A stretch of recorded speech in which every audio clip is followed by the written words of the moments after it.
Right, this is going to be the special one-off episode of Some the Insight where we celebrate 200 episodes. This isn't the 200th episode, but if Prince can put out a song called Let's Party Like It's 1999 so many years early that by the time it is 1999, he no longer is associated with that record label and now regrets even making it, then we can just be like 2 or 3 weeks late for doing the 200th episode. Spoiler, me and Monty are here, but also we've obviously got our first guest already. So we'll just introduce him now and then we can get into all the jazz. Because don't worry, it's not going to be an episode about like Worlds, the meta, LCS. We're just going to talk about old stories, etc. Before we start, and we introduced our guest, I have to say, guys, that in the spirit of the walkout, which if you want to learn more about, we did an episode on the Four Horsemen because a lot of you guys are going to be keen to hear about that. We're still kind of waiting to see how that pans out. But as you guys know, Riot has now dropped the ranked requirement for competing in the LCS. So in celebration of that, we'll be dropping the requirement that you be a professional player on this show for this week. And indeed, we're going to drop the requirement that you're still maybe invested in the scene at all, as you're going to see with some of these old school guests. So that's our homage to Riot's actions. Well, much like the walkout, you'll still be watching anyway. I know I will. I'll have my popcorn. Usually check the VODs out, but might catch it live, to see what's going on. Mainly because I don't want to sabotage the entire scene and kill all the people who are actually paying money for this game. Make Paul Meek crazy, eh? I'm not in a 1980s movie trying to brainwash you that like the people who are the small guy is the good guy. Not always. But anyway, here is a good guy, and that is Edward. I know him personally as Gosu Pepper, but you plebs probably just know him as Edward from Gambit, Interesting detail, especially in the modern day, worth mentioning. Not actually Russian, Armenian. People always got that wrong. They used to say it was a Russian team. He is technically Armenian. Correct, Edward? Yes, hello. I mean, I live in Russia my whole life, basically, besides first few years, but I'm originally Armenian. My whole family is Armenian. Always speak Armenian as my first language, but yeah, I live in Russia. Yeah, fair enough. Right, what do you do at the moment? Because I saw like the last year or so, you were trying to get like another coaching job or something. You were coaching after you finished playing, right? Yeah, I mean, once in 2019, after Worlds, I moved to coaching one time. I mean, it was before the Worlds actually. I went to Rogue in LEC to coach. I tried it once. I realized I still wanted to play because I still had this fire. I was watching my LEC Rogue team to play. I was like, holy shit, I can do a lot better than these guys. And then I went back to play again. I went to Worlds with Unicorns of Love. After this, I went to coaching in 1 year in Brazil, in CBLOL.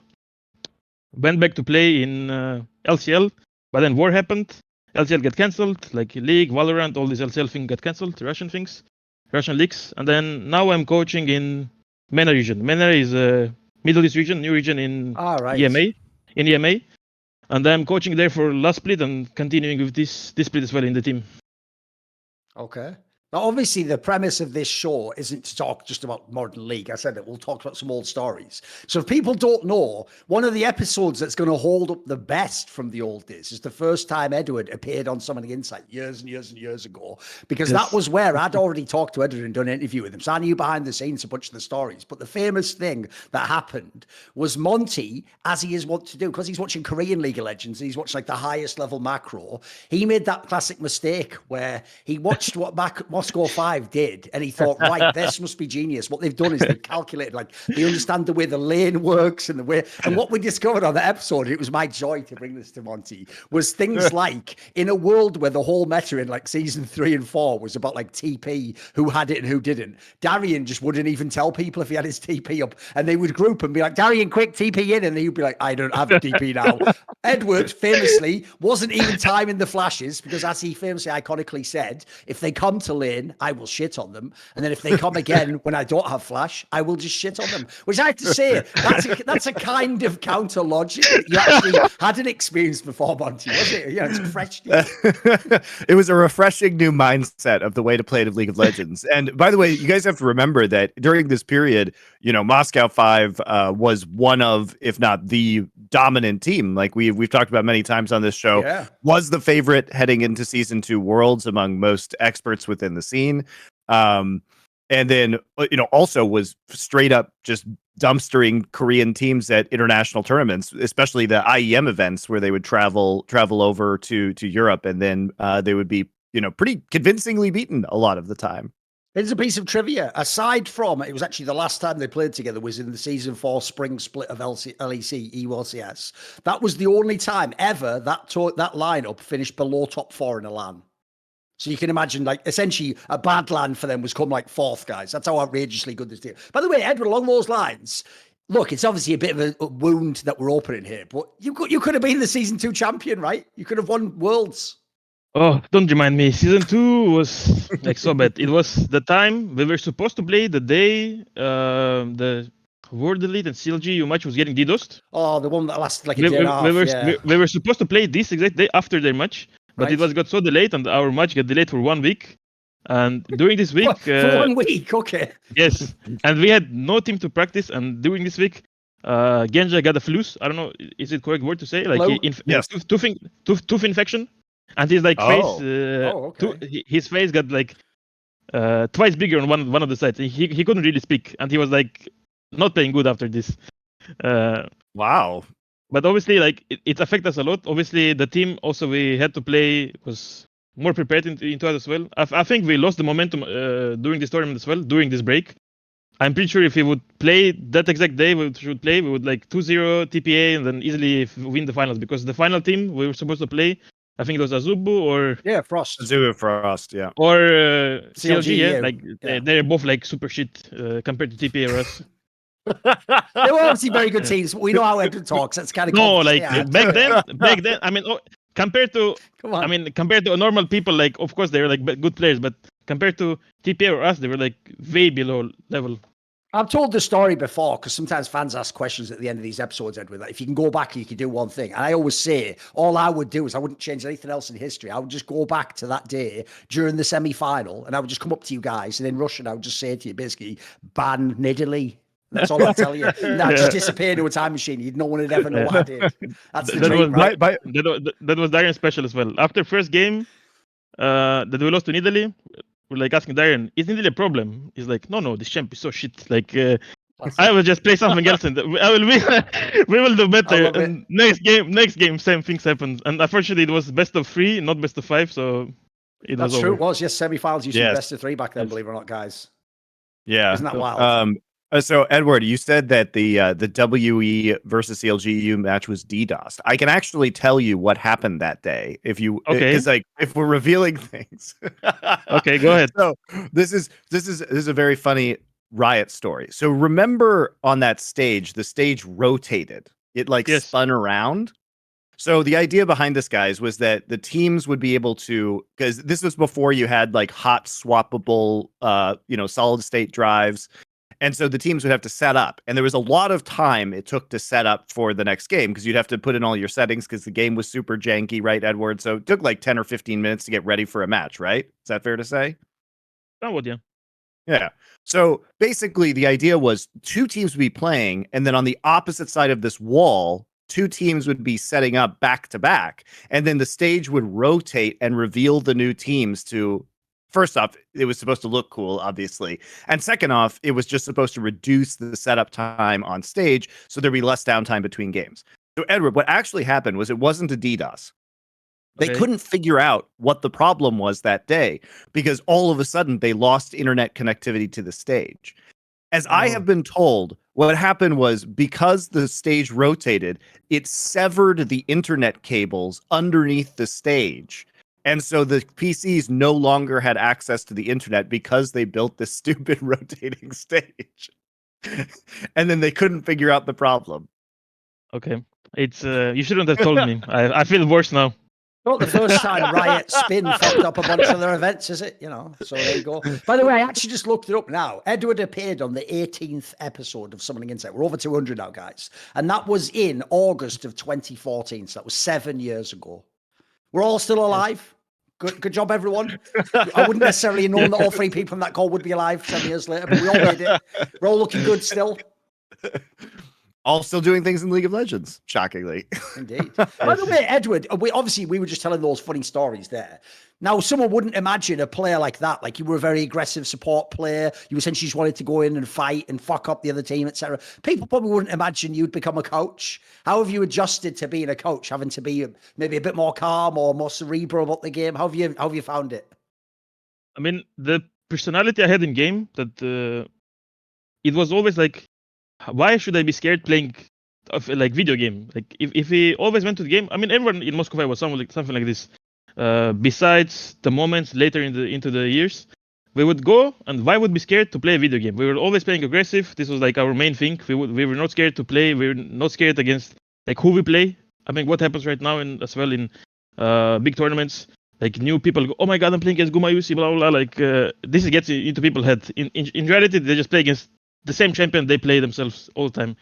So I think the aggressiveness was just I would say Russian mentality thing.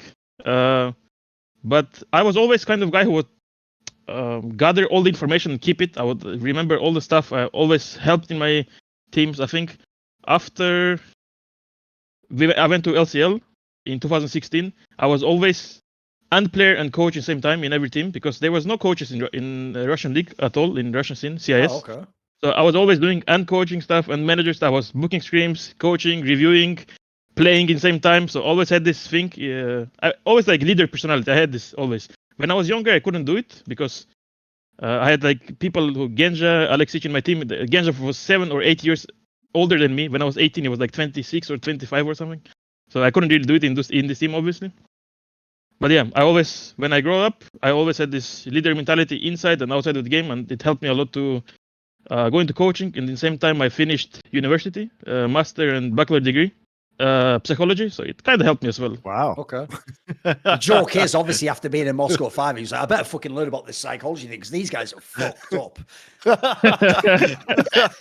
the way, that even reminds me, if people are wondering what he's saying there, in his team, Alex Itcher was like a leadership figure. He's not the natural leader. People don't know. He's like a Perks. He just, when he's in the room, he has a natural leadership aura. And Genja was absolutely the guy where he's like the stern professor in like an old movie. He was like, what, you're late, Banks. What about the test of that? And so if people don't know, I remember an amazing story that I heard, right, about Genja, which was this. Right. If you were his support player, this is what I heard from the supports that replaced you, Edward, like Voidal and Darker later. Okay. Like, so they kicked you out because they thought, oh, you left or whatever, because of this beef between you and them. And these other ones came in, and this is where I learned that a lot of it was Genja, not just you, mate. Because they told me in that team, Genja wouldn't just tell you, like, oh, by the way, you know, in the game, you played a bit too aggressive, and I'd like you to sort of back off and just zone them off, but don't engage. He wouldn't say that. What he would do, they said, was he would say nothing, but what he would do is he would just walk and face check brushes and just die. And then basically that was, you were supposed to learn when he died like that, like, oh, you were meant to actually like ward that for me, or like stuff. Like he would just teach you using pain, essentially. He was on some like old school like Prussian system, I guess. Like, was he a tough guy to play with? There was actually one game I remember we were playing official game. It was, I don't remember who was exactly, but I remember it was Diamond, me, and Genja still in the team. And Genja told us in Russian. I think we had already like mixed English team. We had maybe Kubon or something in the LCS. And Genja told us in the game, official game, oh, Diamond Edward, you guys don't know how to ward. I will show you guys during the official game. And he went to ward, and he got hot and died. And me and Diamond just started laughing during the LCS game. It was so funny. He would do this like overall. Yeah, he was very hard to play with. But at the same time, it was kind of fun because he was always performing very good in good moments. Oh, for sure, yeah. Was there anything about this particular roster that, because it just seems like such an unlikely group of people to get together in terms of personalities, and besides kind of ignoring the nameplates and not like getting psyched out by any particular opponents, what was it about this group of players that was able to make all these magical runs? Like, what do you think your greatest strength was? I think personalities outside of the game don't matter as much unless people are complete mental or something, that they can't hang out together or they can't like associate at all. I think this is kind of not as important as the mentality you have in game. I think most common thing we had always in all these 5 players we had, it was we just want to win no matter what. Like we all we were thinking is League of Legends, how to win game, how to play together. That's it. We had like these few things going on in our heads, and that's legit it, nothing else. And right now, I don't know, it feels like right now everyone is trying to get these super teams, which is never working, and I don't know what's the deal. I mean, the other problem, to be fair, Edward, is back then players made the team. You know, they picked who's in the team and who stays, etc. Now it's obviously done by like someone in the organization. That actually ties into a topic though that people might not know about, which is if you're a modern day CS:GO fan and you know that Cloud9's CS:GO team is a Russian squad, well, they actually have a Kazakhstani player, and when they were Gambit, they were actually the best team in the world. When we were on the internet, we didn't have lands. The person who's the coach of that team is Groove Konstantin Pilka, who was an old school Counter-Strike pro, who was actually the manager of Moscow 5. He was actually with these guys in Gambit. So who is this guy? Because obviously he hasn't done many English interviews. He can't speak English, but he just doesn't do them. Who is Groove? Who is he? Because I heard he played a good role in sort of like keeping the team together or something, right? I would say if we go to this day reality, I would say he's a real life coach. He was kind of a real life coach for us. He never played League until maybe season 4 and Okay. he just leveled up account level 30 and he would just Monty, when they were in season 2, Groove had never even played League of Legends. This guy's a fucking chad. Go on, keep going, Edward, keep going. I mean, I think he only leveled up at level 30 account like 2014, playing with his like family guy or someone, and we would just play as well sometimes to have fun. But he really never touched League. He was obviously a pro player before in CS 1.6. Yeah. He was a world champion, blah blah. Like all this stuff is like not a lot of people know. And he was not even supposed to be our manager. We were picked up at Moscow 5, and then we needed the manager, and then suddenly he had to beef us. And then after we won IM Kiev, he was like, "Okay, I like this team. I see a lot of potential. I will like beef you guys as much as I can." And then suddenly all this story happened with Groove. Because I heard the story, which sounded genius, by the way, is in Groove's team, when it was really old school Russian team, it was actually the team Virtus Pro, believe it or not, that now obviously has a different association completely. But this was a team where back in the Russian scene, they used to be notorious for if like you had one bad tournament, you just kick whoever in the team you think played bad. And so in his teams, they were the ones where they just kept cycling players, but they'd come back 2 years later, you know, you'd change players till eventually there was no one left, and you bring that guy back, and then you'd have almost the same lineup again. So I heard basically he told these guys when they were having like internal issues, but they were still a really amazing team. Like I said, bad tournament would be like semi-finals. He basically just told them like, don't break up, like don't change players just because you're having a dispute. Like keep the same team together, because it's like actually it's more than just players, right? It's like the specific set of people you have together that makes you good in the game, right, Edward? Yeah, I think he was the main reason we were together as much as we were, like in terms of like distance. Otherwise, maybe me or Alexic or maybe someone else would just leave the team way before. Then we left, so he was keeping us together for sure. And by the way, guys, he's still very active. So as Thorin said, he used to be a Counter-Strike player. So it was remarkable that he came over to League of Legends. It was such a core piece of this lineup and was part of this team basically through the Moscow 5 and then the Gambit era as well. And then what he was doing most recently was he was with Gambit's Counter-Strike team when they were performing very well, and he now works for Cloud9. So he basically is signed on, and I know from talking to Jack that Jack regards him extremely highly, and thinks of him as like a key part of the European arm of the organization right now. So this Groove's legend continues basically to roll, and he's still super active within esports. Edward, just for the sake of anyone who knows the old episodes when we first did them, I have to ask you a question though, but how you answer it is totally up to you, and you will choose how you answer it, which is everyone always talks, right, about like where teams are based. So if people don't know, it might seem weird because you think of Fnatic and you think of like League of Legends in Sweden with Reckless or the Counter-Strike team from Sweden for years and years and years. But famously, it's always said, because they have a headquarters in London, that the team is registered in the UK. So technically Fnatic's like a British org, right? Well, the interesting detail back in the day, people might remember on the show, was they always said that Gambit Gaming was a British organization as well, even though I never ever knew anyone. I'm from the UK. I never knew anyone in UK esports who was involved in any context or knew anything about it. And they had this like mysterious Pringles sponsorship, which has never existed again for about 10 years in esports. And famously, I asked Edward, like, what's going on with that? Who does own them? Like, why can't, if they're already in Britain, which at the time was in the European Union, that's how long ago this episode was, 9 years ago.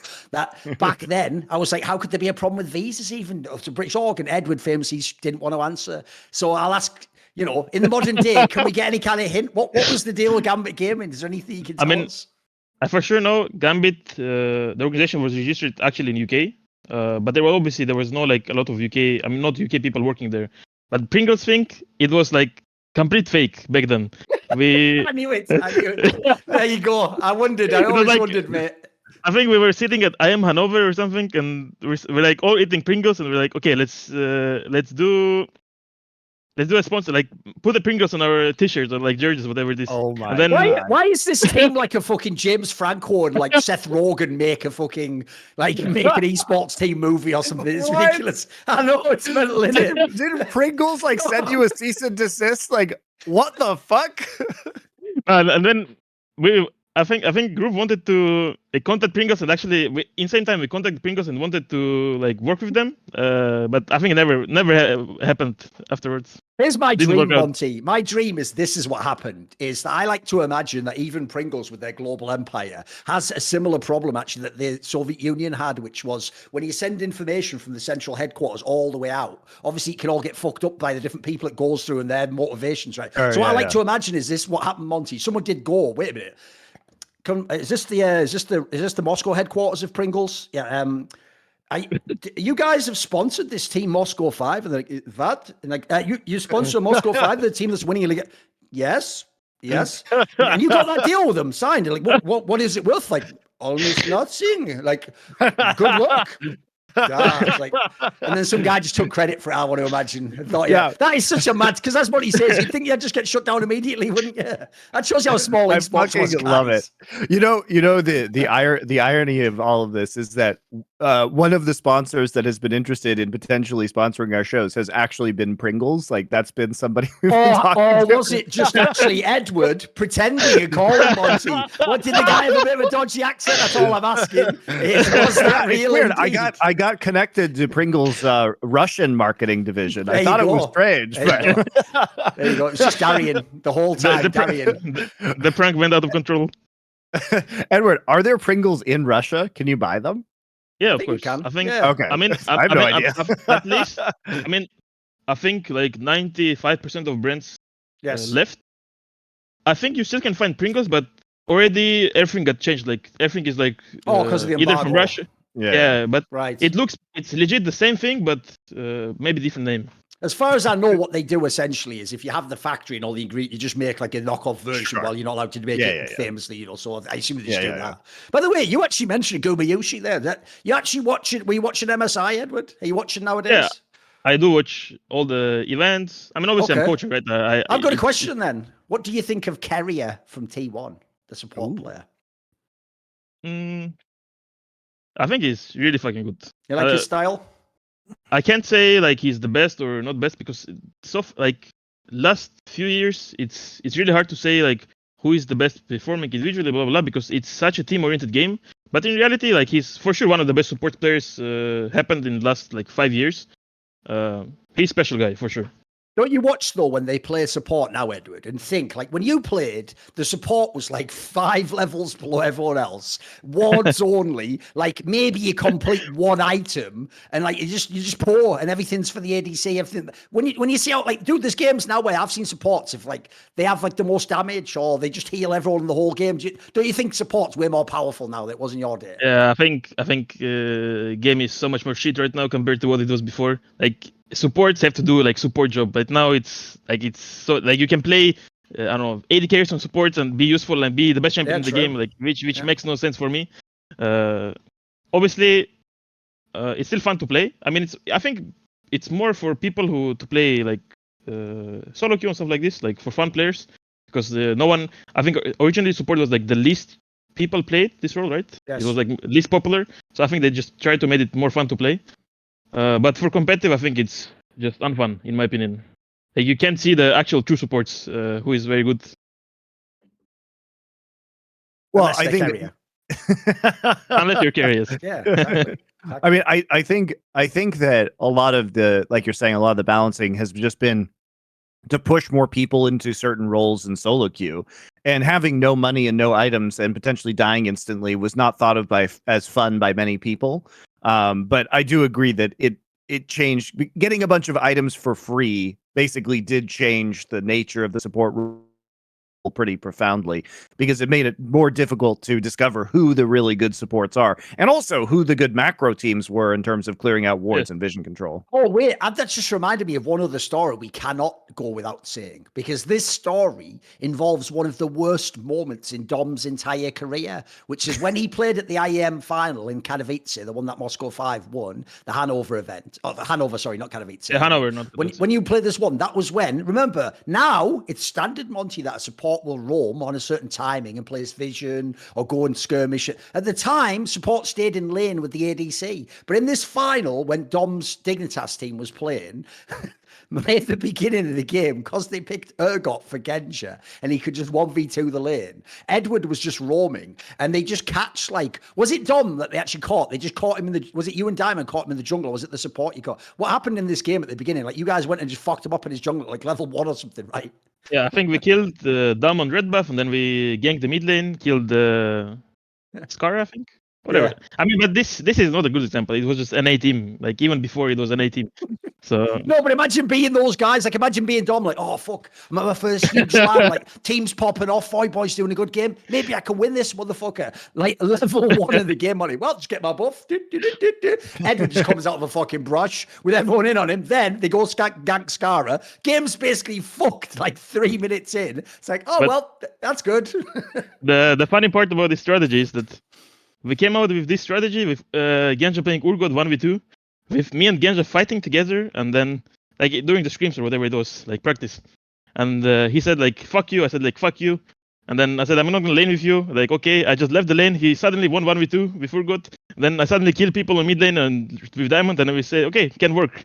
Then we start trying this intentionally, and then it just worked out as a strategy. This is another scene from a movie. This is not real. This never happened. There's no way that a team could. There's no way a team could operate this way, Monty. Like that again. We all thought like, oh, it's genius. They understand that, you know, Urgot can absorb the pressure, and so on, but it allows like this. But no, it's none of that. It was at the end of the fight. Well, fuck you. Well, fuck you. I'm not laning with you then. What's the final tomorrow? Don't care. See you there. You're gonna be in there on your own. All right, see you then. Fucking, what?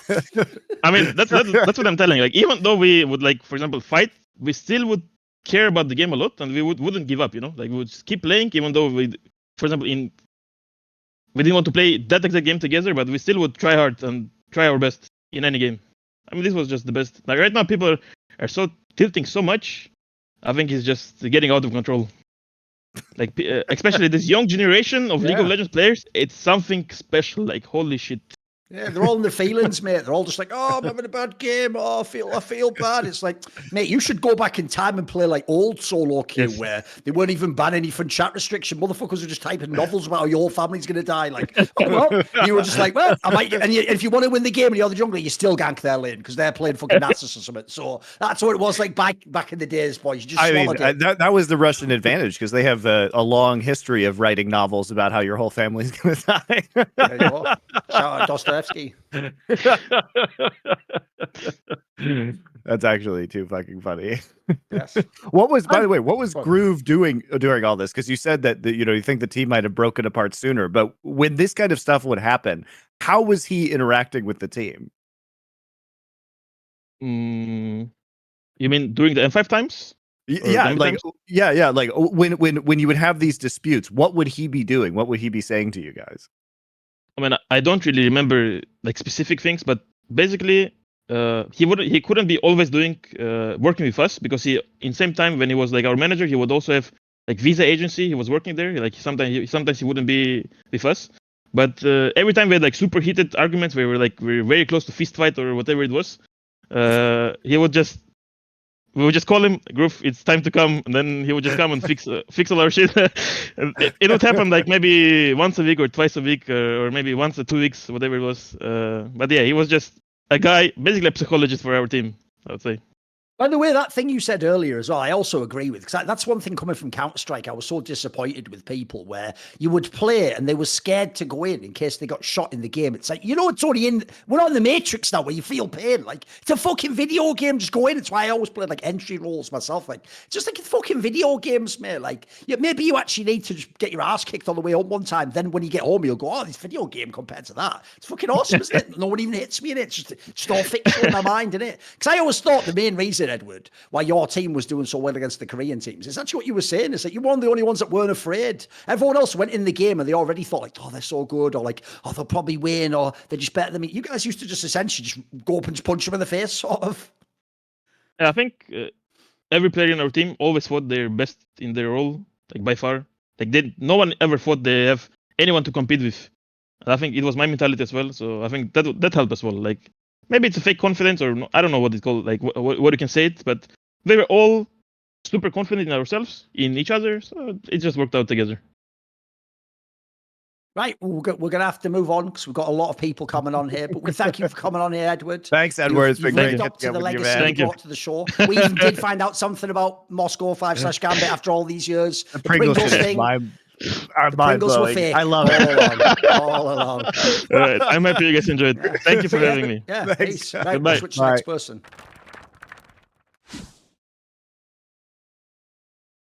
Right, joining us now, our next guest is going to be Chobra, who obviously the old school OGN Legion will be familiar with from back in the day, because when Monty came to Korea, this is one of the people he was commentating. Well, it wasn't just Thor, because everyone has to remember, like, the workload even back then was mad. And obviously then there was OGN Masters and stuff, so there was so many matches to commentate. So Chobra actually even used to live with Monty.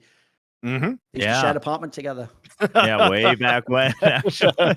And now, if people don't know, he's now doing actually VCT stuff in Pacific region, which is where T1 and DRX and the Korean teams play. Yeah. So kind of found my way back into the arms of Riot, and now with Valorant. Obviously, haven't done league stuff in a while, but yeah, it's been good. It's been good. It's been a long time. I want to ask you something though, Chobra. Obviously, I'll be delicate about this because you don't know how much stuff people want revealed. But when I came to Korea a couple of times, and Monty would always just do this thing where anyone Western that you knew coming, he'd just be like, just stay at my place. You can like sleep on the floor and like chill out. We'll have a sort of a cool vibe. And Monty, his whole thing literally was like, Mikasa, Sukasa. His door would always be open to his room as long as he wasn't sleeping. He was generally being like quite gregarious and outgoing. He'd be going out for drinks with people, meeting people. He knew all the scene. But then, like I said, Chobra lived there. But all I'll tell you is about the first 2 times I went, I think I saw Chobra for about 2 times ever. Like, he would be out either working all day long, but then when he came back, he would just go straight into his room and lock the door. And like, I think even in his room, which wasn't like a kitchen area, he could like cook noodles and he wouldn't even have to come out to eat noodles out. And I was just like, is it just me or something? But I think, were you more of an introverted person back then, Chobra? What was the deal? No, I'm really bad about this, actually. Generally, I'm actually very introverted. So, I mean, I'm sure Monty can attest to this, which I've always appreciated how open Monty was. But then even though we lived together, Monty would always try to like bring me out, even if it's just like the 2 of us, like just go grab a drink or grab a bite.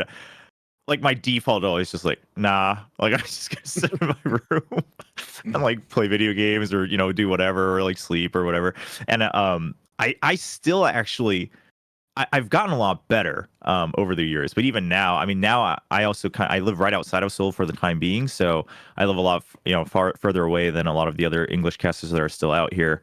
And some of them, like Achilles, will sometimes be like, oh, like you're always just like hanging out on your own, like you're never hanging out with us. So it definitely wasn't a you thing. But I think, I don't know. It's because it's like once I do go out, it's not like I don't enjoy it, right? So like I kind of just need that like extra force to like really pull me out. By the way, I will say you still have like a lot of people who are casters, the voice quality goes up and down. I mean, the joke everyone knows is tasteless. That's actually got better from getting ruined somehow. I don't know how that makes sense, but it did. It got more gravelly and fucking sick.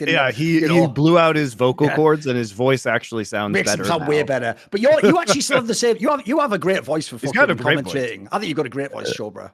Thank you. No, I've always tried to really like keep it in good condition. I think that's like the one thing I guess I'm always proud of, is that I've always been very like conscious of it. And then, so for instance, like even this time with VCT, just because we had so many days of casting, and even like last year, because I was doing both the Korean and English side, like during the season, like I wouldn't go out drinking or I wouldn't hang out like afterwards. I'm just like, listen, like I'm happy to hang out afterwards, but right now, like I just need to not talk. Like I get home and my parents are like, oh, how was it? I'm like, it was fine, and then I just like don't talk for the rest of the weekend. But I'm glad to hear. Thank you, appreciate it. Yeah, I mean, go on, Monty. Yeah, go on. When we were casting Masters together, and I was doing Champions and Masters at the same time, so I was doing 10 best of 3s a week, so 5 days. I was doing Summoning Insight and I was coaching CLG all at the same time. I like literally couldn't talk outside of work. Yeah. You know, my throat hurt so badly, and so I would have to drink like throat coat tea all the time with honey, Yeah. and I with like lemon juice, and I would actually just by the end of a week of casting, my throat would hurt super bad, and so I would just have to sit there and just make sure I didn't say anything outside of like Summoning Insight, the broadcasts, and anything that was absolutely necessary that I couldn't say in text for coaching and stuff like that. It was bad. I also noticed as well, Chobra, that this is how in some ways, I know obviously there's that awkward thing where if people don't know, if you're like ethnically Korean, but like you live most of your life elsewhere, then you go back, it's like, you know, you're sort of between the two at that point, to Koreans at least. Like they'll never truly take you as like, like I think you once told me some mad story that like you went to like Columbia University or some really good university in America, but when you told your grandma, she was like, it's not Seoul University though, is it? And you're like, what the? Like, well, I guess not, but like, you know, it's pretty good. Like, she made it sound like you were going to like some community college or something, right? Yeah, well, it's. I think I've gotten a lot better with it. Where now I'm just like whatever, you know. Okay. You know what I am Doesn't like. I bother you am an now. American citizen. Like whatever, you know. I'll just live with Yeah. that. That's fine. But yeah, when I first came back to Korea for OGN, like even my relatives as well, because the big thing then, more so than the school was, it was just the fact that I hadn't graduated Oh, right. college, right? And Yeah, so he they're like, dropped out. yeah, so Oh, right. yeah, Is the that a big result is I like dropped social out. stigma Yeah. there, right? Yeah, so it's a social stigma. And then the funniest thing actually was, I don't know if I've told either of you guys this, but during the 3 years at OGN, they would keep telling me, like they would keep asking me, when's my internship gonna end? Oh, Because okay. they just didn't want to accept that I was like working without a Oh, degree. right. And then once I told them I was going to produce at ESL, they were like, "Oh, a producer? Well, that's a real job." And I right. was like, Okay. "Okay, like Okay. this is where this is going." So I was going to say though, the way in the sense, here's the way that you have actually though. I'll actually give you the honorary award. The reason you are truly now a Korean esports figure, Chobra, is because as I just mentioned, you've done a million fucking games now. Like if people don't know, if you work in the Korean scene, like that legendary woman, I forget her name. Basically, you just have to do like 10 games. You do kart riding, you do whatever World Cyber Games is. Thorin. And they just, Young Sorim or whatever her name is, like the very legendary female host. If people don't know, she's been around a long time. Still looks fucking fire now. Amazing professionalism, right? Basically, that is part of being in the Korean scene, right? Is you take whatever games are coming to you. Like you were doing Overwatch stuff when that was out in Korea, right? As well. I didn't get to do Overwatch. I had left right before it released, but obviously, Well, you you know, were working with ESL on an Overwatch event that was out there. But yes. So, and then because I also went to, you know, the other company that does like literally every game on the planet. Yeah. So, you know, I did like Heroes of the Storm. I did Overwatch stuff there. Obviously, you know, CS. Did you like Heroes of the Storm, by the way? Hmm? Did you like Heroes of the Storm? You know, I liked it when it came out, and I thought it still had legs in terms of like broadcasting, but like the game itself, I mean, I think it's obvious why, you know, it just couldn't get as big. Like there were so many technical problems with it. But yeah, I mean, I liked it in the beginning, and I thought I'm working on the broadcast side of it. I enjoyed quite a bit. But yeah, and then, you know, once I came back to Korea, like I've done, you know, now with mobile games, like I've done a couple mobile games now, and yeah, it's just there's also so many like Korean centric games, right? And they just kind of have to go through whoever has experience because they don't want to risk it. And then on top of that, if you're English speaking or if you can translate, that's just like okay, well, there's just not too many options. That's the dream. Yeah. Yeah. So I mean, obviously, I'm think thankful. You should talk about how you got into esports because it's still such a crazy Oh, story. it's ridiculous. I know some the people, best part of this, by the the first way, time I met him. I'll just set this up. Here's the only downside of this story before we start, is you're all going to listen to this and go, see, people telling you to be realistic are idiots. It's like Chobra basically did what they do in the movie, but in real life just wouldn't work. But go on, set us up. This is so ridiculous, this story. I would suggest, like, do not try this at home. This is a trained professional, all that jazz. So go on, hit us with So it. it was, hold on. I have to, this is also my first League of Legends LAN. So it was the MLG Summer Arena in 2011. 2012 or early 2012. This is very early 2012. That's right. And this was the first time a Korean League of Legends team had ever competed at a LAN in the West. So it was what had just become a Zubu Blaze. So they were MiG Blaze before this, but they were Zubu Blaze at this tournament. They had fancy new uniforms. It was a 4-team event that had it was actually Reckless's team, I believe. Team Black. Oh my God, was it? It was Yeah, Team I think it Black. was he Reckless. wasn't that known at the time. Yeah. Oh Yeah. my God. So it was Curse. Reckless's team, Curse and TSM. Yeah. TSM, Um, yeah.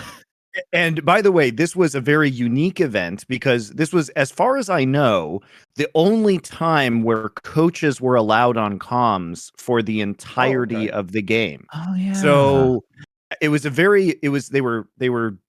was also Svenskeren was on Team Black, by the way. Yes. And Yeah, this was yeah. the Curse roster with Poe Belter in top lane, Saint Vicious, Nijaki, Cop, and Elements, and then Dyrus, the Odd One, Reginald, Chaos, and X Special, kind of the classic original TSM roster.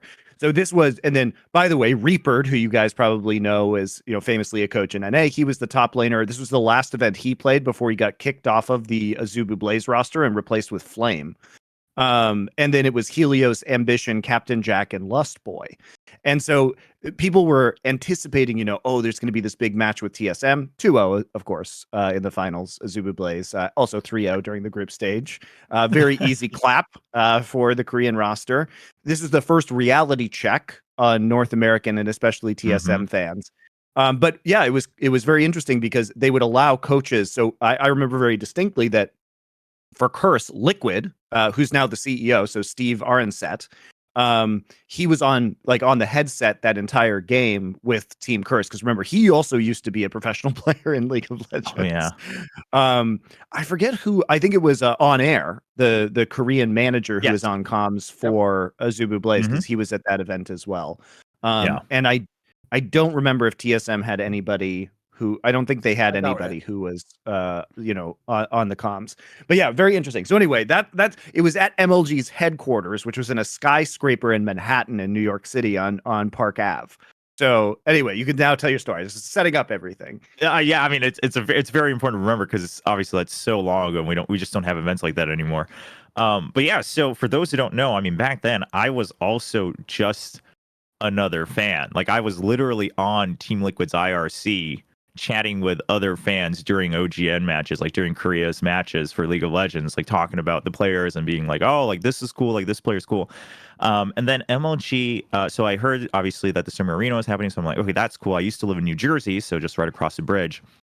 And MLG was running the sweepstake. So MLG obviously partnered with Dr. Pepper like all the time, and Dr. Pepper was running this sweepstake of like show why you're the biggest super fan through like content. And then if you win, you'll win a trip to MLG Rally. So I'm like, okay, well, like I should try to do this because I have this opportunity. And then I thought back and I remembered one of my friends from college, because I went to college in New York, had met some of the StarCraft 2 players when they were there the year before for an MLG arena. Like they just ran into them in Koreatown. So I just figured, well, okay, there's got to be, like, they're all going to go to Koreatown or somewhere. Like, I got to be able to find them somehow. It's their first time in the West. It'd be great to meet them, let them know that there are fans in America, just, get this content. So I think to myself, all right, I am going to record a vlog of me drinking only Dr. Pepper to prove that I am a Dr. Pepper fan. The level of shilling for this is so perfect as well. Yes. And also, like, I was so naive that I could have just drank other stuff off camera, but I legitimately just poured it out and just taken the can. But okay, you're just too honest a person. You're too straight up, Chobra. That's your problem. Yeah. So then, and then I was like, okay, I'm gonna make this vlog of trying to find the studio, but the address wasn't like that easy to find. Obviously, it was like hidden out in the website somewhere, like under the business section. But obviously, this is before people had the smartphone with all Google Maps, guys. You had to actually go to the address. Find everything as easily. And then obviously the event wasn't open to public, right? So it was just broadcasted. But then I had found Saint Vicious had tweeted a view from the studio. You're trying to figure out where it is. So I saw like the Chrysler building, and I'm like, okay. All right, I kind of know the neighborhood. I'm like triangulating in my head. I'm like, okay, I got this. So I left in the morning. This sounds like straight stalker shit right now. By the way, bear in mind he hasn't yet met any of these people who got hired. If I did it now, like I just get arrested at the It's all good. It's all good. Let's call the cops instead. I just went and then I like made a poster with the Korean flag, and I was like, my goal is just to meet them, right? Like if the video works out, great, but I just want to meet the Blaze players. I went around, so in that neighborhood, I go around asking all these tall office buildings, like, hey, do you guys know if like this is the MLG studio? And one of them goes, I think that's the next building over, like the security guy. He's like, I think that's the building next door. So I go in and I see it. All right, okay, this is the building with MLG. And I asked them, they're like, well, obviously it's not open to public, so you can't go in. So I'm like, okay, well, is it cool if because it was like the hottest day of that summer as well. So I'm like, is it cool if I just like wait in the lobby? And he's like, sure. So here I am, this League of Legends fanboy, sitting with my Korean flag on my cell phone watching the games in the lobby of this like New York City skyscraper that's filled with offices for other important things. And I wait until the matches are over. So then one by one, the teams come down and I start to meet all of them. But right before it all ended, Reapered and On Air, the then coach for Blaze, had come down for a smoke break. So, I meet up with them. I'm like, hey, like, I'm just a fan, but I wanted to come and let you guys know that you guys have like a ton of fans in America as well, and people like can't wait to watch you guys more at international events. And then afterwards, the rest of the team comes down, and then this is another throwback. So Slasher was at this event. For those who know Slasher, I mean, he's from New York. I forgot he was there. That's right, he was there. He was the journalist at this event, and he sees me talking to them in Korean. And he looks at me and he goes, oh, like, are you bilingual? And I'm like, yeah, I guess. I mean, I had only, like translated to my family and whatnot before, but I was like, yeah, I guess so. I guess I am fluent in both. And he's like, oh, that's cool. And he's like, how'd you come here? And I tell him the whole story. And some of the MLG staff come down and they hear the story and everyone's like, oh, like, that's really cool. And Sasha goes, hey, if you live nearby, you should try to come by tomorrow. I'll let the other guy, like the other MLG guys know that there's this like crazy guy that tried to film this vlog. He was just like, this is a cool story. Everyone should know this. And I'm like, okay, sure. In my head, I'm like, okay, this is an opportunity. So I go back. I don't go home. I go up to my friend's dorm at school. And then I edit my vlog, put it up. And then I come back down to the office. And one of the directors comes down and he's like, hey, we heard this story. We'd actually love to show you around. So why don't you come upstairs and you can like just hang out for the day? And I'm like, oh, okay, is that cool? I'm like, I'm just an awkward fan. So I'm like, okay, well that's nice. But I sit up there. So I'm like sitting next to, some of the like Oddone and Reginald and, they're like all just like hanging out on their own. And I'm like this awkward guy and, they're like all Bay Life and whatnot. And I'm just like, this is cool. Yep. This is very cool. But yeah, so I got to watch the whole event, and then afterwards, that's where I first met Monty as well, because I got to go around and say hi to all the casters, and I met Monty and Optimus Tom, and then we got to talking, and obviously, Monty had heard kind of what the story was, and that I was bilingual, that I was interested in Korean League of Legends, and then we go from there. Yeah, and he started doing journalism for GG Chronicle, which is a site that I was running. And so he went to Raleigh, which I also casted, and did a bunch of Korean interviews. We went to season 2 Worlds together, and you did a bunch of Korean interviews there. And then once I went to OGN, I pushed them really hard to bring you out so that we would have, additional casters and English language content that was translated. And he killed it. Yeah, I mean, always thankful for that. Yeah, But as Thorin said, I mean, even when I tell the story to people directly, I'm like, this like doesn't happen. Like I like hit a timing. I mean, there was luck and obviously effort, but everything came together. Yes. And this isn't something you can bank on, right? So like I always right. tell people, well, I mean, that's just the way how esports used to work. I mean, the way that I used to cast Warcraft 3 events, and this is also, please don't do this anymore, guys.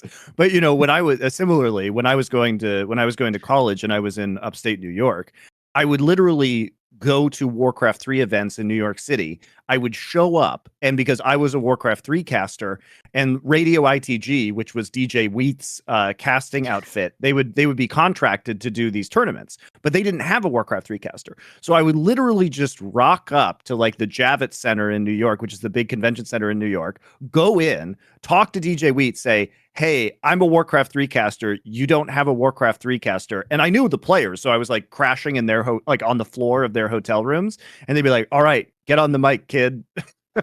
Just like casting these Warcraft 3 tournaments that I would just show up at.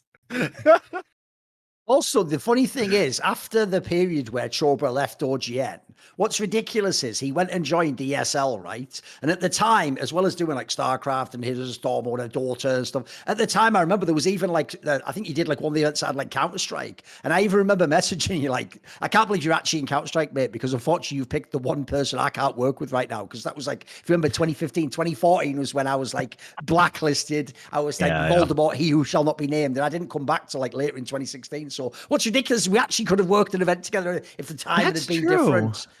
Yeah. We just it just kind of overlapped right during that period, which is unfortunate. Yeah. Because it's not like in League Chobra, where I always thought it was a little bit awkward, you know. There I am, like veteran interviewer in League of Legends. I've done all these talk shows with Monty. Monty's working all these events with people, English language. Never any invite, of course. Never any sort of like, oh, maybe we get you on the broadcast. Oh, you're here in Korea. You've moved to Korea. Maybe we bring you up for a week. No, never, nothing at all. What basically happened to what Chobra was, you know, I just worked with him for all these years, helped build his image, build up this whole thing. And then eventually, it's just when I actually like fucking took a job at like a Counter-Strike tournament organizer, then Monty was suddenly there like, oh, all right, we're working together now, mate, after all these years. Like, in my game, okay, I see how it is, mate. Oh, I see what's yours is yours and what's mine is yours too, right? Okay. Now I get how this dynamic works. Okay, I didn't want to bring it up, you know. So I do keep some things inside, Monty. I don't just let them all out. That is a good point, actually. Because I used to come there, dude, and anyone else who even just arrived in Korea who spoke English wanted to be like, just get him on the broadcast or something. Like, just get this player in here. Like, come on in here, guy. Like, and then I was just like, put me in the game, coach. But if you know me, I'm not the sort of person who's going to ask for that sort of thing. You have to, you have to know what I'm a bit like a woman in that sense. You have to know what I'm thinking and then ask me. And I don't want to have to tell you because you should know already exactly, Monty. Now you know the odd couple dynamic we had. The funny thing about me too is like if you had said something, I never am just me as a person. Like I'm never like offended by that or like sure. I'm always like willing to play the to like entertain those opinions. So it's like I probably would have just said, oh shit, I never thought about that. Let's do it. I will say though, in line with this story though, there was a thing like that one that he did once tell me, which is apparently once when they were doing all those IEMs, and that was the only tournament, if you remember, in the West that was allowed to have League of Legends that wasn't Riot's games, right? Because they had that poor relationship with them. In fact, at the time they still had like the EULCS was in like the Riot studio, in the ESL offices in Cologne, etc. They like, used their place. So famously, what they would do is, Riot was smart though. They wouldn't just give you all their best teams and let you do a better open circuit. They would always be like, right, you can have like 4 EU teams, like 2 NA teams, and you have to have like, a team from Turkey and a team from Brazil. And like what they do is they sort of make it so you could only have like sort of like 70% as good a tournament as them. So at the time, Carmack's whole thing when they would run these IMs and they had Monty there was like, right, let's just make it so like we essentially use like a different attitude and entertainment value. Yes. That's what I was selling point. And supposedly he did ask Monty once. I did. What could we do to make our events totally unique to Riot? Yes. And Monty, because this is how Monty, he's such an earnest character, you have to understand, guys, actually just straight looked at Carmack in his face, I think even in Poland, and just said to him, like, just hire Thorin to work Katowice, which Carmack must have been like, really, motherfucker? Pick anyone else in the world, you know what I mean? I think, but no. Okay, but I did say that, and I did push for it. So I was going to actually tell that story when I did push for you, because what happened was Carmack came up to me and he was like, Monty, I really want you to be, spicier. And we were talking about summoning Insight. He's like, I want to make a different product to what Riot has. Like, I want to be edgier. I'm like, okay, fine. And I said, you know what you could do is just hire Thorin, because you want this thing that we do already on summoning Insight. So why not just hire him?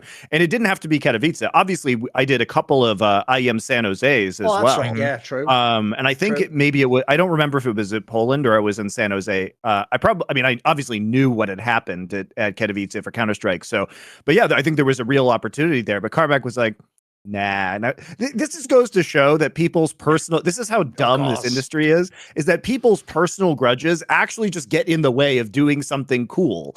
It was like, nah, we can't possibly do that. I'm like, why? It's literally the thing that you want. Like, just do it. It's not that hard.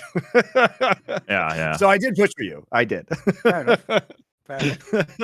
Speaking of, there's an alternate universe where you were actually like on the desk and for League of Legends at IEM San Jose. I would have enjoyed the Mark Cuban roasts. Absolutely. The second one of those. Yes. I could have had him before Shaq. Exactly. I could have got him, then Shaq afterwards. By the way, Chobra, do you actually ever watch League anymore? Do you ever dip into it? It was a game you're in for a long time, I wonder. I'll be honest. I haven't watched any league like live in like 2-3 years. Fair enough. You know, I'll still like catch up with the results of like Worlds and MSI, or you know, if it's like Worlds finals, I might catch like some highlights if people say it was a cool game. But at a certain point, I think I just got so burnt out on League, like as a game, more so than, you know, whether it's working it or watching it or whatever, like even just playing it. And then, you know, just because I had my hands full with other games, I was like, well, it's not like I have to play it. You know, I don't have to keep up with it anymore. So it just kind of went to the wayside. And then ever since that happened, I think a part of it is like, if you've played it for so long and during that whole period, like you feel like you've been on top of it, you were always able to play like all the new champions, check them all out, learn all the new metas. And then once you like go of that flow, right, for like, you know, a couple months or a year, and then you're like, well, now to get back into it and like to get to that enjoyment level that I used to have, like that's just so much effort. Like I know what it takes. So nowadays, like there's just no drive to like get back into it, you know, in terms of like a intimate way. But you know, for instance, like if the opportunity arises to like go check it out live, like at the, you know, at the stadium here in Korea, or, you know, at certain events or anything like that, obviously like I would enjoy that. Obviously there's still a special place in my heart for the game and the community, but I just haven't been able to keep up with it. By the way, I looked it up, think- and the actual episode that you were on was number 33, and that was in January of 2015. So not bad, 8 years ago, roughly. After Wow. Riot killed Masters, the tragic Yes. murdering the of next year. Masters. By the way, that reminds me as well, because when I see this image here, if people remember the first year I properly lived there, I didn't just go to stay for a holiday. I was in that apartment, if you remember, I did all those videos where it was almost like ASMR. I was like, Fnatic's victory over Envious. And people were like, why is he doing that? Like, why is his voice like really low? And I'll tell you a story that if you understand this story, you will understand how bizarre Korean culture is, which is in this apartment, even though I was just in one of those like office tells where it's like, it can be like either like, you can either stay in it as an apartment and have beds, or you can make it into actually an office. In fact, the guy who rented me my apartment, like in the same building, he would be on a different floor, and that was his office, you know, was like an almost identical size room. When I was in one of these, even though we would record at like 2 p.m, so in the afternoon, there were these foreign exchange students or something like that in the next room over. And if I talked at all, like even at this normal volume, they would like bang on the wall like this, like, and just keep doing that, right? And I kept, at the time though, I didn't know who it is. I thought, like, is this like some old lady? Like, maybe she gets up really early in the morning. So I don't know what's going on. I have no idea. And I remember what happened is, right, one time they came around and they knock on the door, and I open the door, and it's this like Russian girl. And she's like, you talk? No talk. And I'm like, what? And she goes, I can hear you talk. And I'm like, it's like 4 p.m. though. What's the problem? And she goes like, I don't want to hear you talk.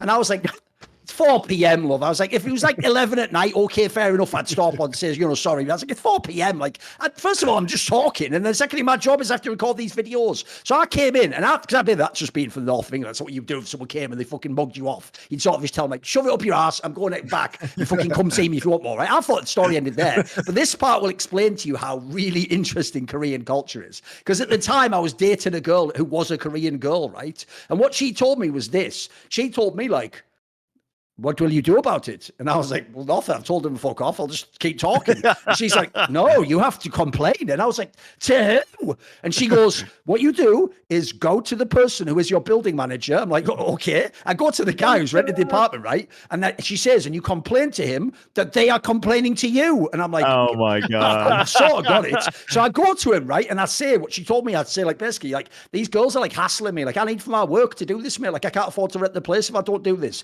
And I just say this, right? And I'm thinking, this is going nowhere. Surely he's just going to do, like, you know, like, oh, I'll sort it out. And then, like, just let me go or whatever. And then basically he goes like, oh, I'll contact the person who's renting the apartment to them. I'm thinking, what? And no joke, because this is Korea, right? Because what I was doing was totally legit. My building manager now contacts the person renting their apartment to them, Monty, and says to them, don't you ever go to that person's apartment again. You're like, basically, like, you're fucking up the business and you're going to ruin this all. And this is when I learned Korea's on another level, guys, of expectation of what society should be like. Because a similar story from the same girl, Chobra, I can't even believe this is real, was one time outside her building, right, at 10:30 at night. I think 10 was supposed to be the cutoff. They were doing some construction work, like, someone had a jackhammer. Sure. And I'm not joking. She called up, I don't even know who, some of them like the fucking city council or something. She called someone up and complained, like, they are drilling at 10:30 instead of stopping at 10. And they actually, like 2 days later, got the fucking drilling to stop at 10. Like, and I was like, what is this? This is actually how a society should run. They're like, where's the corruption? What's going on? Like, that, I can't even believe that's possible, mate. I'm just used to living in a failed state, like, you can't do anything about it, whatever. What a world. That's just if people don't know the expectation in Korea is that people should do their job and sort of be legit, right? That it's funny because that's one part of it, but the other part that cracks me up is that Koreans will also never like confront the problem themselves. Oh, they will right, you always go around escalate it. Right. someone else, Okay. right? Like it will always go around the other way to get solved. But yeah, that is quite true still to this day. It's funny you mentioned that because just right now in the apartment I'm in with my parents right now, there's a sign on my elevator with photos of like a car that got kind of scratched up, and it's from the overall apartment complex, like management, and it says the person who owns this car is awaiting to report the crash, to give you time to confess that you scratched up their car. Okay. And they're like, so they are purposely waiting, so please come forward if you smash this car. And I'm like, what? The guilt, I love it. The passive aggressive guilt angle. It's brilliant. Yeah. It's like there's still time to confess. We don't have to do this the hard way. You can just come forward and confess your sins. Who did this? I know you live in this building. I love that. I fucking love that. Oh man. Also, you would think they would have security cameras or something that would have caught the incident.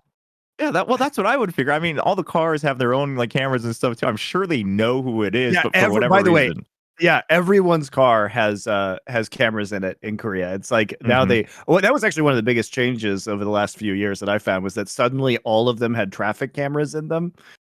Where that's relatively, but now if you just buy a car, it's like they just put a recording device. Yeah, when I knew, like, obviously it goes without saying, this is the era when like Samsung, etc., was still popping off and was huge, and all the brands and innovations. When I also knew Korea was like on another level in terms of tech, was when I was going there in like 2013 or 2014, I remember walking past a shop, and in the shop, like now that you can have this, it wouldn't be that strange in the West, but at the time, it's in 2013, 2014, they had a service already where you could essentially like install like a camera thing at home, and then if while you're at work, your dog is lonely, you can turn on the camera and talk to him, and I think you could even press a button and like release a snack or something mental. So you could just be at work and something like, and he'd come over like, how you doing? Are you all right? And like release the snack, and I was like, what?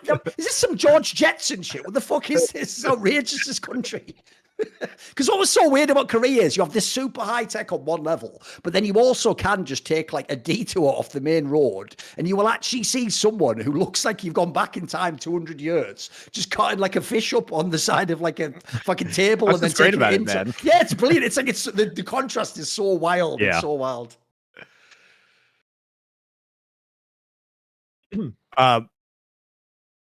Do you want to talk about Masters a little bit? Because I feel like we should probably go back to that, because like I really miss the concept of Masters and what we used to cast together. Because like for those of you who don't know, this was killed because Riot decided that they couldn't actually allow teams to have more than one roster. And this harkens back to the way that OGN used to operate their StarCraft tournaments, which is that they had Star League, which was the individual competition, and then they had Pro League, which was the team competition. Now, obviously, in a team-based game, you can't have the individual league versus the team league. So they instead created, allowed the big organizations or any organization to have two teams, so that basically they could create a best of three between the two teams. So this was the time when Samsung was super dominant, like White and Blue were the best teams in the world in 2014. So the idea was that you have these kind of like, it was the exact same system as Brood War, where they had 3 seasons of Star League, which were these kind of like, big, spikes in the year. And then they had one kind of like very long tournament that lasted, a significantly longer time, but built into an even more epic final with Pro League. So Masters was the tournament where both rosters would have to compete. So you'd field like, Samsung White and then Samsung Blue, and then you could field any mixture of players of your two teams for the third and final game in the best of 3 if it went that far. So it was really like a fun and different competition. And I honestly wish it would have continued because it was great. Yeah, I mean it was fun, and also I just feel like even from the team's perspective, it's like, okay, well, for one, it's not the main tournament, so you can have a little bit more fun with it, but at the same time that's like your chance to experiment with different combinations, or players can try to bond more with the players on the other roster, and maybe that leads to something else. I mean, it was just this concept that it just added freshness, right, to the overall scene on all aspects, and we had fun with it. And I feel like all the players and teams at that time had a lot of fun with it too. Also, because since you could do the match where it was sort of like I can't remember what they call it, the ace match or whatever, where you could mix the rosters, you didn't just have to pick one. You actually could do the things we all used to fantasize about, like what if Flame played on Frost or whatever. You could do those. Exactly. You could actually have those matches. It was actually pretty baller. It was pretty cool, wasn't it? Yeah. And especially it was funny too, because when good teams would play the worst teams, they would mix up their rosters and then off roll in the third game. So there was like trolling and stuff that would happen. It was honestly just like really fun narratives, and it was so cool to contrast the Masters matches with the kind of champions matches that were going on simultaneously. And the Korean audience loved it. And this is why what happened after 2014 was such a shame, was because one of the many reasons why I haven't liked a lot of the ways that Riot has operated the esports scene, especially by making everything the same around the world, more or less, was that OGN was doing this because they had 15 years of experience running Brood War, and they had designed this formula that the Korean audience was very accustomed to, that was successful, and also that provided kind of maximum value to sponsors. Because you have to remember that one of the reasons why this structure existed was because you needed to make sure that the big teams, the KESPA teams, had enough coverage of sponsorships throughout the year. So by designing one basically, 8-month tournament or 8-month league, it provided visibility for, like, let's say Samsung or SK Telecom, right? Because if you were in the individual leagues, you wouldn't necessarily get a lot of value, because perhaps in StarCraft, all your players would be knocked out in the early rounds of the tournament. And by the time the biggest matches came around, you just weren't getting the same level of marketing value. So they were able to, by making this system, they were able to maintain the excitement of tournaments and then basically hedge with the sponsorship friendliness of this league. And so it provided total coverage across the entire calendar year for a sponsor while still being a unique format. And then they were able to preserve these like really high highs of having tournaments that were happening basically at the same time.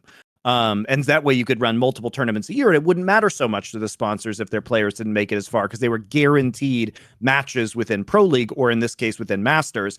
And then Riot said, no, you can't do this. They said no more sister teams, which destroys the entire format and idea of this.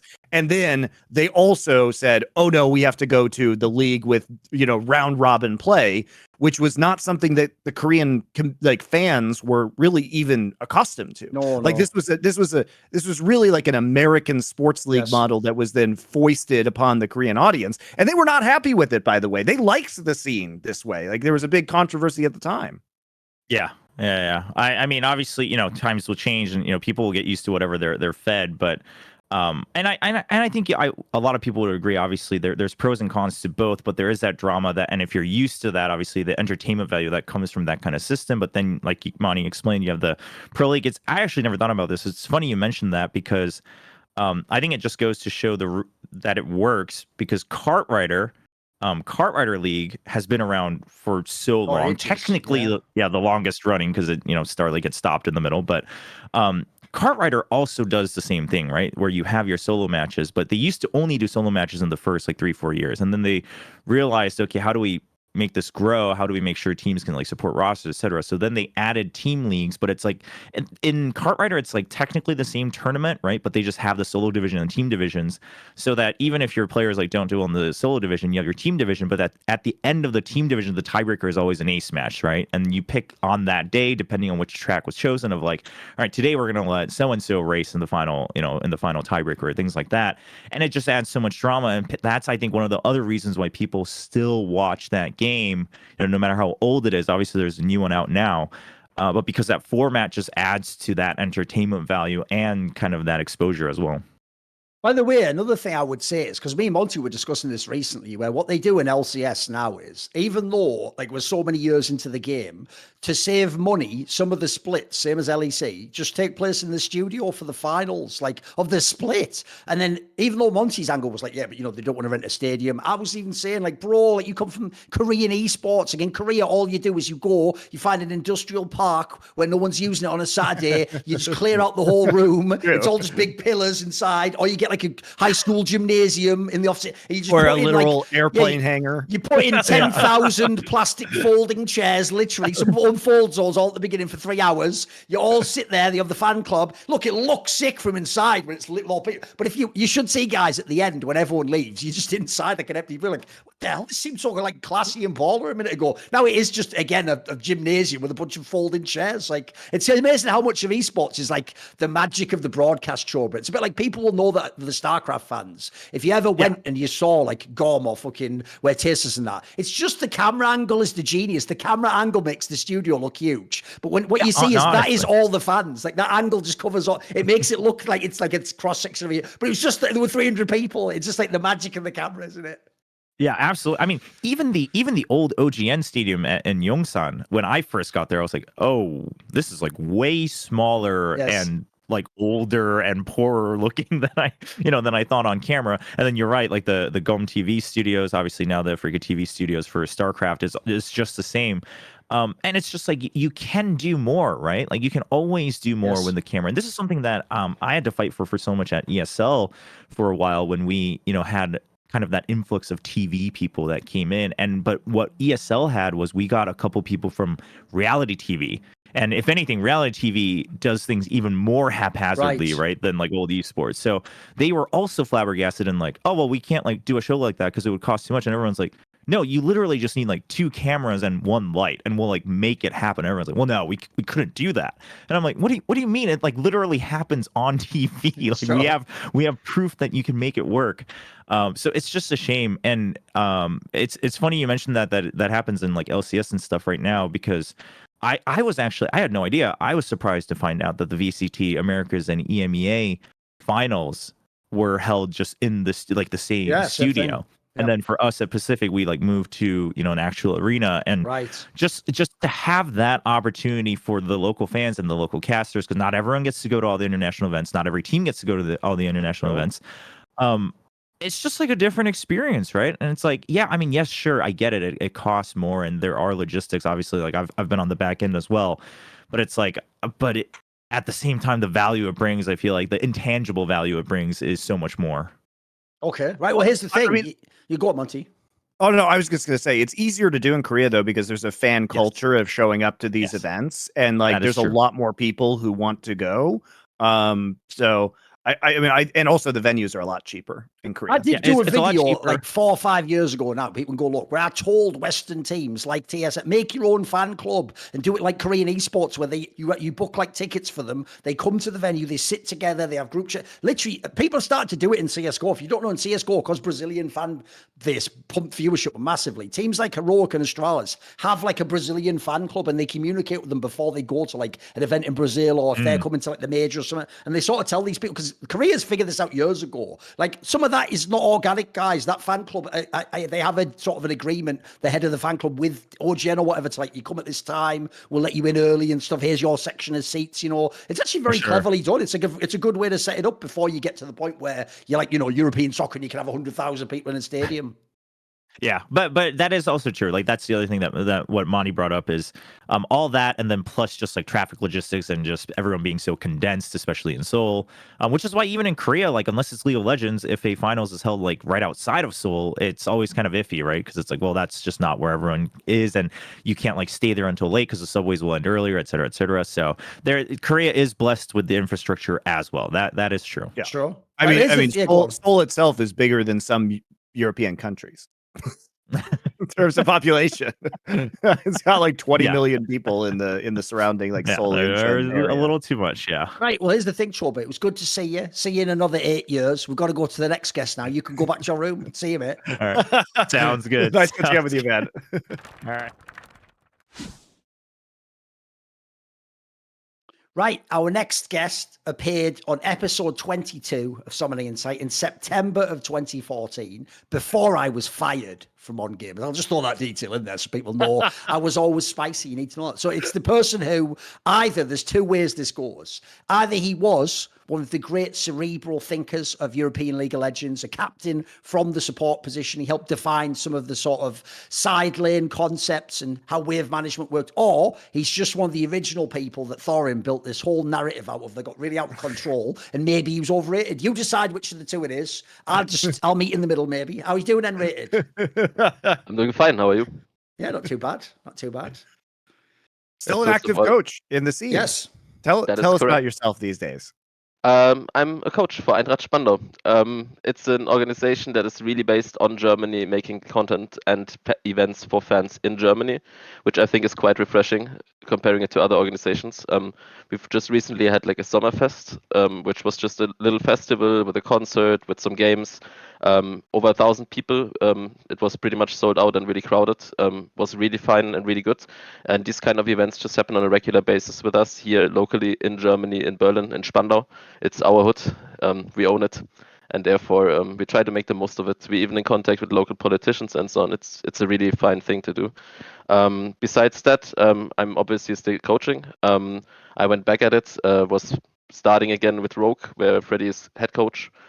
Took over Eddie's job at the time. Yeah, I've just been caught on the scene. I like the competitiveness, and I'm still as deep as it gets into League of Legends. That's great. I'm curious to get your take on, before we dive into some of the past, because there's been a lot of, obviously with the challenger scene, and you're working for a tier 2 team, and what we've seen is, as you're saying right now, really strong like grassroots stuff in Europe, whether it's like Carmine Corp or the Spanish teams with these big influencers, or what you're doing, which is like trying to build up a very strong grassroots scene within Germany and have these events that people can get involved in, which then pushes viewership into tier 2 and like an affiliation for tier 2. So what is your take on what's going on with the North American scene? Because they have completely failed in doing that whatsoever, which is weird because in America, for example, college football has such insanely strong grassroots, support. So even at the tier 2 of what we would consider the American tier 2 of sports, you actually have that affinity, and can fill bigger stadiums than exist even in the NFL in some of these spots. And we just don't have that at all when it comes to esports in the States. What do you think the big differences have been? I mean, in general, having the ERL scene in Europe is a really big plus. I think that's one of the few things Riot has done significantly better than any other, let's say, producer or game developer, publisher. I think that is a really great thing to do, and I think NA was just not catching up on it really quick. Like the people deciding in LEC were doing a really smart job in, and creating these ERL scenes, the leagues itself, the national leagues, and then through that, obviously, a different viewership develops. For me, it's a thing that I see that in NA, there's a lack of talent development ever since. I think that was never a really big focus of them. And that was something they were missing out. And that's also because a lot of imports were coming in and the rosters were constantly shuffled in a way that people that did really good came to NA and got a spot in their rosters. But it wasn't good for like up and coming talents to actually get a spot, to get a chance. Could have been used differently, and I think that's a really sad thing to say because there were very many chances they missed out on. And I think right now what the player association does is the right thing to do. I'm not sure about the demands, but I'm not going to get too much into that. It's just about setting an example, I guess, where players actually can demand something and can get their ideas through. Because I don't think a lot of players are too happy with the construct they build up, like in the American Sports League, the franchising, the never being able to demote. It's not a good thing to have that as a competition, and it will not develop the competition further or make things go better for the players themselves. Therefore, Europe has a bit of a different style on it, similar system, franchising, LEC, but the ERL system itself with the sister teams that are still in place, sorta, they're not needed to be in place. Like not every single team has an ERL team at this point, but they're still having these because it is basically the groundwork, the grassroots work, where you get the fans from the bottom, you get them involved with the ERL system as well. And it's a connection that has been made and that is working for us, and NA is just a bit too disconnected there. I'm not sure if the players that are like the people that are actually looking at the LCS would look at the challenges leagues, right? It doesn't really matter for them. It doesn't have that much impact. They feel like the games that are happening there are not the same level, and then you have a really big tournament like the European Masters, EMEA, that is happening in Europe, where you actually have comparable content, where the let's say the level of the players that happen in the last, let's say, quarterfinals, semis, and finals is on par with LEC play, is really strong.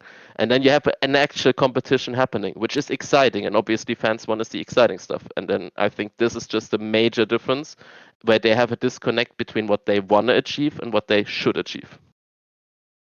If we want to talk a bit about some of the old days, obviously you were on a bunch of the old school, Fnatic, SK, way back in the day, against All Authority. One player I wanted to ask you about, because there was recently a story, right, where later on, when it was season 8, and in Fnatic, they had that thing where Soaz broke his hand and Bwipo replaced him, and that basically led to Soaz leaving Fnatic, and actually his career sort of went off the boil then. This story came out, right, that like part of the reason he broke his hand wasn't just like for no reason. Apparently in scrims, when they would just like put like camp Soaz, and he was getting killed a bunch of times, he just got really mad and like punched the desk or whatever and like did this. But people heard this story and they were like shocked. Oh my God, I never imagined Soaz would be like. And I was just thinking, mate, he's a friend of mine, but you have to know, one, he is just French, and two, he's a mega whiner. Like the thing about Soaz is that doesn't even actually mean it's that bad a day. He's just a guy where like his way of expressing himself just is that sort of like, oh, putain, oh, what the. It's just he's one of the greatest whiners of all time. What would you say? You were a teammate of his for many years. I mean, just the gestures you just made, I can relate. It happens once in a while, and obviously you're trying your hardest, and then you get camped every single game. You're not able to play the game. Obviously, there comes in frustration, and everyone is dealing with that differently. Up to this point, I still act or coach players. I work with players, and there are a lot of players that have a certain emotionality when it comes to this, because either you're invested and you're emotional, or you don't care. And if you don't care, obviously that's not good. Yes. So going against that is a hard thing. Fortunately, at this point, we have sport psychologists trying to get a handle on that, or having different triggers and ways to act on it. But yeah, I can definitely relate. I think it wasn't too surprising, but honestly, hitting the desk this hard to actually break your hand is another story. I think that's taking it maybe a little too far. Sure. But I don't think that Soaz did that too much or on a regular basis, but yeah, episodically for sure there was some whining, some annoyance going on, but I don't think that was a bad thing to say. Like, it actually just showed that he cares and that something had to be done about his current situation on top lane, right? Sure. If people don't know as well, by the way, those stories aren't just like the joke about some of those old teams, especially the Fnatic team with Speke and Soaz, they were the fucking rock and roll players. Like, they not only were the best in the game, but they also didn't have to put in all the fucking practice and be the best on day one of the season. You know, they were the guys that will get it together for the playoffs and we will still beat you. Like, one of the things people don't know is they think it's almost like hyped as it was a documentary. The stories about how many times Soaz would do stuff like not even practice like a meta champion. Then just when it was OP, just like bring it out, like first time it, win the game, and then just be like the other team could never even know what he's going to do in draft, right? I mean, we didn't know what we didn't draft most of the time. We went in with a solid idea, and then the solid idea went off board real quick, and then you just have to adapt. What do you want to do? I mean, at some point there was like, yeah, if I pick Kha'Zix here, it's probably bad. Pick me Kha'Zix. And then you just 1v9s. It doesn't matter. Or like the Lee Sin in some tournaments. Like, it just randomly happened that in a tournament itself, we developed meta further because we were like, we need a tool to make something happen. How can we make it happen? And obviously you go down a list and some things just seem better, some things just seem bad. And then, I don't know, if Soaz has like 5 or 10 games on decent jungle, then just put it on top lane. Who cares? By the way, Monty, here's how I want to bring you into this story, because there's one detail, and this is where the esports historian will never fail, Monty, and that journalistic instinct will kick in. Because when I looked up the episode we were just talking about, episode wherever it was, like 22, that nRated appeared on, and the date was September 2014. And then I look, and we're discussing with nRated, like what Worlds is going to be like and what the hype is. But here's the detail that Monty didn't disclose at the time. Monty was secretly helping coach or work with SK in Korea, because they were in the same group as TSM, maybe. Who knows why? But you know, and you've told the story before that like you secretly wanted like if they beat TSM, you were going to come out and reveal it also. Because if that was the year, if people don't know, where the whole CLG thing went down, where Reggie was like, he doesn't even coach, no one can deny behind the scenes, and Loco was like fucking Grimmer Wormtongue, yes, Reggie, yes, we will get Monty. Yes, we will lie about him on the internet not being a coach. And so this was going to be your revenge, Monty. Was this your great revenge to coach SK or something? Well, you know, I was basically just kind of asked to be another like set of eyes in the room and offer my opinion. You know, I was very cautious around the coaching hierarchy that they had already established, because they had a sports psychologist who was working with you guys at the time. And so he was like, hey, like, do you want to, you know, help out a little bit? So I was, you know, I didn't want to step on anybody's toes, but I was in, you know, I was in their, you know, practice room watching a lot of the scrims, and like, you know, offering my takes on things when asked and stuff like that. So I would say I was more of an advisory role. Is that fair to say? nRated, like, you know, just kind of, I was chilling with you guys and kind of giving some perspective. But yeah, it was really interesting. And you know, one of the things I, as a caster, am kind of famous for is that I visit probably more team houses and see more live scrims than any other caster ever in any game, probably. Because whenever there was a Worlds, I would make a very big effort of visiting all of the team houses that would have me. And especially because a lot of the teams would boot camp in Korea, even if Worlds was not in Korea, I would be there in their, like, you know, practice facilities that they had rented in Korea, watching the games and like understanding their comm structure and kind of getting a sense of, you know, who was good. I then did this in Overwatch as well, where I visited all the team facilities that would have me, kind of, you know, going to a different one every week, just to kind of get a sense of the teams from the inside. It's very helpful. Not obviously a lot of teams said no, but the teams, you know, some of them, well, you know, I would say the majority of them said yes. So yeah, I was there. And then obviously what was very disappointing about that is the things that Sven Skaren said. Still having PTSD on that one. Especially because here's all I'll say about that. Even though, look, I understand why in the normal circumstances, in the modern day, obviously you get cancelled or whatever. I will just say the one area that's aged very poorly about that, if you're in esports, is that's happened a bunch of times in games like Dota, but if it was the Chinese person doing it, magically they didn't get the same kind of punishment. They just got the little slap on the wrist or don't do it again. It's like, whereas this, if people don't know, his punishment was he had to miss the first 3 games out of the 6 BO1s. So like that essentially already really made brutal. It like nearly impossible to qualify at that point. Like that was a massive penalty for the team. I mean, we at first even thought it was a joke. Like, not gonna lie, we were completely not sensibilized in that topic, had no idea we were doing something wrong. I mean, Lucas approached us because he was approached by Riot and told us. We were at first like, yeah, that's a good one. Like, just continue. We had a laugh at it, but it got really serious really quick. So at that point, we also had like get like Julius in, who was a rookie at the time, didn't play proper tournament before. I had him in the Dr. Pepper Cup as a jungler. I coached a little bit, but it was literally I forgot just like that Gilius was a sub. That's so crazy, because that was before he was Gilius of today. Yeah. To be fair, that's also on point, because if people know the old slogan for Dr. Pepper, like as you're inserting like this rookie guy who ends up being Gilius, you'd think what's the worst that could happen, but could be Gilius, couldn't it? If anyone knows the old slogan. Yeah, keep going anyway. That was just a joke. Listen, I mean, you have to find someone that on a really short notice, just before the events, is willing to put his career on the line, go all over it, like drop everything that he has right in that moment. Next day, go into a plane, go all the way to Korea, fight the jet lag, have like 3-4 days of proper scrimming versus Korean teams getting your ass whooped in a way that you never even experienced before, and then go on the stage with that background, no confidence whatsoever, and try to perform. I think he did an awesome job for the time being, but it was still no comparison to Sven Skaren, obviously. No. By the way, that is Gilius. Gilius is the guy you could do it. One time I called him up. He goes, hello? And I go, is this Gilius? He goes, yes. And I go, what do you mean? And he goes, I can play. I go, no, do you have Kikis' number? Oh, you don't, never mind. Anyway, you know, just apparently I wasn't the first one to do that. That is a mean meme, by the way. I know, it's a really horrible joke. Whatever. By the way, though, on those lines, though, people might not know this because they might just remember when he was in TSM, or more recently he was in Evil Genius a few years ago. Prime Sven Skaren back in the day, though, mate. That was a fucking strong jungler, right? This was a beast. I think with Freddy and Sven, we had one of the strongest, if not the strongest, top side from all teams in the tournament. Like we actually played scrims versus Samsung White, Samsung Blue, where we got our ass whooped as well, especially on bot lane. But our top side actually held our bargain. Like actually the Okay. games got a bit closer because our top side was rampaging. Just to throw in some facts, it's like Freddy had the highest forward proximity of any top laner ever playing. Like he was actually like 70% of the time or 80% of the time above the mid lane, above the line in the middle of the map into enemy territory. He just kept pushing and didn't care. He died, he came back and kept pushing. There was no mercy. And that was our playstyle back then. So just to put it in a bit of an idea, like we were all really hard pushing. Svenskeren was like the counter jungler. He just went one-on-one, head-to-head every single time, tried to guess where enemies are and just played into the enemy jungle.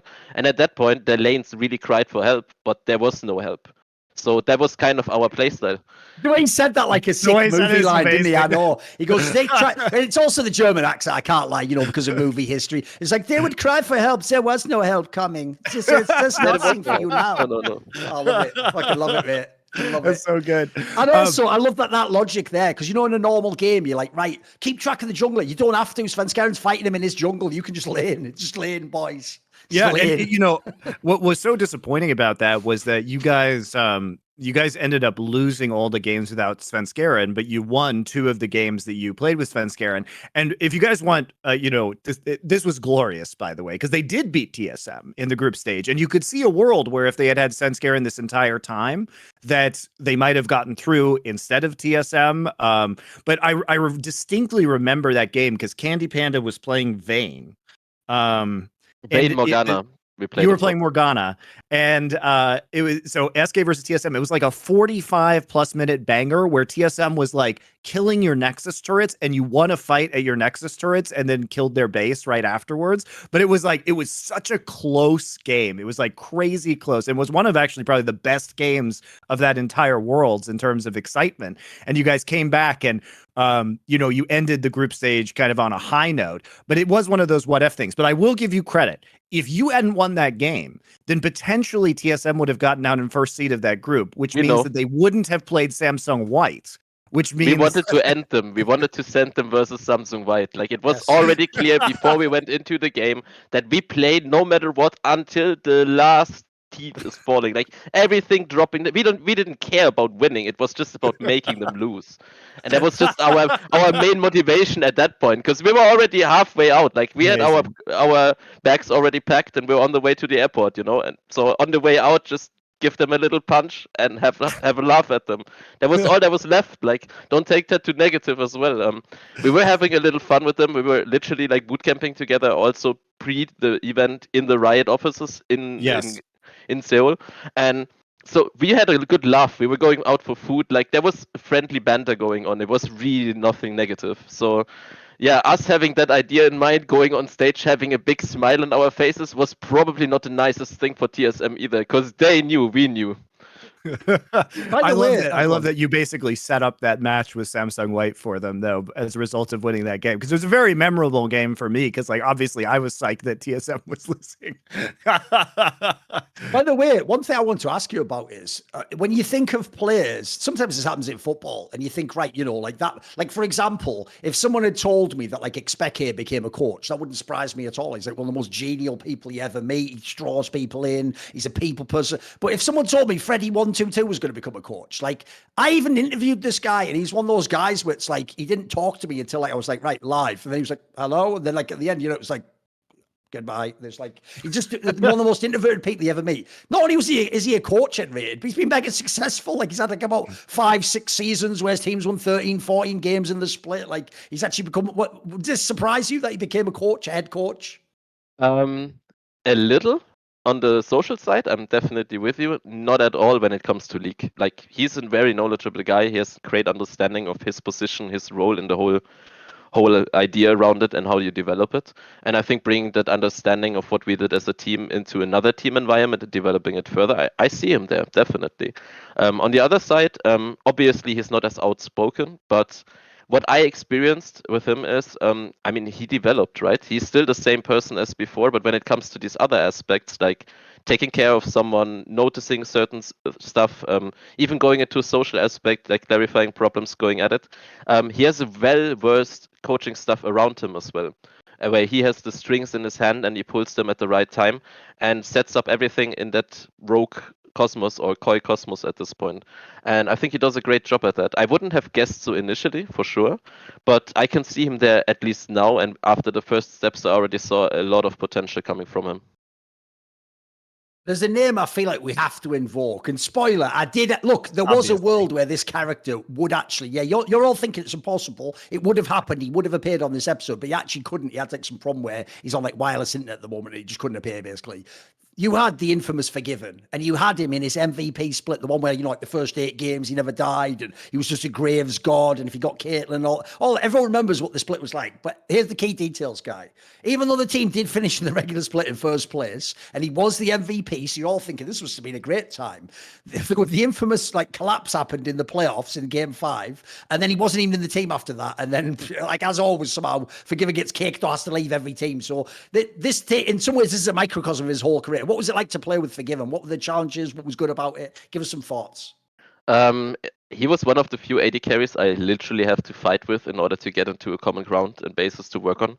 I think initially we gave each other very much open feedback, which in this case means we properly flamed each other to the point where we did the right things at the right time.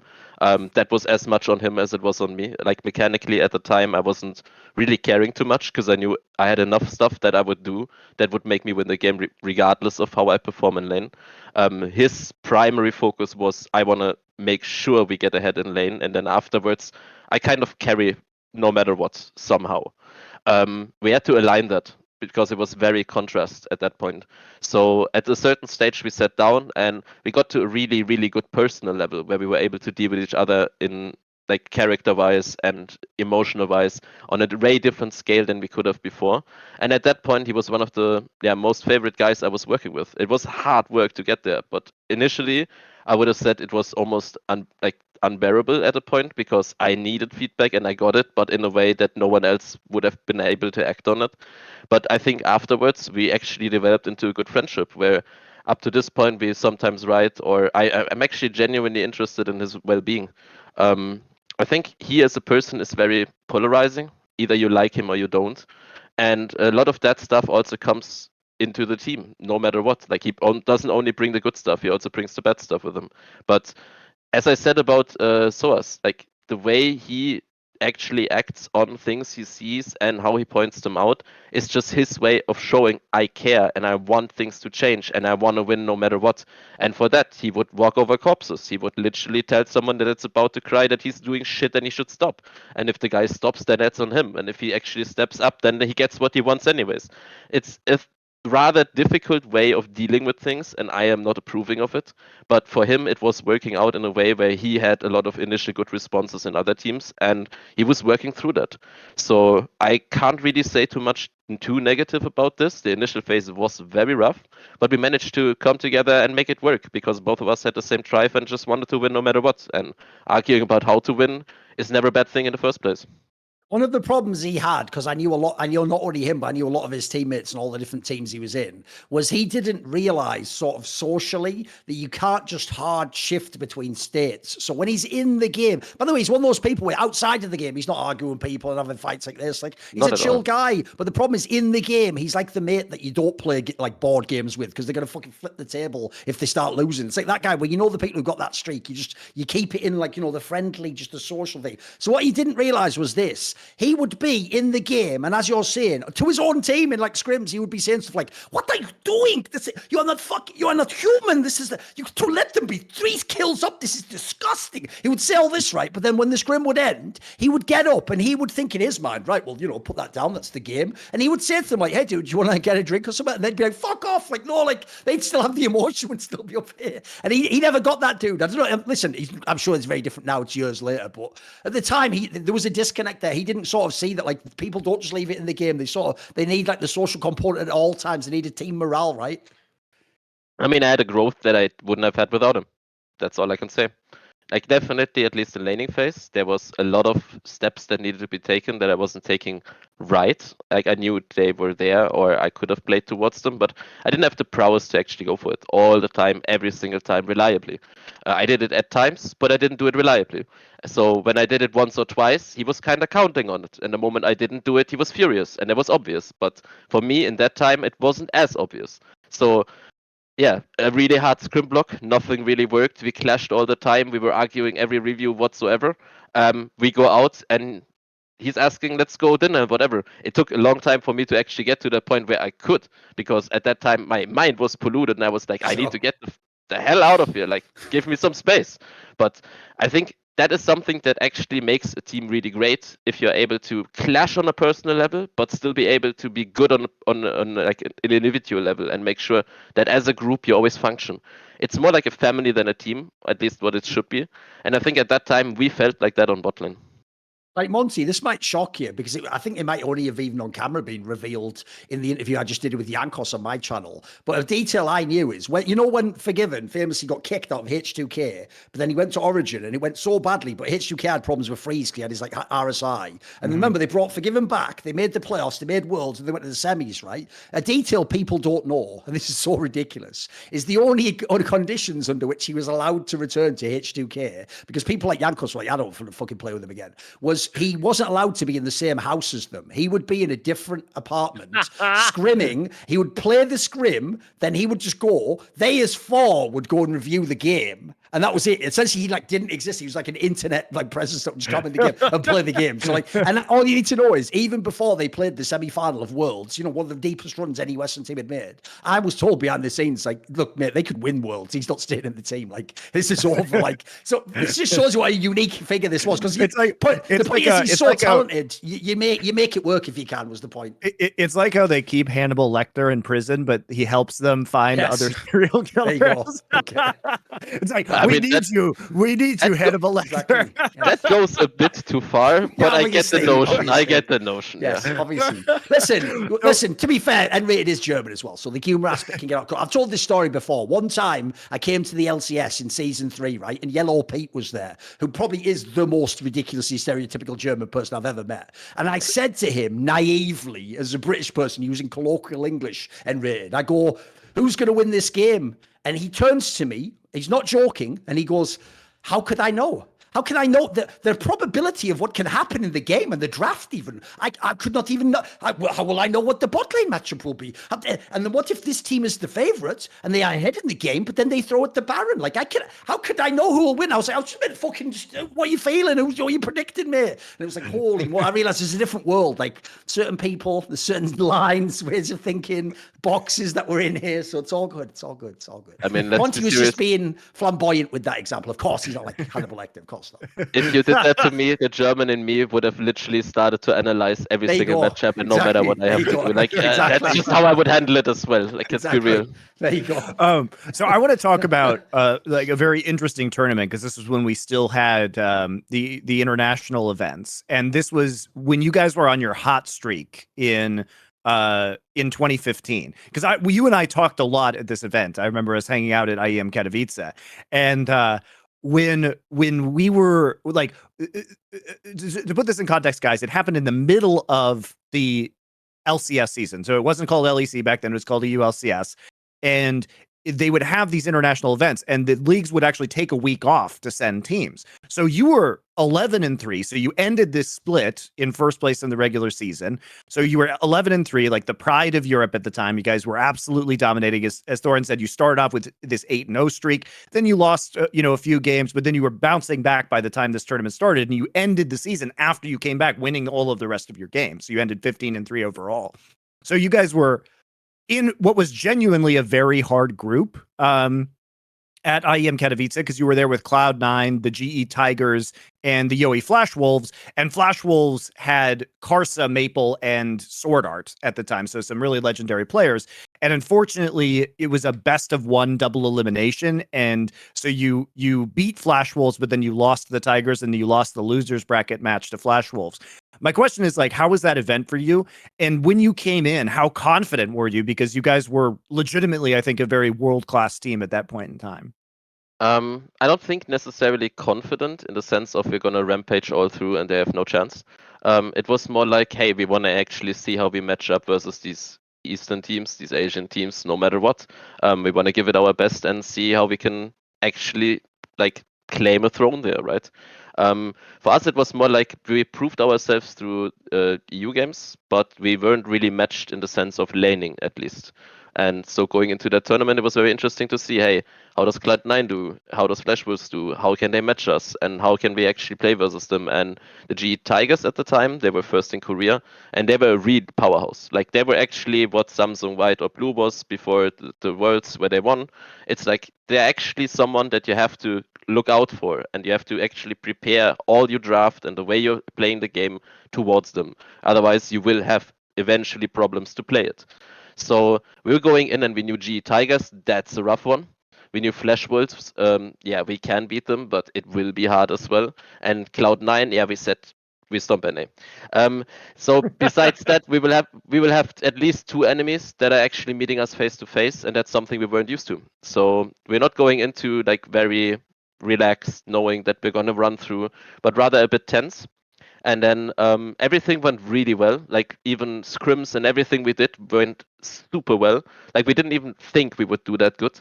And going into the tournament, playing the first official matches, we obviously had confidence because we knew that we had the capabilities of actually playing the game on that high of a level that enemies can't match us.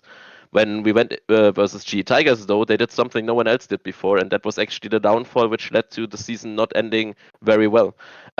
They just put 3 bans on bot lane. No matter what the meta, no matter what happens, they just kept banning our stuff. And if we don't have the right tools, I mean, you can try to screw with a hammer, but that ain't working. So from that point on, we actually said or expected our top side to take over because they were not ban targeted whatsoever. And that didn't happen. And that led to us actually having intense discussions, intense, annoying talks throughout the whole tournament, and it also led to us coming to the conclusion that we couldn't play exactly with the same roster in the next split, which was a really sad thing for me because I had the feeling this was the best team I've ever played with, and we actually had an insane amount of talent and knowledge combined. It was really sad for me to see this team fall and crumble, but in the end, even as a person inside of that construct, I wasn't able to contradict anything that was happening. Like the discussions didn't really come from me, but I just tried to facilitate them anyhow I could. In the end, it just didn't work out at all, and people just clashed so much on a personal level that working together was just not endurable. I mean, this was also the era, if people don't know, where even though you'd have like coaches, they weren't like the people had authority like now. They don't. It was more like a manager almost back then, right? Yeah, I mean, we took a sport psychologist. So, as Monty already mentioned in Korea when we were boot camping before, we had our sport psychologist that was kind of rather doing a facilitator job, enhancing the conversation, trying to Right. feel that, hey, I go thought he into was that good too. direction, isn't that better? And it's just someone that has no idea about League of Legends standing beside you and trying to argue about the way you argue, makes you argue in a more productive way. And that helped us in the long run. Because back then we had too much knowledge on us and we knew no other coach, no other player that is not currently playing has a chance of actually coming to us and telling us something about the game and getting the knowledge through. Like, we were fond of our knowledge. It was something that made us who we were. And going there and getting someone to just randomly tell us, hey, you can't play it like this does not work. I have an example from Monty, by the way. We got him in because he was one of the guys that we were respecting at the time, which was very rare. Remember the split push conversations we had? The lane Not swap? specifically. Lane swap? Oh yeah.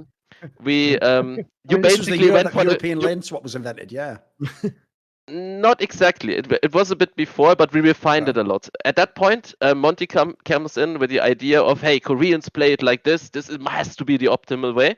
And he was trying to argue at first about how we did the lane swaps. And then we told him, hey, look at several games, look at how we're doing it, and try to see our point. And we elaborated, hey, if Freddy dies there, we don't care. He delays them enough for us to get bot and be on top before they could do anything.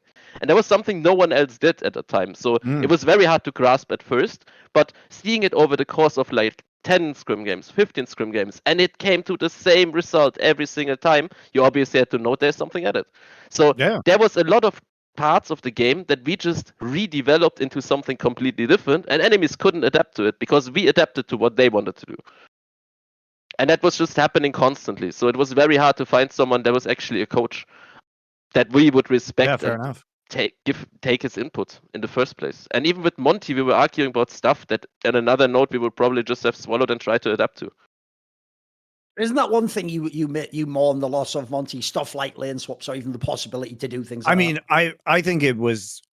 Look, I know it's a controversial opinion, but I really enjoyed that era of League of Legends because I thought it was really interesting from a macro and strategic perspective, and it brought a different dimension to the game because it wasn't like you had to lane swap; it was just another way to play. And so I think it increased champion diversity because it allowed you to hide kind of losing lanes by lane swapping, and it was really fun. I enjoyed it. I know the fans didn't like it, and Riot certainly didn't like it, which is why they nerfed it into oblivion. But I thought, at least at the professional level, it was very cool. I mean, we still have Sion running into bot side, not caring about top lane Wait, until minute the remnants are 5. still there, Just diving bot no matter what, and just making sure, True. hey, AD carries are broken, enemy AD carry doesn't play the game, we win, woo! Yeah. And that just keeps on happening. Like, there's certain champions that can still do this, but the diversity has definitely been decreased for no apparent reason, in my personal opinion. But I guess viewership and longer games were not really what Riot wanted in the long term. By the way, Yeah, and- imagine being a sports psychologist figure. You're in one of your earlier assignments, and you get given forgiven, right? All I'm going to say is, if anyone's ever read the graphic novel Watchmen, and imagine it's like the like criminal psychologist who comes to him in prison, and in trying to explore like what's his name, fucking Rorschach's mind. It's one of those like don't stare into the abyss because the abyss stares back into you, and it actually unravels the psychologist's mind, and he goes back to his wife, and he's sort of like all shaken at what he's learned. You know, I imagine it's like that, or he just wrote a book. He just wrote a whole book about him. One of the two. Definitely one of the two. By the way, since you've been a coach, actually, there's a player I want to ask you about. People won't know this, but a few years ago, you were coaching Nuclear Int, now Knock, who plays obviously for BDS, who almost won the LEC. So, what can you tell me something about him or what you thought of his career so far? I think he was promoted a bit too early. I think another year in ERL. I mean, I told him that. I told management that at the time. I felt like he has such an insane potential that pulling him up too early will actually decrease his chances of staying there, being there. Because a lot of times in LEC, you get one shot. And if you fail in the first split, you might not get another one. But he's a very consistent player. I think mechanically he was insane at the time. He was doing things on his own that maybe from previous coaching, individual coaching, he got that. But it was a lot of things, a lot of champions that he played significantly better than anyone else on a certain level. He had very good understanding of when he should move, when it's in his favor to move, and when he really shouldn't and shouldn't care about side then whatsoever and just push his lead. And I think he is a natural talent where he rather doesn't think about stuff but feels it. And I think that's a very, very understated quality of players where they get a really good feel about how the game should be played and how you can gain your advantages in the best way or pull them off or like develop them further whatsoever. I was very, very, let's say, fond of him having him on mid lane. And even afterwards, when he was promoted to the main lineup of Schalke, we got Spyro in.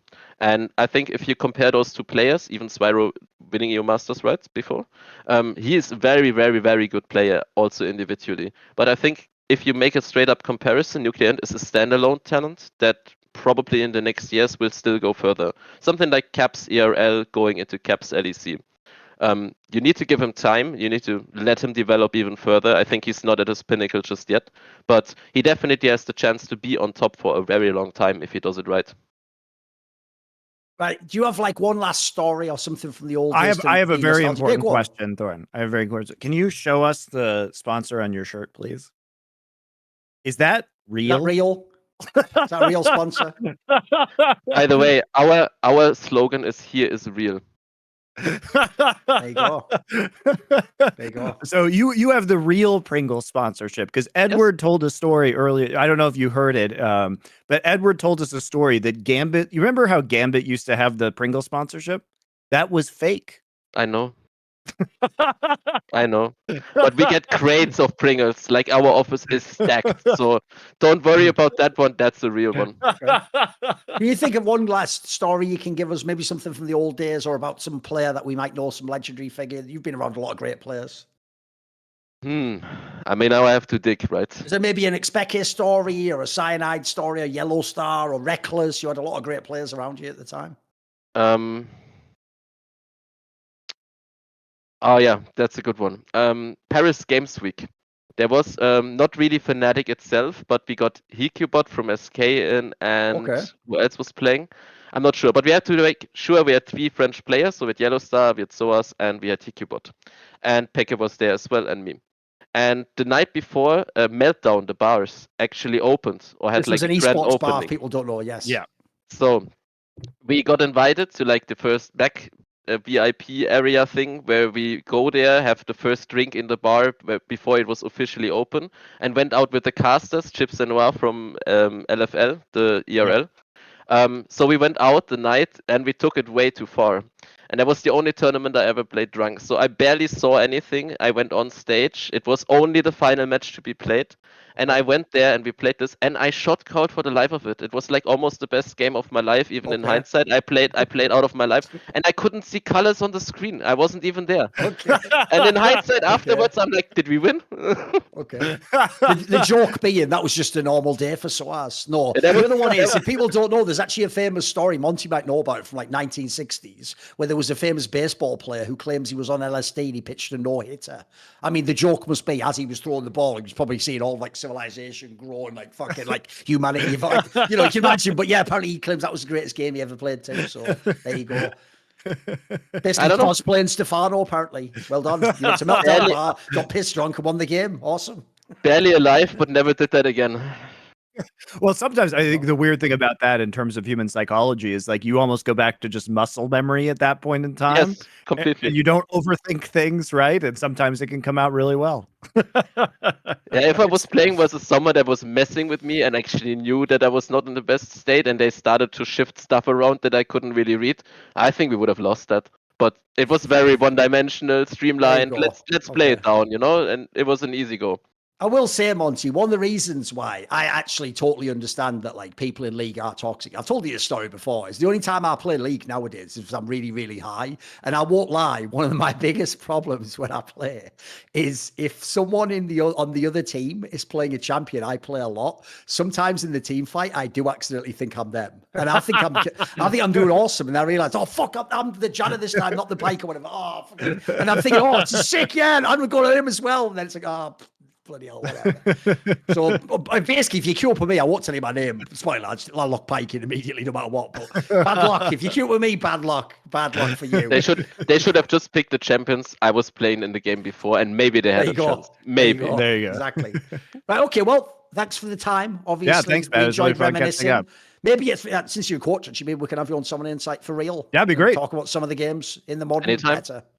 Sounds Yes. awesome, man. We'll go to the All right, next thanks. guest then. Peace, boys. Bye. We are back, and our next guest has joined us. He first appeared on episode 63 of Summoning Insight. It is, of course, Doa. And by the way, Doa, that does imply, and I'll just say it straight up, much like Riot Games, I was sort of cosplaying Riot Games there. You were just criminally overlooked. You'd been casting with Monty all those years. We had this talk show. I bet the whole time you were thinking like I was, that thing I said earlier about Monty never invited me on bloody OGN. You were like bros, like, you know, how's Summon Insight going? Like, you're looking for any guests? Like, yeah, do you know anyone, Doa? Do you know anyone who could like appear who's like a big figure? Like, I'll think if I can, but like, why did it take 63 episodes for Zoom to invite you on? It's not bullshit. I don't know. pal. I mean, you know, Reggie said it. Reggie said it best, right? Carried by Monty. So I guess that's That is real. If people don't Yeah. know, we've already made fun in the past about the Riot angle where they said you didn't have the gravity, not gravitas, to do the big moments. Yeah. But the Reggie I gotta one's weigh more. worse. I'm working on When Reggie insulted Monty, Doa came to his aid on Twitter and was sort of like, you know, that's a bit too far. And even though no one has any reason to dislike Doa, Reggie just clapped back at him and basically told him, like, yeah, well, you're just carried by Monty, which is like, what? And also, you are a really good play-by-play commentator. That's such an egregious thank you. comment. I appreciate it. What an egregious. I'm You come from reporting- StarCraft 2 as well, like, but you thought your Monty just carried your whole career, bro. I mean, you know, the thing is with that, so I should mention too, I'm reporting live from the LCS offices. That's There you that go. explains the Okay. background. So I wanted to let everyone know that first. But The dumpster fire. yeah. Exactly, yeah. Things are a little bit, you know, subpar here. You can say right now. But going back to that, yeah, like if I remember right, Reggie was just saying some like wildly false things about Monty, and this was during the era when he was coaching CLG remotely. Like I didn't see Monty for like months because he'd be waking up at like 3-4 a.m. doing scrims and stuff. The guy was working his ass off like 24/7. And then Reggie comes in and says all this bullshit. And I'm like, all right, well, I have to say something, you know? And then I found out I had been carried by Monty the entire time. Who knew? But yeah, there you go. Hold on. I got to get to someplace a little bit more comfortable. It's like, oh, there we go. Okay. There. That actually looks like it could be an Overwatch map. That's right. A game You know, from a company with no yeah, controversy. that looks like Genji could be set up there, like the Archer characters over the other wall. You know, This feels much It's because better. it looks like a Blizzard World, the Overwatch map, but it's from World of Warcraft. This By is the way, actually the Gates of Stormwind in World of Warcraft, which is which by the way, WoW is better than it's ever been right now. Okay. Quick Take plug your for word for that. Dragonplay because Fair it is it is very good. I know. No, I listen, know. listen. For But everyone great. else, I'm sure it's great, but to me, that's like saying, "Oh, you should check out the new menu at Denny's." It's like, well, you know what? I probably won't, but you know, fair play. Maybe like like upgrade the eggs over my mooney or whatever the fuck that shit's called. Like, Yeah, what about this then? We can't help what we love. Despite people claiming you were carried by Monty, I'd actually argue at times in your career you were dragged away from perhaps better aspects of your career. Like, for example, wasn't Monty the one who came to you, someone who totally like integrated in Korea? You'd spent years practicing your Korean, talking to every cab driver, leveling up. You know, you eventually married a native Korean, and Monty was like, "Hey, I've got a brilliant idea. Let's move to LA and hitch our wagon to this Overwatch thing. Trust me, bro, this is going to be so good." Hey. There are some caveats there. First off, Sure, yeah. we were not planning on moving to Los Angeles. Oh, that was okay. not part of the Okay. original pitch, which Fair was enough. it's Don't know very that, yeah. crucial to mention that because neither of us wanted to live in Los Angeles. And we also, because the original pitch for Overwatch League was it's going to be like WWE. It'll be in a new location every Oh, week. I So see, you can right. live wherever Yeah, you want, right. which was actually very attractive, Yeah. right? And it was only after we signed our contracts that they were like, just kidding, it's in Los Angeles. And we're like, what? Yeah, And that's the and to thing. be fair to them, they did tell us we could live anywhere, but then we would have had to fly literally every week to Los Angeles, so it just wasn't worth it in the end.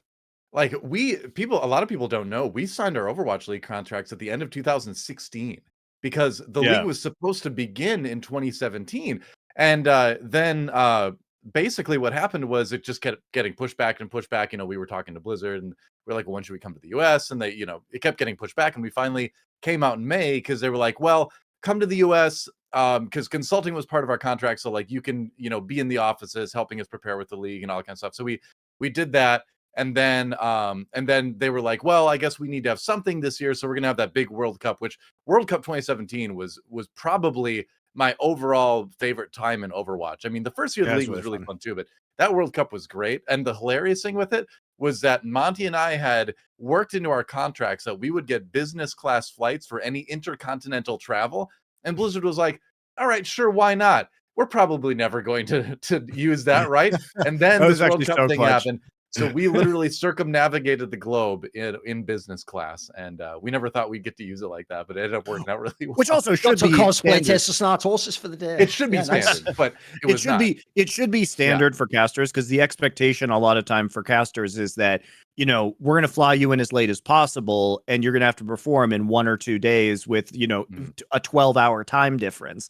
And so it really does make a big difference when you're able to sleep well on a plane to acclimating and like putting on your best performance. So It really I did, mean, honestly. yeah. And I think you also have to understand the conditions that were happening like within League of Legends at the time. So first off, Riot was encroaching very heavily on OGN. They had as we had talked about earlier with Chobra, they had basically switched the way that the league had operated, where they forced out OGN's format into their new garbage format by 2015. Both of us had started on Blizzard games casting, and we loved Blizzard. And so it was really exciting to see this new potential esports title. And also, you know, we had boycotted MSI because they were doing bullshit with rates. As we said publicly at the time, and this was true, Riot had the lowest rate among 7 different esports. It was not industry standard. And when we tried to confront them about it, they basically said, that's not the industry. We're the industry. We are the industry standard. It said Which those we're just other like, games okay, there's paid too much. I'm like, yeah, really? yeah. Really? That's And your they were the that's your biggest response? Yeah. yeah, they were the biggest game in the world. And so, you know, it really didn't look like, and we knew eventually that Riot was likely to take League of Legends in-house, which they did in Korea, which means we would have to work directly with Riot when we worked for OGN. And we both of us were already doing other games with OGN. Like I was doing Vainglory. We had both done StarCraft 2. We had cast StarCraft 2 together with them. Doe was doing Hearthstone. So we actually really, in terms of pay and what was going to be good for us for our careers, it was very difficult to see a future where we could actually make more money and have a more successful career than we were having at that point in time. And indeed, that's held true because Riot has a monopoly and they basically capped caster rates, and there is no growth as a caster unless you move into, streaming. So co-streaming is a new thing, but remember that didn't exist at the time. That wasn't possible. So yeah, I mean, I think if you go back in time, it's hard to argue making a different logical choice because Blizzard was treating us very well. Yeah, and I mean there was a lot of exciting things about what they said they were going to do with the league. Now, how many of those things actually came to pass is a totally different story, but what we were sold going into it would turn out to be very different from what reality ended up being for that. But at the time, and there was also just a matter of capping out too, like where we loved casting League of Legends in Korea, but there wasn't really any more advancement beyond that. There was, and I think both of us have always been very interested in finding new ways to try to make the industry better, the industry overall better. That's important to us as much as getting to have the fun of being casters and things like that. So I think we saw it as an opportunity to go back to NA and really try to hopefully push the industry forward. And it push the industry in certain ways, but yeah. Do you miss those days when it would be the split final and you would go and do like the spring or summer and it would be the big finals? It'd be in could be in Busan, could be in Korea, could be in big gymnasium or something. You'd have those 10,000 fans. And there's another thing. There's a lot of reporting on how many fans go to event. There would be for real 10,000 fans there and people lining up all the way around the block. Do you miss those days of the massive finals? Oh yeah, for sure. I mean, who wouldn't, right? I mean, just doing the whole season, having the storylines leading up to it, and then seeing these players put in this intense, extreme pressure situation, and seeing who performed. I mean, it's the best of sports, right? Where you have screaming crowds and players doing everything they possibly can to perform at their peak, and the action is great. I mean, it's just you can't recreate that atmosphere anywhere. And we missed that. I feel like I got a bit of a taste of that again finally last year at the Charlotte Major for Rainbow Six, where we had a venue for the finals, and we had about 3,000-4,000 people there. So it wasn't as big as the OGN days, but there was still a little bit of that. And so yeah, definitely missed that. You need a minute, Monty? No, my wife wants to say hi because she wants to be on the 200th episode. Bring her on. Hi, Susie. Hey, I knew that you were coming on next, so I figured I'd just hi. Say hello. How's it going? Good. We miss you guys. We just see people don't know. Before, until very recently, Monty and Susie and my wife and I only lived about 20 minutes apart in LA. So we would hang out all the time. It's not like the Mythbusters where they actually don't like each other in real life and want to get as far away as possible. No, we actually hung out. So about a month ago, my wife and I moved up to Minnesota. Which is why I have no actual office background because it's still in progress and all that. But so we haven't been able to hang out in person as much. By the way, Susie, I will point out you were actually on some of the Insight before Door was. You were on episode 40. And what's funny is if you ever go back and look at the comments, right? Because at the time your relationship with Monty wasn't public, I'm a bit cheeky on the episode and sort of make some slight, as I want to do, make some slightly over the line remarks and sexually and everything. And what's hilarious is all the comments are just people wow, what a disgraceful thing. She's obviously so uncomfortable. It's we actually didn't know, she didn't just come out of the thin air. So yeah, it wasn't well received. Guys. There you go. Not bad. Yeah.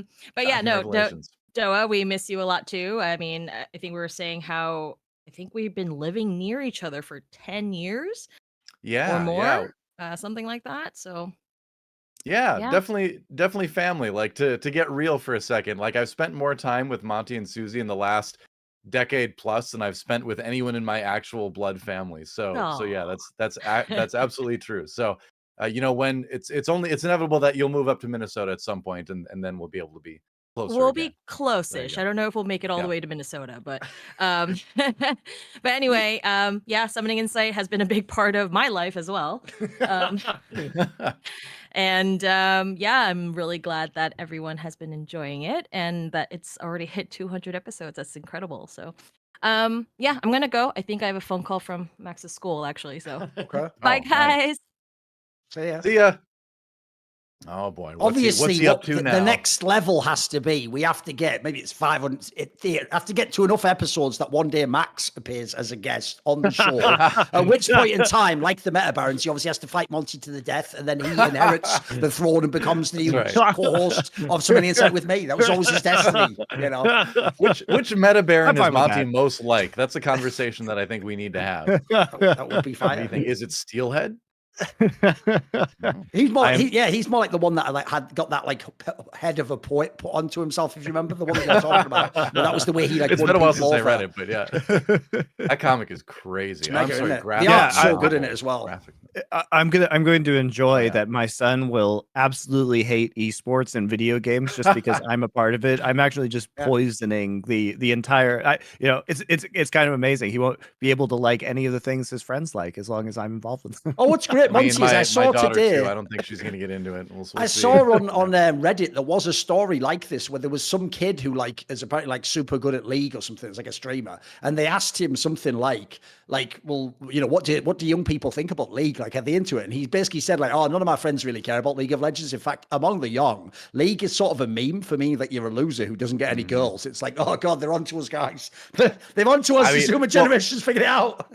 Like seriously though, the play versus deal hurt League of Legends in the high school level so much. As somebody who's worked in high school esports for a few years now, there's like a black hole in that age group's video game consciousness when it comes to League of Legends. Because, like for instance, I in Wisconsin, they went from like 100 teams playing every year to 0 because no one wanted to work with play versus. Minnesota was similar.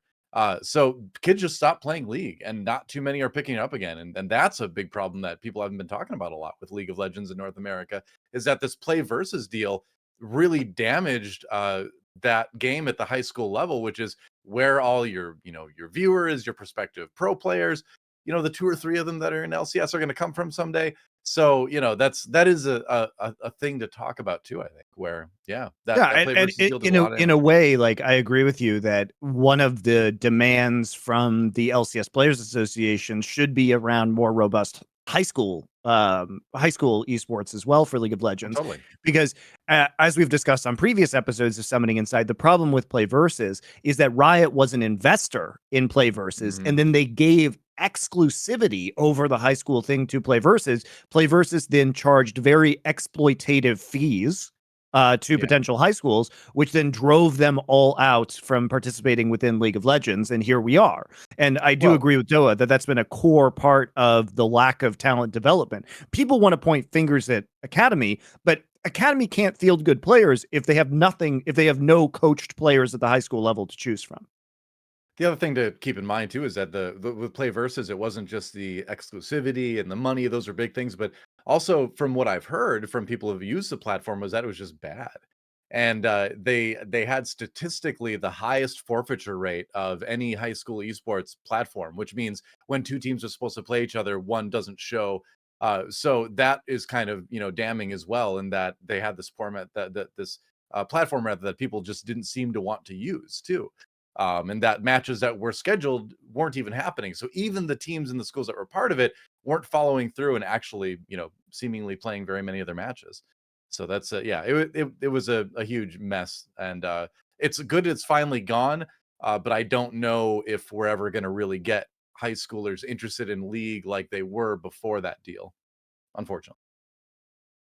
No, I think it's also a product of the game becoming so complicated with the number of champions that have been added that the entry point, and I think that's why the actual coached infrastructure is so important to the game, because even getting a fundamental understanding of this game without your friends or a coach helping can be quite difficult at this point in time, because the barrier to entry is so fucking high off of 160 champions in the game that without some level of outside assistance, it is much, much harder to become, invested in playing the game competitively, at least. It's possible that 200 years of design experience is too many years of design experience. I might want to. Well, I think the issue is Valorant. I can see the same future for Valorant, because when you create a monetization model that is based off of releasing new characters, basically, the cycle never stops. And then you ended up with an extremely bloated game. Whereas a game like Counter-Strike is still, it's just a it's just a skin system, right? So it's much easier for people to get into the game because it's all aesthetic and not to do with expanding gameplay. I mean, I Well, actually see- suggested go ahead. years ago what I thought the solution was, which I'm amazed more people like LS is in this world. Why is no one else recommending it? It's to do the method of Magic the Gathering tour.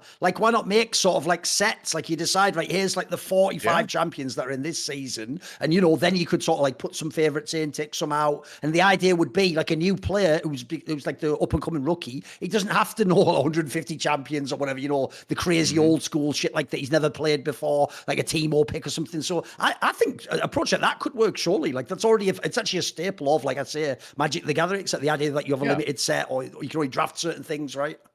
It would be so much easier, I think, to balance too. You'd need so many less interactions to worry about, etc. There, you know, I don't need to go into it. It's pretty obvious. But I think if you look at another Riot game, Teamfight Tactics, they do that type of thing. Oh, right. There are Yep. sets that come through, and they don't have every champion from League in every set. It's something like usually around 50-ish, if I remember off the top of my Okay. head. And sometimes they'll bring a champion back from a previous set, but give it like a different ability, because in that game, each champion only has one ability. But I do think it is a way to do what you're talking about, where it's easy for a player to jump into Teamfight Tactics compared to League of Legends, because if you're jumping in for a TFT, at the most, you're like 5 months behind, because they rotate twice a year. There's like 2 sets a year basically right now. And you look at card games as well. There's maybe like 3 to 4 expansions for good card games per year, which gives players a chance to play, to learn, to adapt to it, but not to have it get stale. And there's not too much product coming out that it gets too complex. I mean, Magic, unfortunately, is a rough example for that right now, because they're releasing way too much stuff. But that's a different topic entirely. But yeah, I agree. This is actually similar to what I was saying about Overwatch way back in the day, where I said in a lot of meetings that I would love to see Overwatch be more like a fighting game, in that you had a roster that came out, and then maybe add, 4 to 6 characters over over a year or two, right? A couple little DLC, quote unquote, type things. And then you do a big swap over, where you have a true Overwatch 2, where you have some characters carry over, your Ryu, Ken equivalents, that kind of thing. And then you add a new chunk of characters as well. So you treat it more like a fighting game, right? Where there's a smaller roster and the emphasis is on mastery over just adapting to whatever meta it is and whatever patch it is. That's way more fun, I think, when you can look at someone who's a true master of their particular niche in a game. Something that StarCraft had. That a You lot know, of other one games thing, still by lack, the yeah. way, I've always thought actually was so brutal about the timing of when you were at your peak in League, is because back in the day, obviously, the people who played support had no fucking items and didn't do any damage. And if they did fight, it was like a hilarious sort of like with purses like slapping each other. So obviously you invent the support all combat. Like in the modern day, it is fucking support combat, mate. People are killing each other in know. lane. Like this would have been your era. The bloodthirsty support is a thing now. It's just Yeah, a I thing, guess- isn't it? I guess I look at that, and I guess my first thought is we won. We There won. you We always go. knew Okay. supports. There We you always go. knew supports with the true damage dealers, the true kill There you takers. go. And finally Riot has admitted that. Other games like Overwatch, they admitted it too.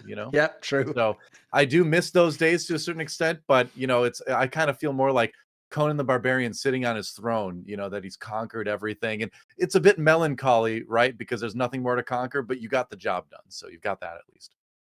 Indeed. Supportal combat forever, yeah. Bloodthirsty supports. Yeah. Best. By the way, the casters still use that line. I hear it all the Yeah, time. I know. In League of I mean, I Legends. know that'll It's still sound very crazy. active. Spoiler, there's actually a skit you can watch on our channel. It's called like the Riot Wreck Machine or whatever. Basically, believe it or not, guys, even though Riot sometimes wouldn't hire people like MonteCristo, they don't mind just taking all their jokes, memes, skits, ideas and using it as if it was their own, Imagine that. Imagine that. Well- Then again, I'm saying that. The guy who made Dota All-Stars is like, first time, bro. I mean, Exactly, the yeah. person who made all the IPs that they exactly. copy, True. the Predator guy is like looking at Rengar first time, Alien guy looking at Kha'Zix. Have they ever had an original idea? I mean, they even designed champions that are possibly the most boring conceptual things in fantasy. Like, think about this for a second. What the fuck is Garen? He's just a guy with a sword. Oh yeah. He He's is just a I guy think- with a sword. See, he should be going back to our early smaller roster, talk. He should be like the Ryu of League of Legends, right? Yes. Where it's like, yeah, have a cast of smart characters, but bring Garen back every time because he is the generic sword guy, and your game kind of needs a generic sword guy. So, change him up a little bit, give him a little bit of backstory between games like Ryu has, slap a beard on him once in a while, and you're good. I think they need a Ryu type like that. Yeah. Garen could be that. Yeah. I mean, I just love that it's just every genre slapped together within one game with no cohesion, which is why the intellectual property just doesn't work, right? Like it's also so jarring to see the difference between representations of the characters. Like the difference between Heimerdinger in Arcane and Heimerdinger in League of Legends, they're not even the same character, but they can't be because they fucked up Heimerdinger in League of Legends because the tone is not internally consistent within League of Legends. So you have to have all these different weird interpretations of the universe.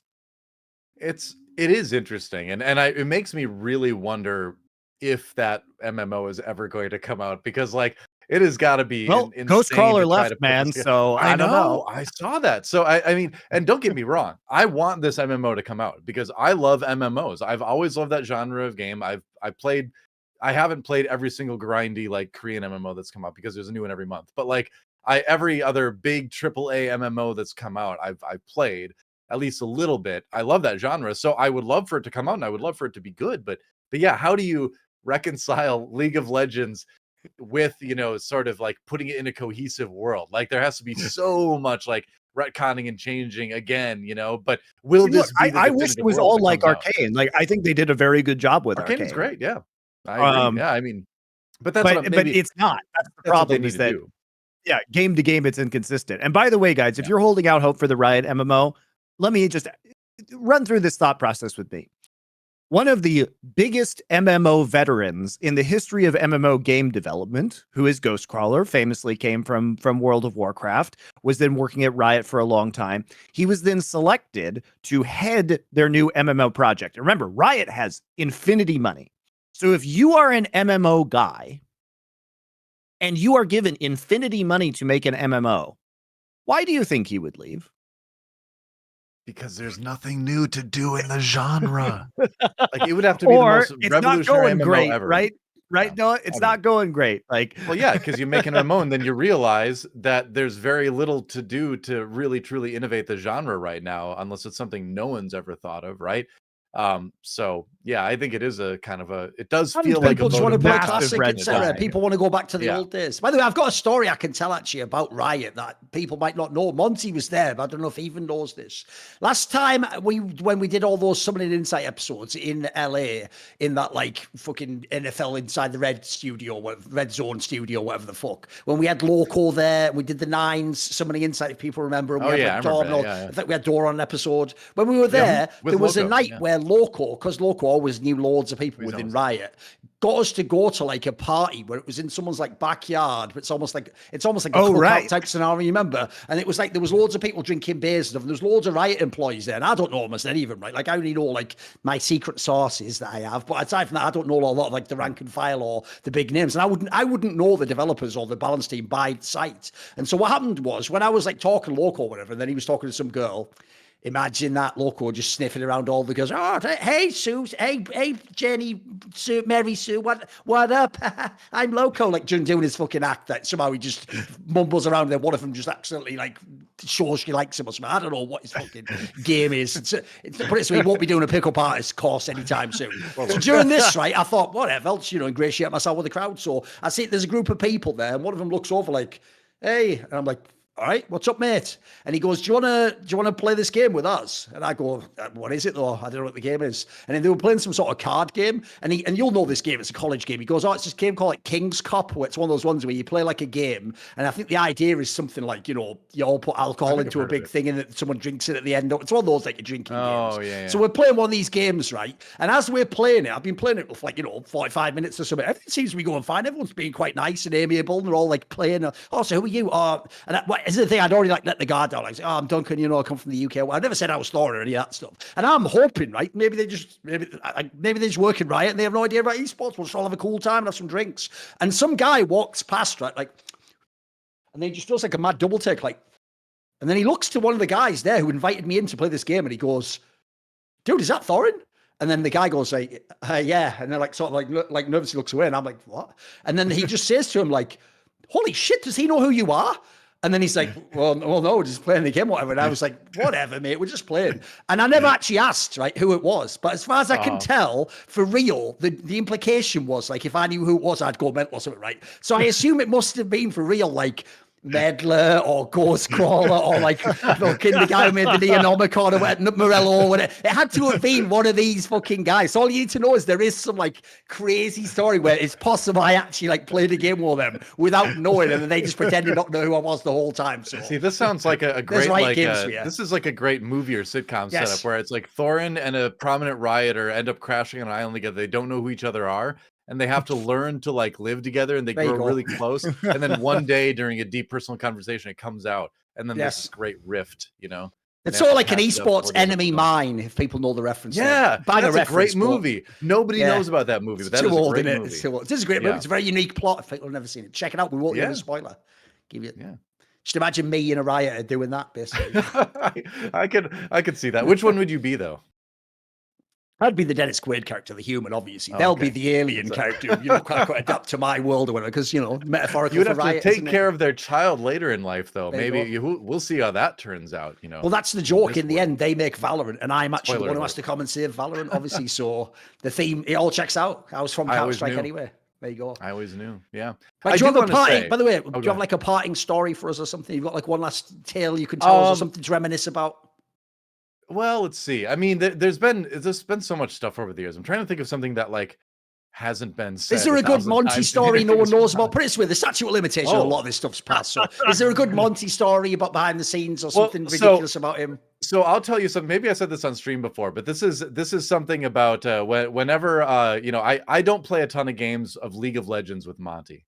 And I never really have, but whenever I do, it always goes the same way. I always pick like Blitzcrank or something like that, one of the hook champions. I always pick some sort of bloodthirsty support or whatever, and the game always goes with me trying to make him and I are in a lane together or something, or he's jungling. Usually he's jungling, and you know, I try to make all these plays, and you know, sometimes they go great, sometimes they don't go so great. But at one point in every single game, I just hear in comms, Monty just goes, "Can we just start playing seriously now?" Every single time. There's like a limit. He hits his limit, and he's like, "All right, I'm too competitive. I have to win this game." Okay. So Monty's that's that guy playing League of Legends with Monty. Okay. Like, guys, we just get serious already. There's LP on the line here. Like, okay. Exactly. This is a serious game of esports competition. In that case, bear in mind the story I told earlier. Good job, me and Monty never played together. By that logic, there you go. You connect the two stories, it would be the worst of all, wouldn't it? It'd be the worst possible scenario. It was always a ton of fun, but we don't play a ton of games in League together anymore. There you go. No, we just played Deep Rock Galactic and Sea of Thieves. Yeah, and Diablo 4. We're definitely going to play the crap out of that. We played a ton of Diablo 3. Yeah. Here's the thing. I got to tell you about V Rising, by the way. It's a vampire survival. Oh yeah, that one's fun. Yeah. We've got a server. I'll have to get you in there. Okay. Anyway. What I will say is this: as people will know from last year when Monty did all those streams, they had the couch stream and Dora was there. Like, depending on what's going on with our company, we do have plans in the future to do league-related things, watch parties. Look, if we can ever get co-streaming, we would do it. It's just spoiler. They won't give us that because the ultimate revenge would be that Monty and Dora has co-streaming. Oh, right. Well, you don't have co-streaming automatically if you're in the League Partner Program. You used to, but they changed it to make it very limiting.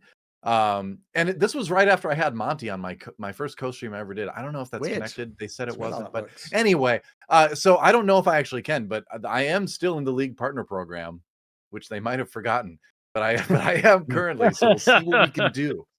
I can tell you at some point you will see Dora again, potentially in league related. At a minimum, he'll be on Elephant. What I will say is that, you know, we've been teasing this for a while, but I think this summer, Doa and I are going to start a nerd culture show on Blast Free Nation.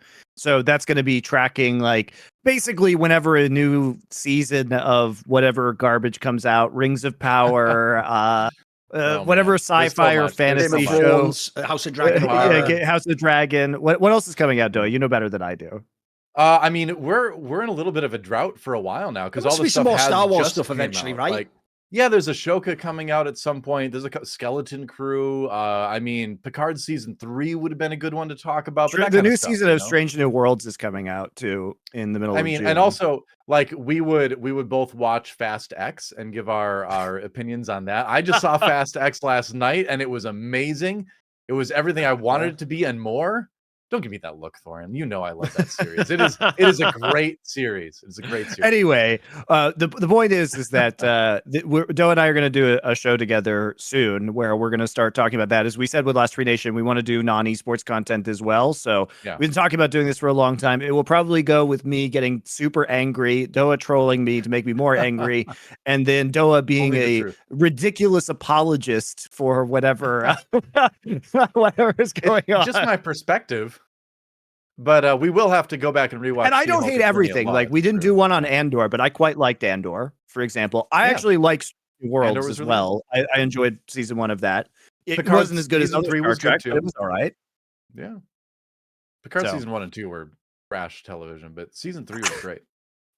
So we will start doing that. It's just been in the pipeline for a while, but I think now's a good time to get rolling with that kind of content as we continue to expand the network. So we'll let you guys know. You know, one of the advantages of having our network of shows is that when we start this stuff, we'll just tell you about it on all the other shows. So you'll hear about it, and we'll probably start a new YouTube channel for that one. So just be aware that that'll be coming. And if you want to see it, leave a comment on the video and tell us how much you want to see it. That'll help us do it faster. And you do want to see it. You do.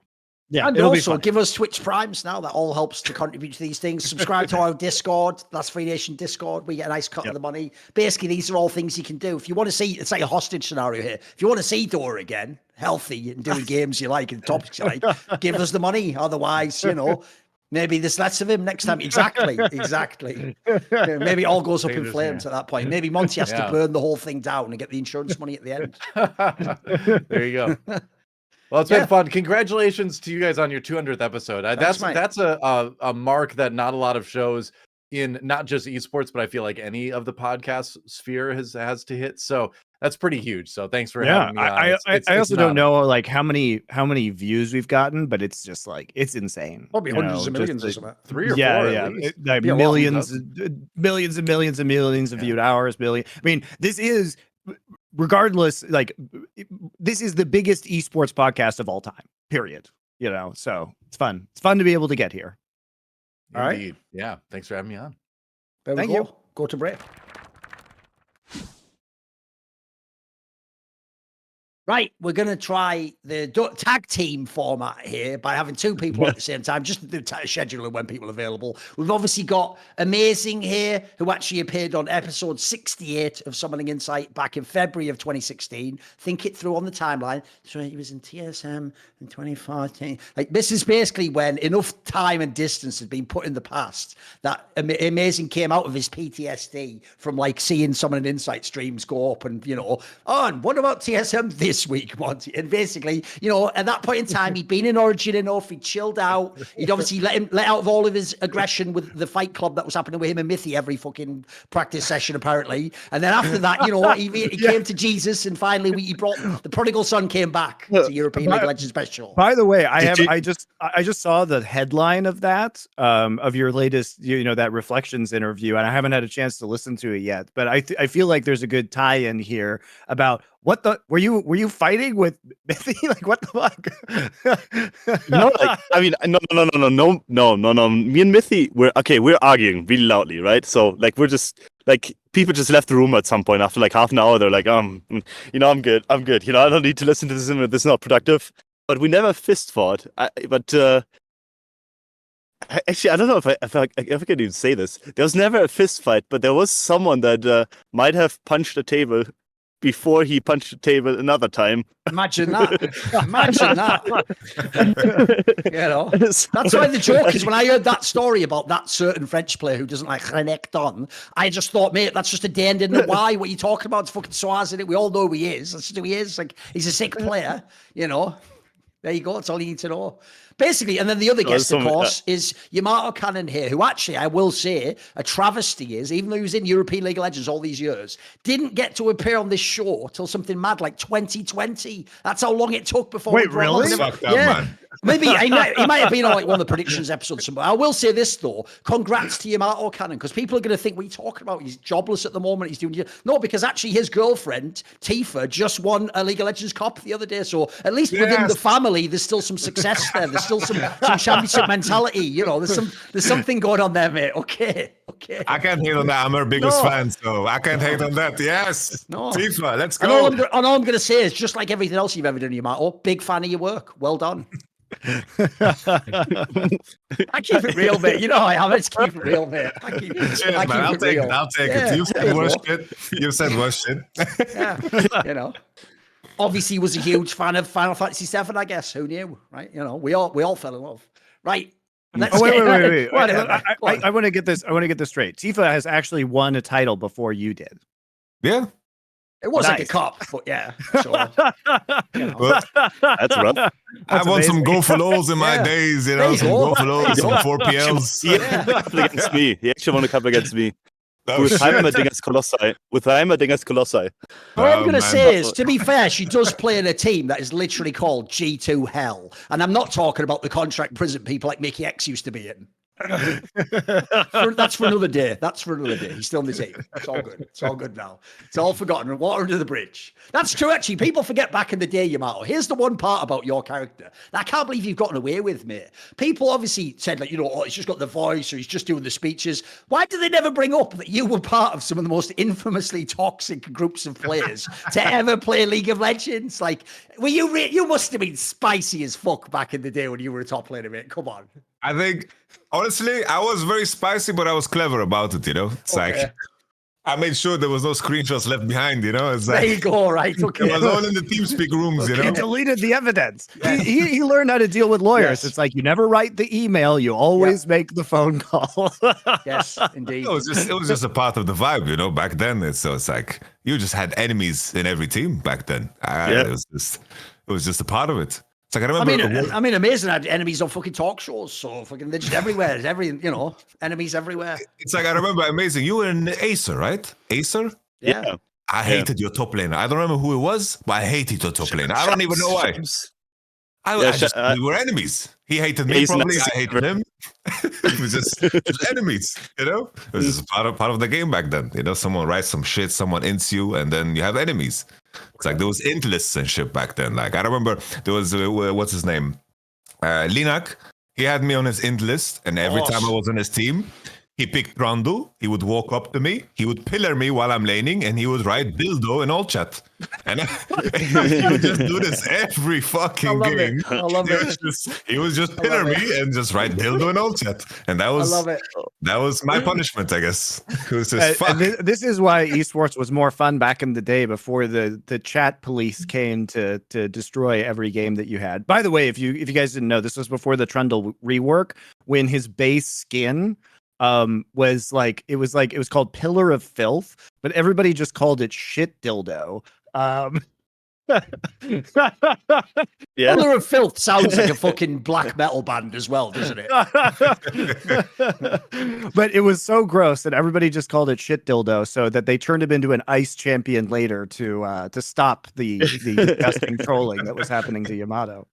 By the way, Yamato, I've got a question for you. Look, I don't want to put you on the spot, but I'll put you on the spot. I saw you did that brilliant fucking like speech that you did, the hype up speech for Cloud9 or whatever it was during MSI. So what I thought was you don't have to do one of those, but can you just give us, because you've got the voice for it, mate, you got the on-camera presence. Can you give us sort of some hype for the fact that we've had 200 episodes of Summoning Insight, the ultimate trash talk? Let me pull up ChatGPT right now, Yeah, man. come on. You Come on. guys continue while I need to ChatGPT to wrote marinate that. I forgot. ChatGPT. Yeah, you figure it out. You figure it out.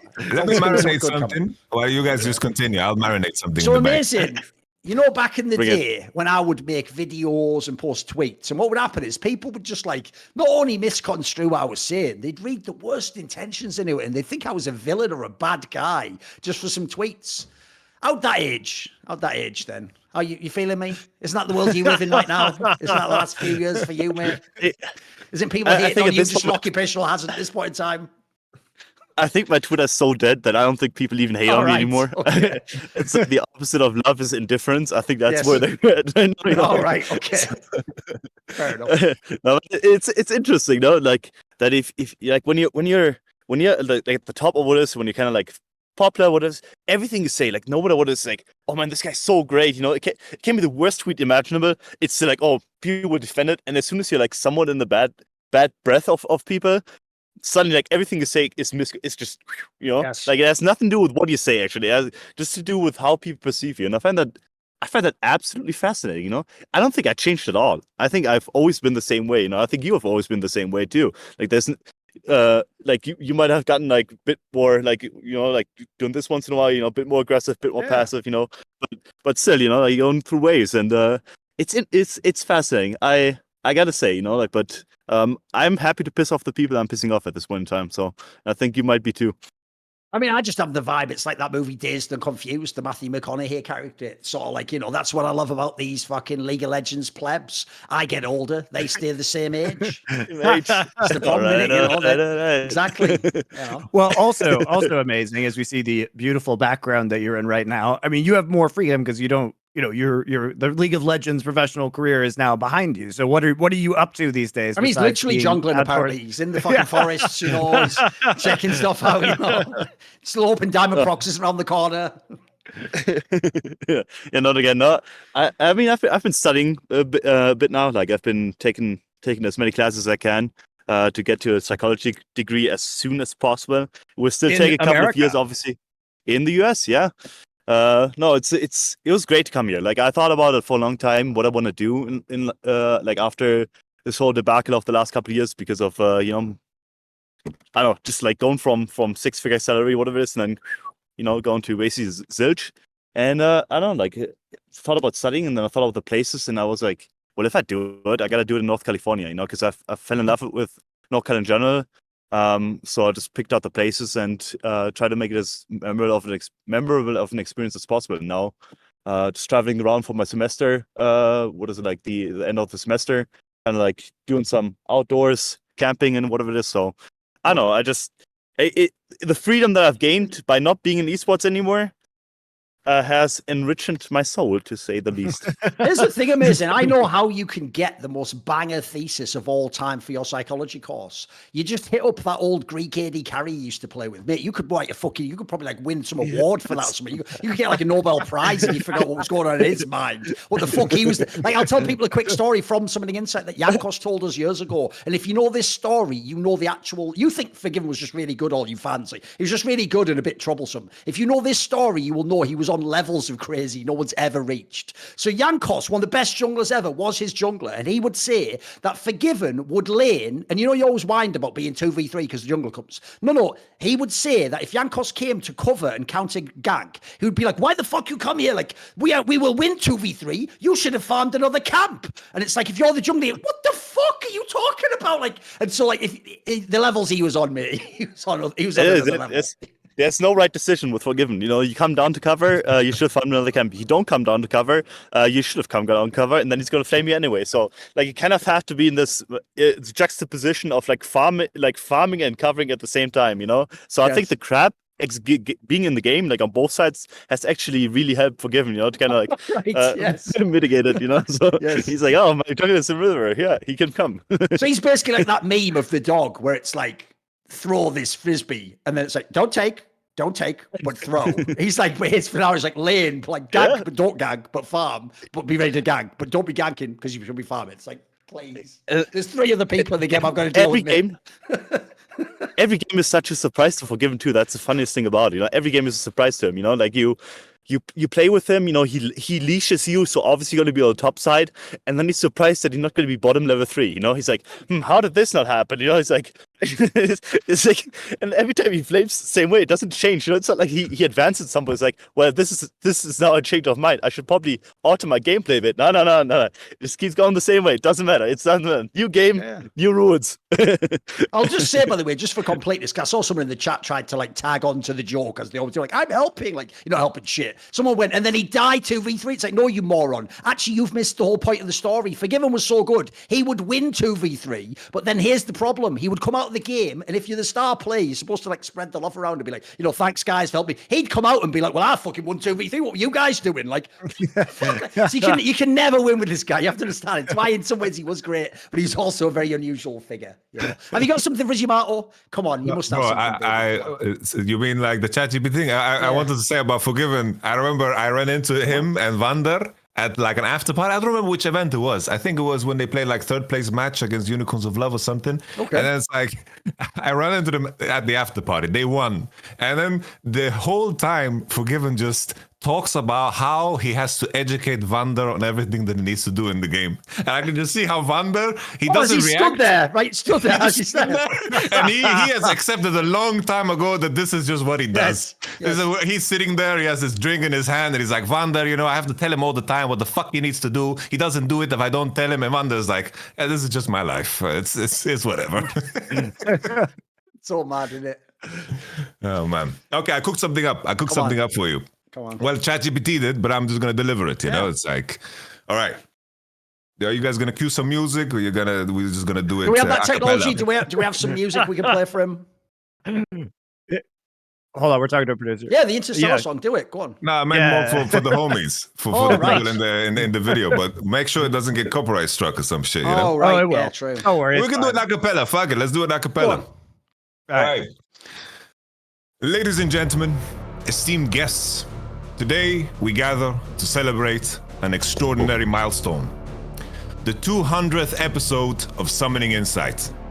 We are here to honor and pay tribute to the hosts of this remarkable show, whose dedication, insight, and friendship have shaped the esports landscape.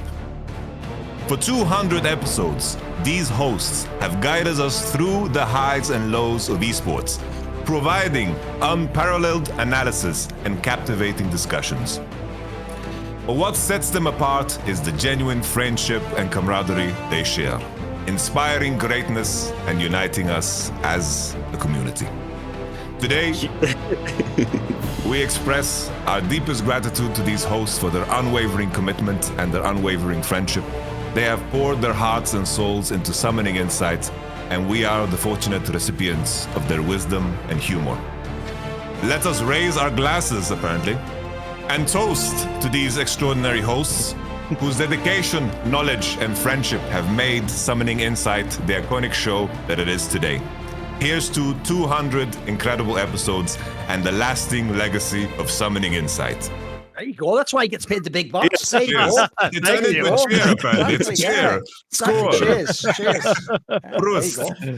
Not bad. Thank you, chat robot and YamatoCannon. Now I know what it feels like to be in Vitality. I'm like, fuck, I can go and I can beat all these junglers. Oh, shit, I'm Gilius. Oh, well, you know what? It was a cool speech anyway. You know, I'll do what I can. Can't do that, man. Can't do that, Listen, man. Here's the thing about Gilius you guys don't know. Because I had him on a few shows, and he isn't totally like that guy. Like, he's a funny guy, and he just has a bit of trash talk. Because he sort of realized early on, I'm like the final boss for him at the top of the dojo. And if he fucks with me, I will absolutely just like teleport behind him and eviscerate his soul. He can take it. He can take being the odd butt of the joke. As long as you don't go too far. Like, I will say there was a tweet he did like last week where he instantly, I feel bad now because I did just a good, like, I did like a little riz back to him, right? And it was just too good. So he deleted the tweet because he did some tweet where it was like, oh, guys, like, I'm going to be streaming or something, but my fucking knees are really killing me. And I just replied like, oh, so that's how you got, so that's how you get on Dom's core stream. Then he was like, bro, and just deleted the tweet immediately. I was like, what the fuck? That's pretty good. That's fun. That's just harmless fun, isn't it? That's just harmless fun. It's actually shit. It's just harmless fun. You know, it can happen. It's nice that he was innocent enough to tweet that without thinking about the ramifications. No, it's so sad, isn't it? I thought when he did it, I almost felt like just taking a little kid's candy in that moment. Like, this is fucked up in that all. I love the elegance of Thorin to find a way to introduce a deleted tweet to the conversation and slam on Gilius. Listen, I need to get my likes off, motherfucker. I'm putting quality material out there, and you're just fucking sabotaging it. I don't think so, Gilius. So understand, I can't jungled your ass, and I'm getting this LP. Understand that? Whatever, man. Bro, I just realized that me and Amazing, we were actually on a team. You remember the shit fucking you played?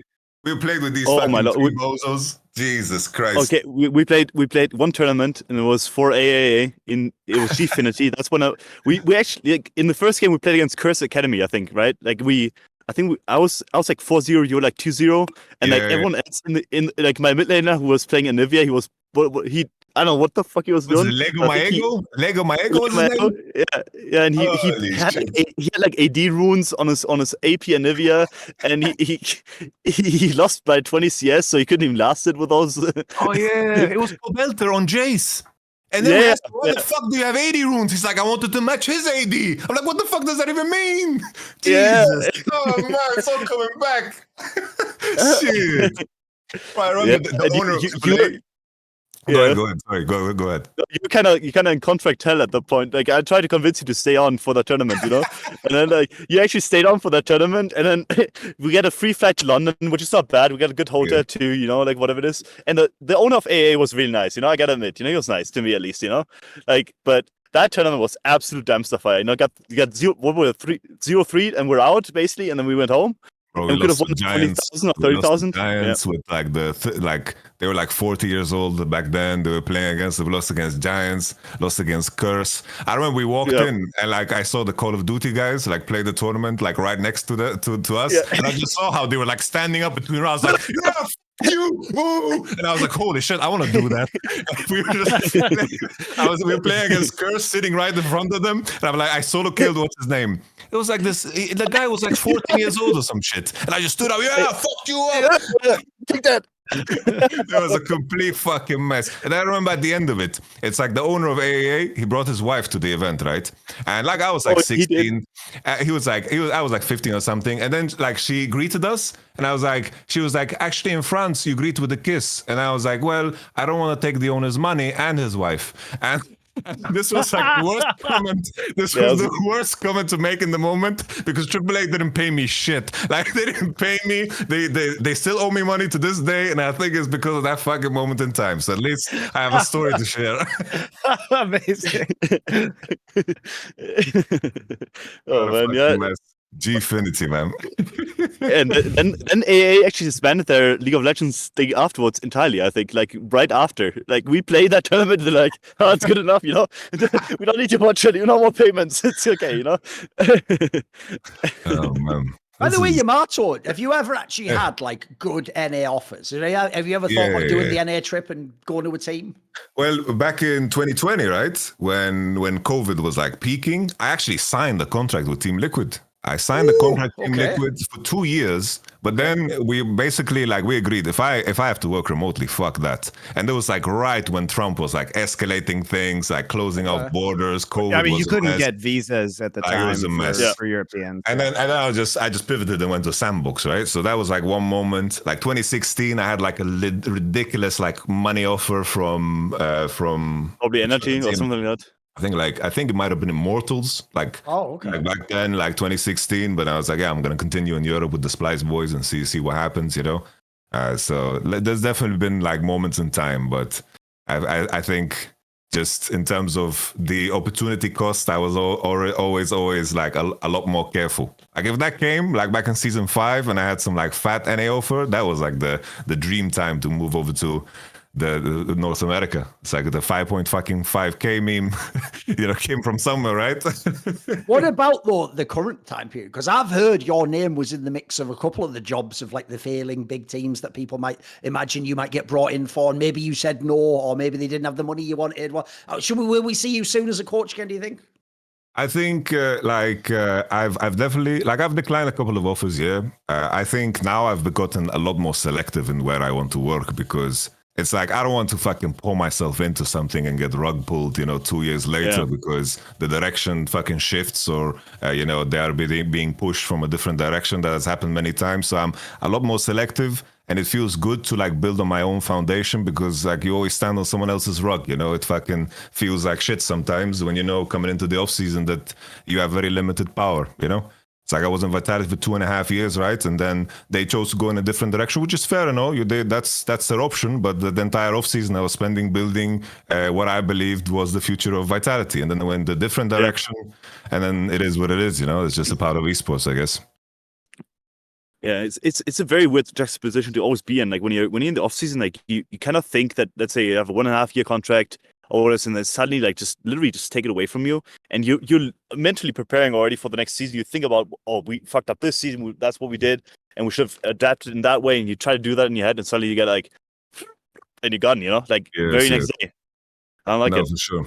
It's a part of the game. I get that, but now it's like I'm trying to build like the floor that the fucking carpet is under, and I'm very selective with my carpets.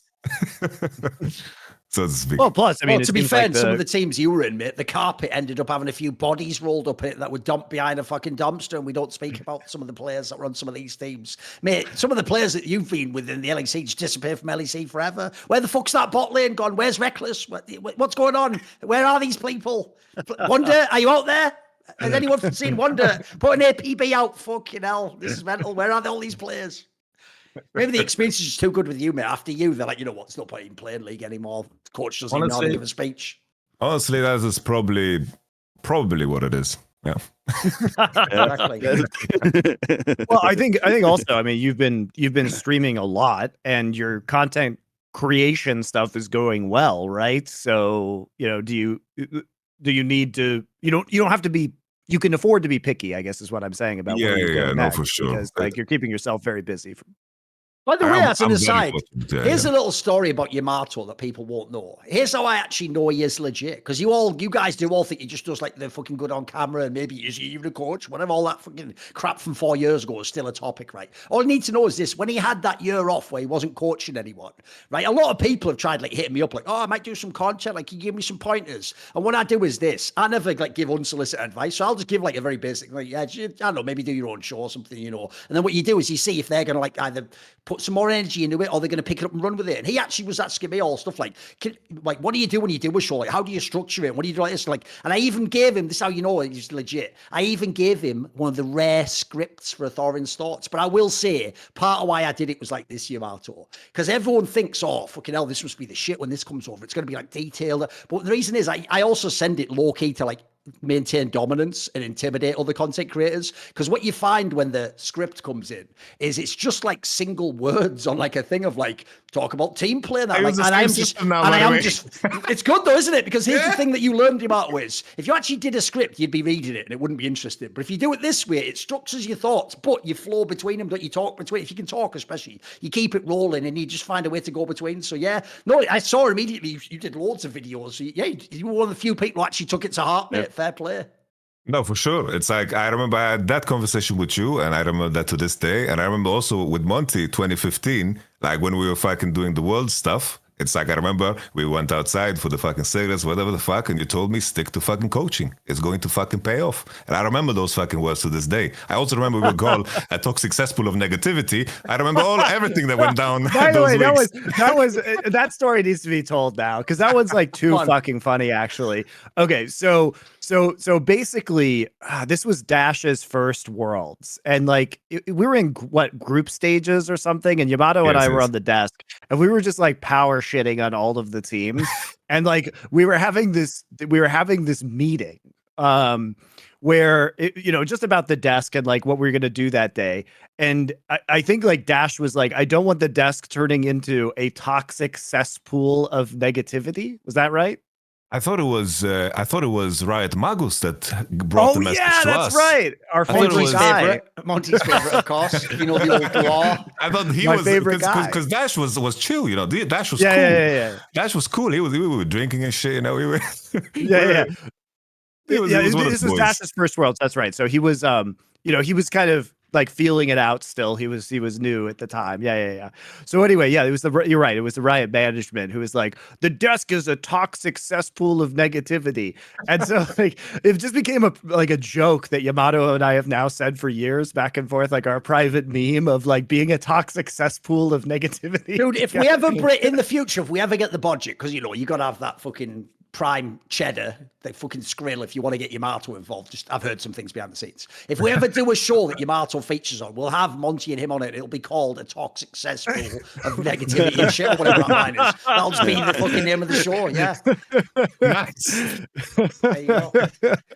Oh man. But yeah, it was absolutely hilarious because like I thought that desk was like going pretty well, and it was funny, and like everybody was enjoying themselves, and it was just like a really shocking thing to hear from them, and also just hilariously, it was just such such hilarious hyperbole, so extreme, like such an extreme characterization of people just trying to talk about the game. So right, amazing. I've got to ask you for a story because here's the thing. I just published the second part of my Sven interview, and this one had too many quotes that could be the headline. So I used as a headline quote because it's so incredible. Everyone knows the stories where Reggie comes busting in the review room like the Kool-Aid man, like, and then comes in and starts saying stuff to people. Why are you buying those boots? Why are you doing that? And famously, right, the story in this interview, which is wild, is that literally, apparently, Bjergsen and Parth would just tell new members to the team, like, look, when Reggie comes in, doesn't matter what he says, just agree, otherwise it'll take like 20 minutes extra, and he's just going to battle you. So just agree with it and let him leave, and then he'll leave the room. But apparently, Sven said, some of the stuff he said, like one of them, and this is the headline, and this is amazing, Monty,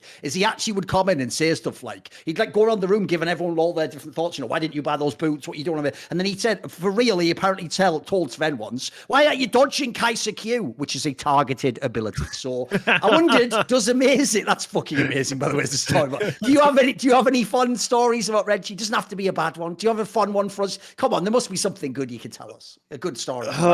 Or a classic Reggie story, Oh man, I mean, there are multiple ones that I enjoyed personally. Like, I mean, it wasn't necessarily like just Reggie was like just from the outside it would have been situational comedy, I guess, like just the entire surrounding, and it's like one of okay okay, this was between me and Reggie. Actually, this is pretty fun. I don't know if I told the story before, but I was watching. I woke up, sleeping issues, whatever. So I woke up at like 5 a.m. in the morning, and I was watching EU finals, right? So it was like Fnatic against what's their face Alliance, and they're like and I think Pekka was playing Kassadin, right? And I was just watching with Dylan Falco, who was our analyst at the time. He just woke up really early too, and we just watched it together. And Reggie just joins TS. I don't know why he's up at that hour either. Like I have no idea. So he joins at that hour too, right? And we're all kind of watching that thing, like. And there's this one scenario where Pekka like went out or something like that in a team fight, and he could have maybe stayed in for a bit longer and aced him or whatever. And like, and suddenly, like, me and Dylan kind of agreed on something. Like, he should have stayed in there. And Reggie was like, no, he should have gone out way earlier. And I think that was an absolute mistake. I'm like, Reggie, that's not what I think. I don't know. Like, I think he would have died. Like, like something like he would have died too quickly or something like that would have happened. So I don't agree with Reggie. And Reggie was like, so you're saying that? And I'm like, yeah, I'm saying that. Like, and then literally that conversation, I'm not joking, from 5 a.m. in the morning till 8 a.m. in the morning continues. Dylan leaves like an hour later, right? Dylan leaves like at 6 a.m. He's like, I gotta go. I gotta go. And me and Reggie, he knew to just get the fuck out of Dodge, exactly. Me and Reggie just literally, I'm not exaggerating about this either. 3 hours of arguing, and I end the call, and I'm like, Reggie, I've had sleeping issues. It's not been good. I kind of want to just go back to sleep, get another nap in, So don't mind me. I gotta get out of here. And then I just went back to sleep. So when you say that, I just imagine Dylan Falco just being one of those bad friends as well. He's like, oh yeah, hey, sorry, Maurice, I've got to go do that thing, and you're like, yeah, I'm supposed to come with you. No, you said you could stay and talk to Reggie, so you'll talk to him, and I'll go. Like, it's probably one of those ones, and they just exit the room like Dylan Falco, the worst wingman. Exactly. I love it. No, but I mean, I love me some Reggie unironically. Like I really enjoyed how he coached and what it is. But some things, and also to my personality, I think I might have incentivized it too. Like kind of like the same thing with Mythy. You have like someone that's as stubborn as me and someone that's as stubborn as them, and you continuously just argue. And there's absolutely no point. Like from the outside, if there's a sports psychologist on the floor, on the wall, just looking at it, you'd be like, what the fuck is this, Like, what? Like, I should probably step in and say something at some point, but there was absolutely nothing that could be done, like, for 2 to 3 hours at a time, So, I don't know, like, but yeah, he had and there was one in Korea, actually. It was in Taiwan. We just played against Sound Royal Club, and we lost against them. And it was like the third game of the first week, and we left up Rengar. And before that, we had this agreement that we're not going to leave up Rengar, and we're not going to fuck up the pick ban, Like, we're not going to do that. We're not going to play Elise into it. It's too risky. We do that anyway. Loco and him kind of screw up the pick ban, and I was absolutely furious. And before the meeting, I went down to the CVS right there and got like 2 beers, chucked them like together with Björksen, and then went into the meeting. and that was a good argument. That like it was like, you guys fucked up the pick, man. Why do you guys do this as coaches? And like then the blame was shifted onto us. Why are you guys doing this? You should have told us that should have been that. Like again, 2 argument at like 10 p.m. in the night. Absolutely useless again. What people forget is like this is where people always tell me like, oh, you must be loving like TSM never making worlds anymore, like, leaving LCS. Like, you idiot, you don't know wrestling. I want them in the fucking game. That's the antagonist. Yeah. Like, I used to love, people know this, I used to wait until the moment they got eliminated each worlds, and I would just go ham on fucking Twitter. Like, I remember vividly the season 7 one, the one where they lost that embarrassing group of like Misfits and fucking Flash Wolves in, the one where they really should definitely have gotten out of that one, but somehow they fucked it up on like the tiebreakers, I think, or whatever. That was the one where, if you remember, I'd already moved to Amsterdam. I was just walking around, and because of the time it was taking place in Asia, it's like, 10 in the morning or something for me. And it's a beautiful sunny day, believe it or not, in actually Amsterdam. And it's the one where I did that video where I just started singing like, and yet I think to myself, what a wonderful world. And as I say worlds, almost like I had some fucking vision like Ridley Scott or something. I turned the fucking phone and it captures the sun just as I say worlds just coming behind me. Almost like fucking J.J. Abrams, like a massive lens for like wonderful worlds. As though it was actually like professionally produced. And I was like, mate, I could do this every year. I used to say that was like my second birthday was the day they get eliminated. I used to just look up when the schedule came out, like what day do they get eliminated from groups if they don't. Right, that's set the alarm for it. Reminder in the calendar 3 days. Listen, we're gonna get cooking, baby. This is what I've been waiting for. Classic. I mean, TSM is actually important for NA. Like, I mean, even that villain version of TSM nowadays. Like, I mean, they didn't always have that standing, but like someone has to be a bit like someone has to almost absorb the hate in order to elevate how do I put this? Someone has to be able to be so hated that if other teams fuck up, like and like do certain things, that it's like it's not that bad in comparison. So people have more leeway, like down to the negative. So I think that's actually something to think about. But back then, they were just playing the villain. Later on, they just started hiring like low-level criminals and people just doing stuff like, just embezzling money, like, oh, believe this thing. And people just going like, oh, no, Reggie's out of control. What's going on? Oh, bloody hell. Oh, shit. Like, that's when it got out. It became like a Batman episode or something. Everyone's in fucking Arkham now with Reggie and that FTX guy. Peter Zek thing is still like, that's it's mad, isn't it? Isn't that so mad? It's so fascinating. It's all right. Don't worry about it. They're going to chase him all the way to China, dude. Once they're in China. It's really just a cover for finding Peter Zhang eventually. That sounds like a great fucking point and click adventure game, Finding Peter Zhang. You are Reginald, aka Andy Din. You have gone to China where you must locate Peter Zhang, your former team manager, and potential embezzlement. And get Sword Art's money back. Yeah, exactly. But who I mean, to be fair though, like on Sword Art's part, like, I mean, I don't want to be that guy, but he earned like 3 million, whatever it is a year, right? So, like, I mean, and like, first of all, why does he entrust a coach to sell his car?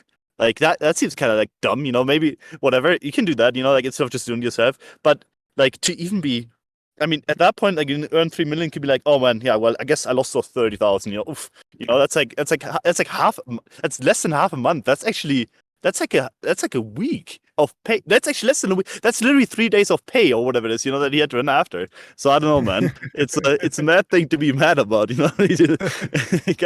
oh man, I guess I lost the payment for 2 days of work, like of losing in the LCS. One of the maddest thing to me about that whole story as well is the fact that like people also were like, oh, it must have been so tough to land. Like Soda, actually, at the end of his long career, think how many years he played in Flash Wolves, mate, where you were probably just getting some like pittance of a salary. Yeah. You actually had to perform super well to get. He had like 1 or so 2 years in the LPL that probably weren't that great. He was on like an OK team, wasn't one of the big Orcs. At the end of his career, he just got like one of the greatest heists of all time. He came to TSM. They weren't even good anyway. He just fucked around, didn't even make worlds. And at the end, he just took the entire bag of like millions of dollars, just just fully fucking heel turn, like NWO. Fuck, new world order. Just walked off like fucking a giant sack of like millions of dollars from idiot Reggie and all these Americans. Like, say, yeah, he got away with it. And that's he's gonna be a folk hero in the fucking Taiwanese esports scene forever. He came to the West and robbed everyone. Fucking what a legend. He was like Robin Hood or something. What a fucking G. Yeah, my man's still playing, by the way. He's still playing. Oh, he is. Fucking He's still hell. playing. He played the other day in the LPL. He's just vibing. Yeah, because he's just sitting on the millions, isn't he? He's like, yeah, cheers. And then the joke is Reggie's going to talk. Yeah. And then you have like, I mean, like just to think about it, you know, like he makes 3 million, doesn't make it anywhere, right? Like he just loses an SES, doesn't even make it to Worlds, whatever it is. And then you had people back in the days, like even like Yamato playing gold for Worlds, you know, making $50 as like a whole team, you know, like everyone gets like 10 euros in RP, you know, like and they're like happy. They're like, yeah, nice, you know, I'm finally gonna buy that skin, you know what it is. And now it's like, oh, I guess 1 day of payment is like $15,000, you know, what can I do? God bless esports, man. Yeah, it is what it is. I look, man, I have to just say that at the end of the day, the bubble popping is probably one of the best things that can happen to esports for me, because we're just going to go back to it being slightly scuffed and silly the way that we always enjoyed it. But that's what was fun about it, honestly. So I hope we get a new round of those days coming up. Yeah, we need. I say this all the time. Like we need to get like. We really get to get back to that stupidity, like, to not feel like that we're always obliged to uphold a certain standard. You know, like just going to a shitty tournament and like I don't know, going to a shitty after party. That was the fun part of esports. Like having like the weirdest conversations ever with people that you barely knew. And nowadays it's like everyone's just like handshaking, networking. It's like I don't care about that. I just want to like compete, like have fun and enjoy the sport for what it is. Because it is absolutely dumb that we get paid to play video games. It's stupid. It is absolutely stupid. Like it's fine to acknowledge that. That's absolutely dumb. And we should just be happy that we're doing that and not feel like that we're this is like taking it too serious takes the fun out of it. It's just not what it is. It's stupid by nature, so treat it as stupid. It's fun. By the way, when you say that about the days when it was like there would be the social scene in Europe, etc., if people don't know, even before Perks, you could, if you just went to the bar that everyone would go to after the LEC, you could see who was going to join what team. There was no fucking poaching. There wasn't Riot listening. Like, oh, magically that top laner's on this team talking to them, and then their top laner's underperforming. But that's weird because he's not officially. You could just see what was going to happen. All you need to know is I remember one classic story. I won't say who. I'll keep the name secret. Maybe people can guess, but just do it privately, obviously. As I remember going to one of those, and at the end, one player, who was a very famous player, was so drunk. He was like, "Has anyone got any weed?" Like, first of all, we're in Germany, bro. Like, you don't just say that out loud on the street. But secondly, like, someone was like, "Oh, I think maybe someone does." Like, "Why, you smoke?" And he goes, "No, but I want to." And I was just thinking, like, this is the moment you're going to first try. Like, you're just pissed drunk at the end of like a fucking LEC day. Like, mate, that's what it was like when nerds met reality, mate. Remember, some of these people just like, the joke is like the way they actually got to be pro players is they had to like level up on solo queue that got them out of their bedroom to a LAN. Then from that LAN, like get into a team and not be too weird, get in the LEC, do well enough that you then go to this bar. And that's like the first time, like, holy shit. To them, it was like that scene in the first Matrix movie where he goes to that club with Trinity, like, holy shit, this is fucking intense, bro. That was like them going to their first bar or whatever, like, oh my God, that's Becky. Oh shit. Like, man, everyone was such a nerd back then, it was crazy.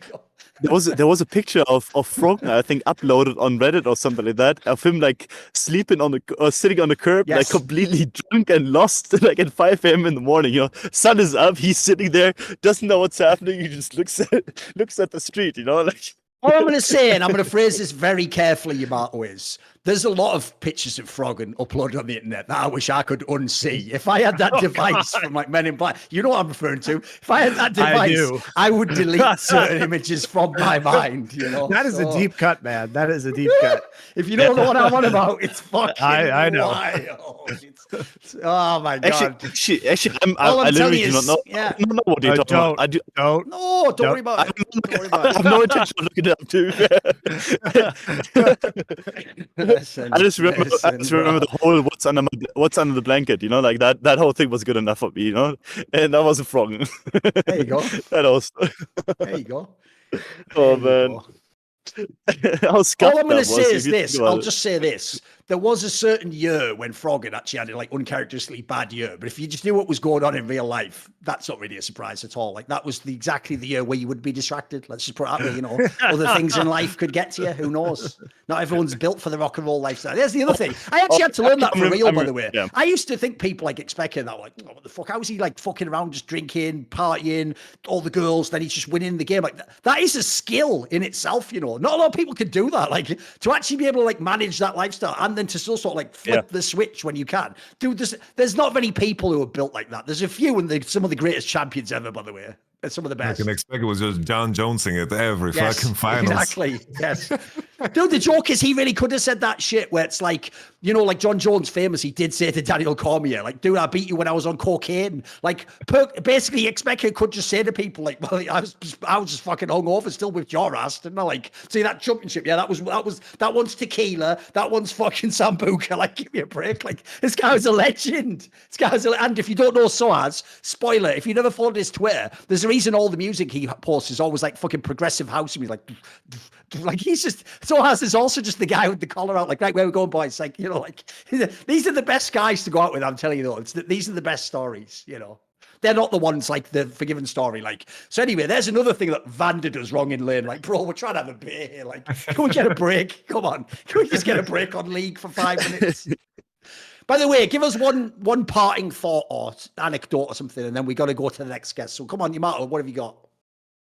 Now, mine, it's like I guess I wanted to bring up the fact that, you know, at one point both of you gave me advice that has stuck with me, and I appreciate. There's not a lot of people in the industry that are damn consistent in everything that they do, and I just wanted to say that out loud, that I appreciate that about the both of you. So truly, congratulations on 200 episodes. I was worried for a time there where you guys like stopped for a moment, you know. I don't know if it was a year or two, but the fact that it came back, you know, blessings, you know. I hope you guys continue for a very long time. Thank you. Going strong. Always appreciate having you guys like guests on the show too. It's great to great to catch up with you. My pleasure. All right. Yeah, there we go. Good stuff, boys. All right. We're back again, and this time we've got 2 guests again, 2 for the price of 1. We've got LS here. He's one of the biggest streamers in League of Legends. He makes millions of dollars. There was that time he was the coach of Cloud9. He's working with T1. He's actually become one of the most respected thinkers and figures in League of Legends history. And Loco's here too. What's going on? Just listen, I had to keep it old school, Loco. I had to assert the dominance right from the outset. You know, it's all good, mate. It's all good. By the way, Loco, I've got to ask you a question to start with. Also, by the way, welcome back. We've missed you in League of Legends, believe it or not. Once enough time passed, sad that you're not doing stuff anymore. I get nostalgic sometimes about just going mad about everything you said and about everything you said was wrong and wrecking you, but you know, in a good way. Dude, it's actually crazy because like you guys have been in, I want to say, since like season. How long have you guys been like actively creating League of Legends content? Season 4 was when we started this show. Yeah, for me though, I started. So I the first time I played League of Legends was in 2009 before the game was released. I was actually my college roommate was one of the first kind of employees at Riot. And so after I graduated college, I came to LA for a week and spent a week in Riot's offices before the game was released. And that's when because they knew I was from esports, like I had done a bunch of stuff in Warcraft 3 and other games. And so, you know, I had conversations with like Brandon Beck and Mark Merrill and like Tom Caldwell about would League of Legends be a good esport? And so then later on, once the scene started, I started making content in like 2010 or 2011 via my website and running my own tournaments, and then started doing, you know, stuff then. But yeah, you guys are super OG as well. I mean, LS has been in Korea forever, like being in the team houses from back in the early days, and you were playing professionally. So it's a very OG early days league crew. I like the way the Monty story was so on brand as well. All you asked him there, Loco, was like, when did you guys start creating content? And Monty was like, well, I actually played League before it was announced as a game, though. Like I was there. But well, you know what then, Monty? I remember back in like 2004, and there was this little pleb, like Asian guy who's called like Ice fucking Dragon or something. And I told him, like, you know what? Fucking Warcraft Warcraft 3 shit, mate. Like, half the plebs can't even play it in macro. Like, you should just make it like one character that you move around, and then just make like, I told me, obviously increase the turn speed. Well, if you're not going to do that, then I'll go fucking play a shit knockoff version. And then what do you know, suddenly like League of Legends started or whatever. So, you know, and then I told Mark Merrill, she's fucking pretty fire. You should go talk to her, mate. You know, get a bit of confidence. No, that's a joke anyway, whatever. It's all good. It's all good. We don't talk about that, Loco. We keep, that's over here. But I've got a real question though, Loco. Do you ever keep in with League? Do you ever watch it anymore? Oh, so I think LCK is like really exciting. I love this generation's T1 and also Gen G. And I think like LCK just has amazing players that are like incredibly storied. It's actually really sad, like players like Keria, players like Chovy still don't have an international trophy. And I think like Keria, just watching his highlight, I remember you were making a comment regarding the Shy like forever ago, where like a retired player was looking at the Shy play, like just his highlight, and he's like, oh, this guy took the game to another level. That's how I feel when I watch Keria. I think like the level of play that he's on is just so fucking far beyond, and it is criminal that someone like him doesn't have a trophy. I think he is like, from like a casual, like someone that keeps up every now and then perspective, like one of the best players alive, like in the modern days. So yeah, like I'll watch highlights, I'll watch exciting LCK matches, I've watched the exciting MSI matches, but I did not watch finals. As the LCK when the LCK exited, it was not so great watching. Listen, you're talking to the right audience. Not only Monty, but fucking LS here basically almost wanted you to turn the fucking stream off when BLG won that game. Like, come on, LS, he set you up here, mate. Like, the bit of Keria waxing lyrical. What do you think? What about Keria now? It's kind of brutal. He's never won an international tournament, isn't it? Yeah, I mean, I think Keria, I mean, I've had arguments with many, you know, other co-streamers and stuff like Dom, right? Especially like generally Dom is committed to thinking that Keria is not the best player in the world. It's amazing. Right. On the basis that he's a support player, like that he just simply can't be because he's a support player, and I think I think that's just kind of, I understand what his argument is, and that he has to like focus on less in the game compared to like Chovy, or other players, but yeah, like I think I've held this position on Keria now for probably like a year, at least, but yeah, I mean, I totally agree with Loco in that, I think Keria is the gap between him and the second best support is just, I don't think we've seen a gap like this between two players ever in the history of League, except maybe like Faker season 3. I think Mad Life in early season 3. I mean, the difference between him and the next best support was enormous, like absolutely enormous. Well, speaking of that, there's someone in here who not only played with Mad Life, he even appeared in what now would be a commercial that would get you fucking cancelled, where they were like perverts spying on girls in bikinis in a Korean commercial. That's one of the weirdest fucking things I've ever seen. By the way, Loco, what's so annoying about that video with you and Mad Life, like hiding in the bushes and looking at the bikini girls, is that only the behind the scenes exists now, and the actual video doesn't exist any longer, the finished version. Yeah, so that was like the era where they had a lot of pro gamers in mobile game commercials. Like we filmed actually hella mobile game commercials, me, McNoon, Mad Life, like all the OG players. Like if you watch the TV OGN, after like League of Legends matches, like we would just be in all the fucking commercials. But yeah, only the behind the scenes is like live on YouTube, and I'm sure like the TV commercials are recorded somewhere on a Korean website, but it's hard to find. Yeah, because you guys can go look it up, but if you look up the Mad Life Locodoco commercial, it is very funny to see how they were filming that. How did you, like, when you were there, what was your experience with what they were telling you to do, and how was that entire shot?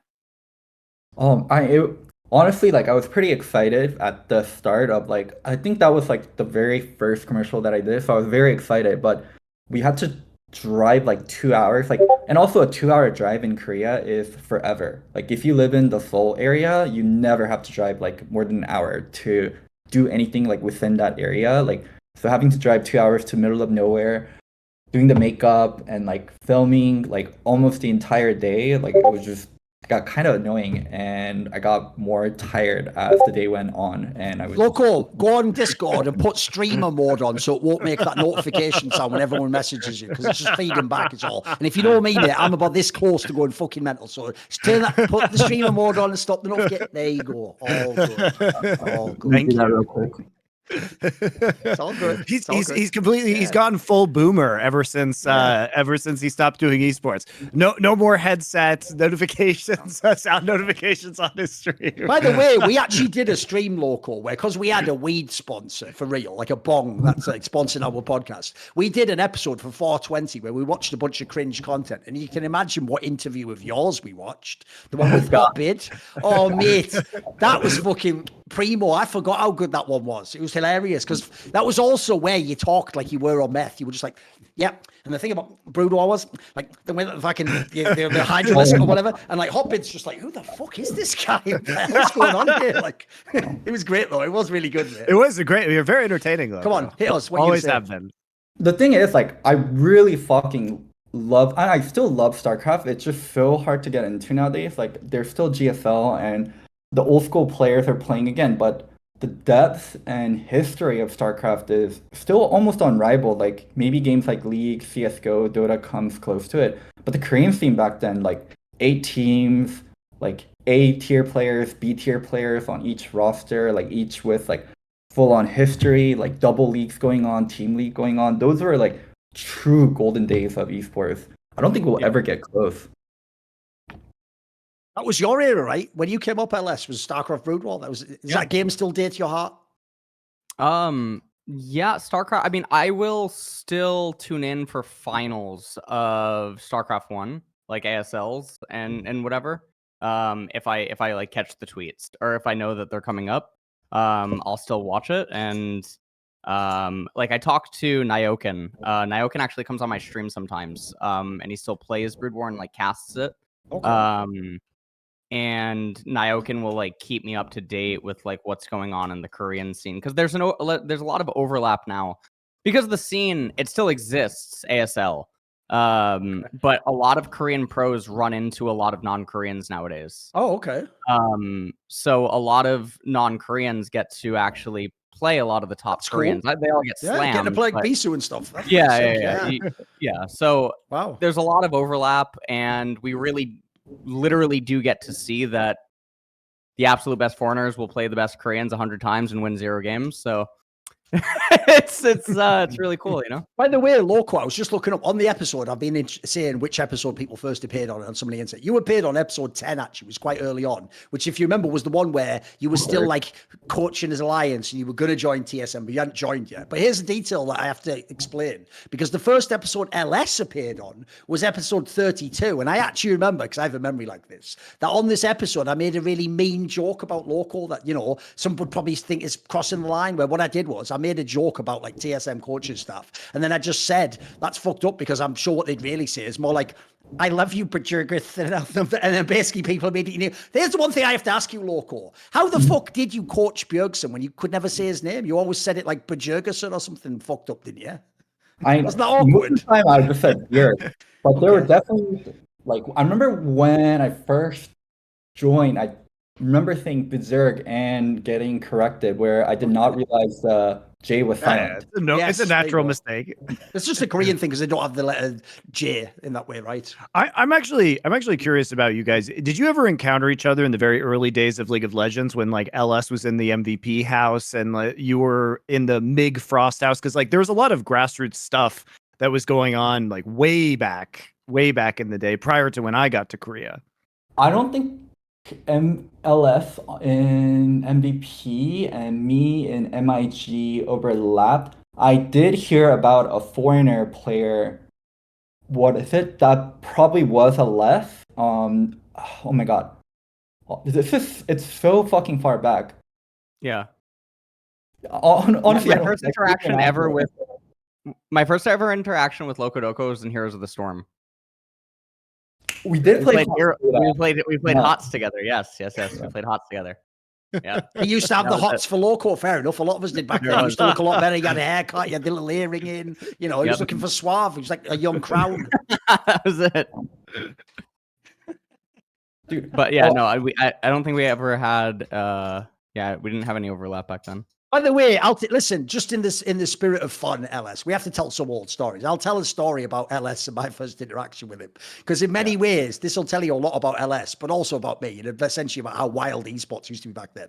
I actually contacted him when I used to work in StarCraft in like Acer back in like 2011 or 12 or something, and I just did an interview with him, Monty, over Skype, but not like as a video. There wasn't like, people didn't use YouTube like that back then. It was a text interview. I did like a whole interview. It was about StarCraft. It was about his thoughts. It was about other games, like card games stuff. I did this whole interview. It was a banger interview, mate. It was really good. It was so in depth, all these stories. And then what happened was, like a week later or something, like I think it's something like we didn't finish the interview, got like halfway through or something, and then we were like, oh, we'll pick it up like another week or something. And then I contacted him, and then the next time I contacted him, he was just sort of like, it must have just been in a weird mood that day, because he just basically told me about it. He was like, actually, I won't be continuing this interview, and you must delete it and never release this interview. And like, I don't know why, just like, we had some like mad fucking static initially. So just one of the weird things about LS, believe it or not, back then, guys, you won't believe this now. You've never seen him play Annie and Rage on stream ever in your life, but every now and then he could be a bit spicy, could fly off the handle a little bit, you know.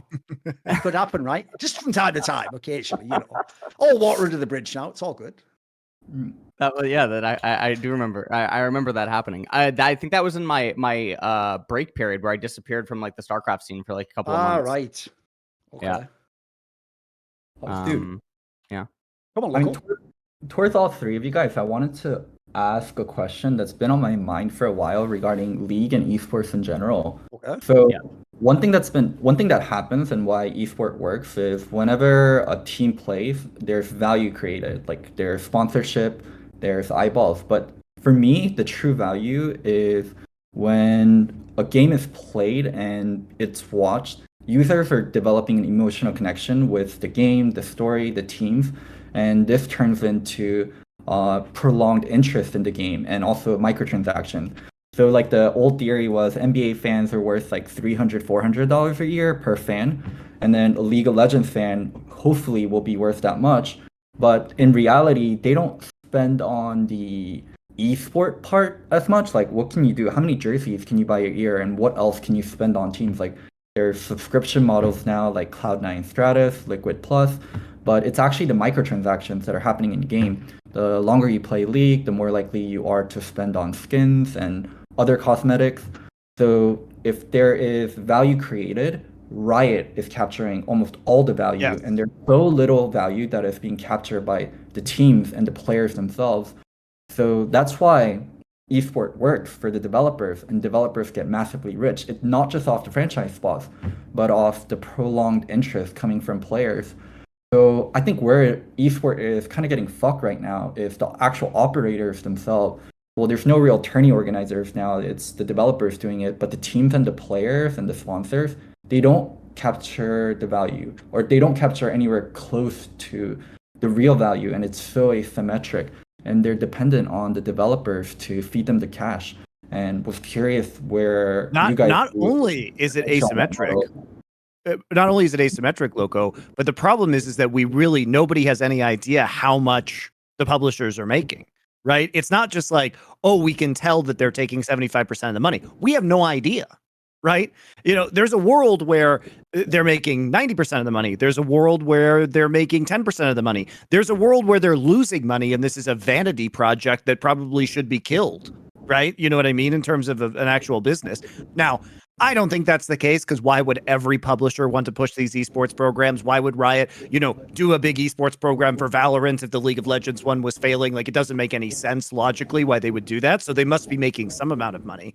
But yeah, you're totally right. And that's the problem, is that a lot of the money in the ecosystem, we will never know what that money is, right? So it's hard for us to make any kind of judgment call. It's just a giant fucking mystery. Yeah, so I think what's really interesting is you can take a look back on StarCraft. So in StarCraft, Blizzard was hands off StarCraft 1 Brood War era. And what can they do? Like, there's a limited amount of Brood War CDs you could sell, like the battle chest. And they actually don't make that much, because all the PC banks, they just have like 40 copies each, and it's downloaded. So they're not selling additional copies. People don't really play StarCraft at home. They go to PC banks and play it. So they ran their league and the tournaments very tightly based on sponsors. and making sure there was viewership there and in-person attendance. So I'm curious, in the world where Riot or LCS runs almost kind of independently, and it is not dependent on the value capture that is happening on the microtransaction side, what LCS looks like what the sponsorships look like, what the value of fan to team relationship, fan to player relationship looks like. Because right now, LCS can be run very loosely, right? And long as it is capturing some mindshare, it is worthwhile for Riot. What do you think, LS? What do you think on this topic? I mean, I agree with what Loco is saying, right? I mean, it's why, like, right now, we have the whole debacle going on with NACL, right? With the strike and everything. And I made my reaction to it, which was turned into a clip, which isn't like a proper video, which is that, like, the whole reason that NACL went under is because it doesn't produce anything. And it has all this funding and it doesn't have any attention to it. And it's really weird that there's this massive outcry for this thing that went under. And I made like this analogy that there's like this store in the middle of this city, and all these taxpayer dollars are just endlessly going to it. And this store is like this research center, and it's supposed to produce something that is supposed to be like positive for like the city, and it never does. It almost like never does. And all this taxpayer money just keeps bleeding into it, and nothing comes out of it. Logically, the city would not want that store to keep existing, or that research facility to keep existing. Or if they do, they want it to exist in a smaller capacity. Obviously, there's not ways to monetize this type of stuff, because these people that are claiming that there's this outcry, or that they care about LCS, or they care about NACL, they don't actually care, because there's no clear monetary support. They don't support the players. The players stream, they have no viewers. The players tweet, now fucking Twitter, thanks to Elon Musk, we can see how many views their tweets get. Okay, their views get sub 2,000 views, right? They have no impressions on their fucking tweets. They all have, some of them don't even bother tweeting, right? They have no following. They post a YouTube video. The team posts a YouTube video, sub 1,000 views. So I totally agree with what Locodoco is saying, and that there is no monetization on the esports angle, and everything that is happening right now is dependent on the developer. And if you see some of the pushes that the owners and other people are making towards Riot, is that they want in-game cosmetics to then be sold, but that's not even targeting the esports audience. That's hoping to target the casuals. Like the casual person who plays ARAMs and normals that doesn't even care about esports, that think, oh, that looks nice, I'm going to buy that. And it doesn't matter that they don't give a shit about T1 or, Gen.G or FlyQuest or Golden Guardians or C9 or Fnatic or G2. All they have to do is think that logo looks cool, or that skin looks cool, or that cosmetic, whatever it is, and it supports the team. That's all that they need to care about. And that's the angle that it seems like the teams want to go for. Well, I think it's because, but here's the thing. I think it's because the teams have been cut out of the central form of revenue of esports, which has been the microtransactions. Outside of winning worlds and getting a cut of those skins, which is a very significant sum of money, they haven't been able to get the benefits of the marketing exercise. And I think it's disingenuous, because here's the thing. All of us come from OG esports, right? We fondly remember the days of OGN in Brood War and in the early days of League of Legends, when that was an entertainment product and it was successful on its own. We know that there was 15 years of Brood War where Blizzard absolutely fucking hated the fact that OGN was running this tournament, and OGN wasn't doing it with money from Blizzard, and they weren't paying money to Blizzard. It was just a pirated league, basically, that was existing in Korea, and yet they made a profit from it because it was an entertainment product first, and the sponsors wanted to sign on, and the fan base was, fanatical, and it was a functional business, right, in the way that a sports league is a functional business. Here's the problem, guys. When Riot comes around and they say, no pay-per-view, this is a marketing product for our game first, which, by the way, has been, in the league that Riot has had the most, that Riot HQ has had the most control over, which is LCS in North America, because they are the closest to LCS. It has been a massive failure in taking the brands that were developed in the early days, so the early TSMs, the early CLGs, and translating that success and the level of fanaticism that people had for the players and teams into the modern era. It hasn't carried over. Viewership continues to drop, et cetera, et cetera. So right now, I think it's completely reasonable that the teams are like, we haven't gotten a share of this marketing exercise, and you made a bad entertainment product. LCS was fucking badly made as something to attract people to the players, attract people to the teams. It's getting better now, but is it too late? And all of their success was due to the fact of things that happened before LCS started. It was the Reginald era TSM. It was the Hotshot era, CLG. It was the Cutie Pie era Dignitas, right? And so Riot inherited all of the work that the players and the teams did with the brands, fucked it up, and now the teams are like, well, can we have some of that marketing money because you changed it from an entertainment product into a marketing product? I think it's reasonable. So the real winners became actually the influencers, like Skara going to like offline, like creating houses like that. So there's definite interest for online personalities. I mean, LS has fucking made a whole enormous career off it. He's been the most successful of any of us, mate. Yeah. Like Monty mentioned, there's so much good NA personalities that Riot inherited. And then they're like, oh, we want to be more sporty. We want things to look like NFL, NBA, instead of this like grassroots, like influencer, like rough around the edges. And yeah, the product didn't turn out. You know something funny? People won't know this, but the reason why you even told me you wanted to do the Shawless and Loco is because you were a big fan of like fucking Undisputed with like Shannon Sharp and Skip Bayless, and you saw that like if that sort of thing existed, because if people don't know, the topics almost don't matter on those shows. You watch for the personality and like the banter and the back and forth. Like essentially, to me, I've always said the same thing on Summoning Insight. The biggest failure of LCS is this: how many fucking American people who would fight personalities aren't on the LCS broadcast. Like, there's a world where if they'd have asked at the right time, LS here might have been on the LCS broadcast. You could be on it, Loco. Dom would have been on it. Fucking if Monty wanted to, he could be. You know what I mean? Like, they could have had the most insane talent lineup ever. So that even if the games were shit or the teams weren't that great, you could have had so much fun, so many skits, so many fucking iconic moments. There's so many things I think you could have done with that. Like, they could have been just a media product on its own. Right, but the level of product dropped, and then like the best streamers, like LS went to more LCK focused content. Dom went to more LPL focused content. So even like the home region broadcasters with personalities are not living within your broadcast. Like they're going elsewhere. So no hate to the current cast, but it's kind of bland, kind of dry. Yeah, often on the current cast, I don't really get the blood running through my veins, and he's going, it doesn't always happen, I miss a dragon here or there. I was watching that movie recently, How to Train Your Dragon, I sent it along, but I don't know if she got to it yet, but let's go and say, give me your thoughts on this. I don't know, I was going to fuck, oh my god, I just blanked. Oh my god. We're talking about the broadcast, like the fact there could be all the NA personalities that you could have been on there. Riot doesn't like when talent starts getting to influencer level. Of course not. They really don't when talents are getting huge and they're still loyal to your show and you're taking care of them and they have other opportunities, they should be bringing eyeballs back to the broadcast as long as they're treated well. Why not? I mean, why do you think they treated me the way I did? The way they did, Loco? Like, I was a hugely popular caster. I didn't work for them. I worked for OGN. I had the most popular podcast, like secondary content. Remember when they did Primetime League and they were spending like hundreds of thousands of dollars an episode for this full studio, and Summoning Insight with webcams was smashing their viewership? And then I owned an LCS team. I was by far the most dangerous person outside of Riot because I didn't work for them outside of international events.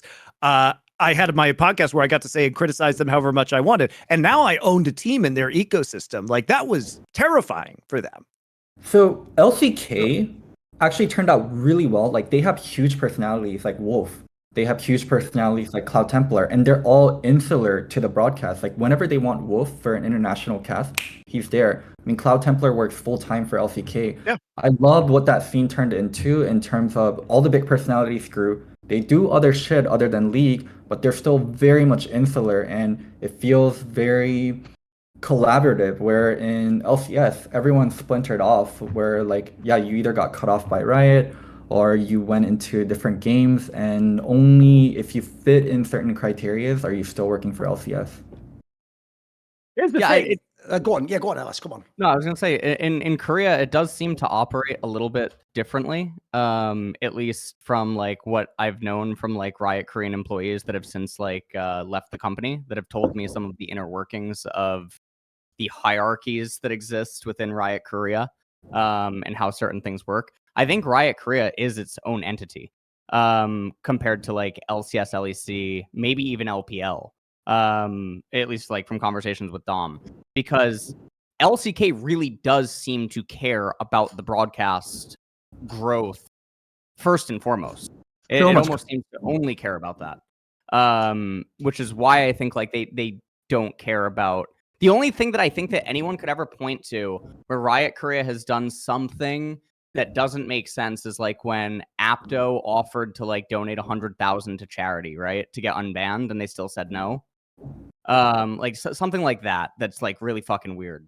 But I think that outside of that, there's no issues with like the influencers getting like really big, and Riot Korea just doesn't care. But I think that's at a great point regarding like Apto being distant from LCK, but outside of Apto, like everyone is so insular to the broadcast, where on the OPS side, there's like an undying list of people that are Apto ostracized in LCK versus LCS. Right. Yeah, absolutely. And I think that's the way that just LCK operates, and I think that's how it should go. Like in general, right? So it's very bizarre because I think that this is also something that is like starting to change with co-streaming opening up, and like there's a change that's happening clearly with Riot probably in like the last year. I don't know like what's behind it, but I think that there are some directional changes that are starting to finally happen, but I don't know what I would point to. But yeah, I think the general idea is that Riot doesn't like influencers getting too large. The thing that I was going to mention right before Thorin started talking was there was an incident this was summer 2020 where I had 49,000 viewers, LCS like summer finals, something like that. And a few days after this ended up happening, I got a call from someone that works with the broadcast, and they told me that the viewership numbers caused a problem internally at one of the discussions at Riot, and that they weren't sure if co-streaming was going to still be like permitted, or that like the conversation was going to have to be revisited.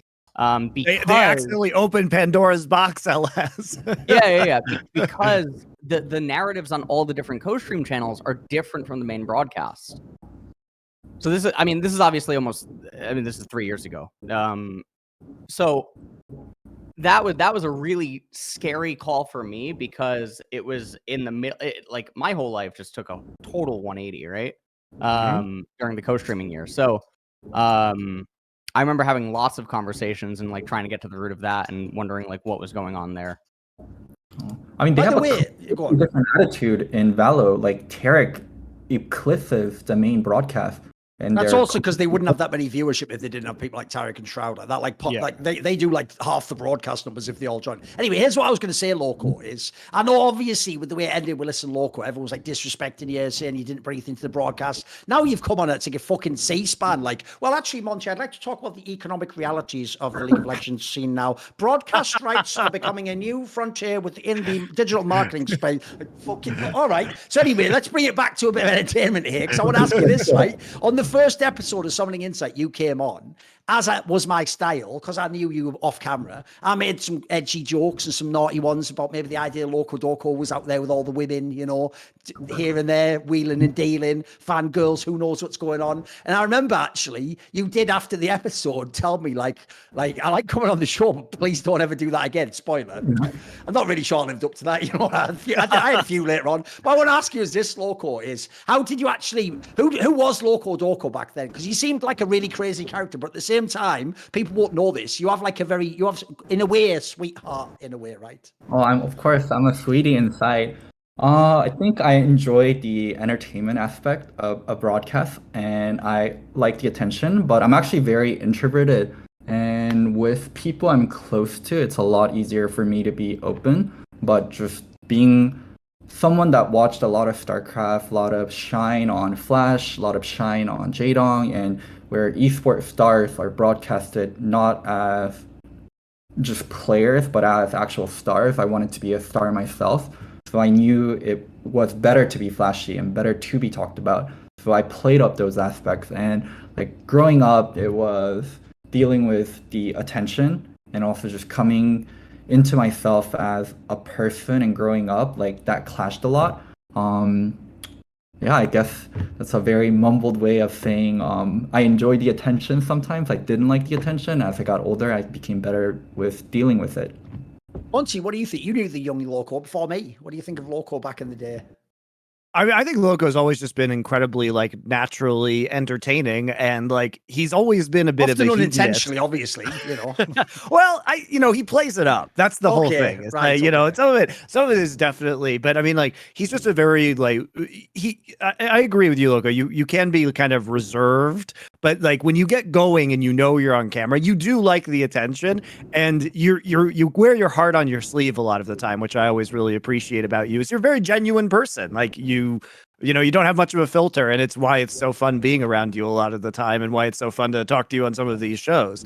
But yeah, you've always been well considered. But I think that when it comes to you being on camera, that's been always your draw, and that you can turn it on, and it is very entertaining when you bring that. You're a natural entertainer. What can I say?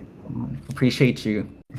Along those lines, though, LS, I actually want to ask you something similar, because like I was alluded to with that story before, you were always a guy. First of all, you were in the scene, but you were more of like an isolated figure. You weren't like some big like caster or something back in the day in StarCraft. Right. And then even in the early days of League, I remember your stuff initially when we would bring you on shows.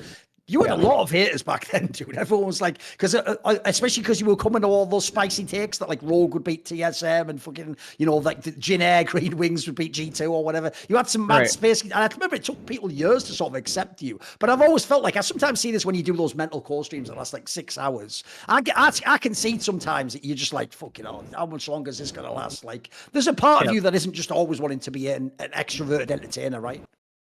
Yeah, no, I think so this year especially, this is actually the most hours, because this year there's more days than ever before for coach streams.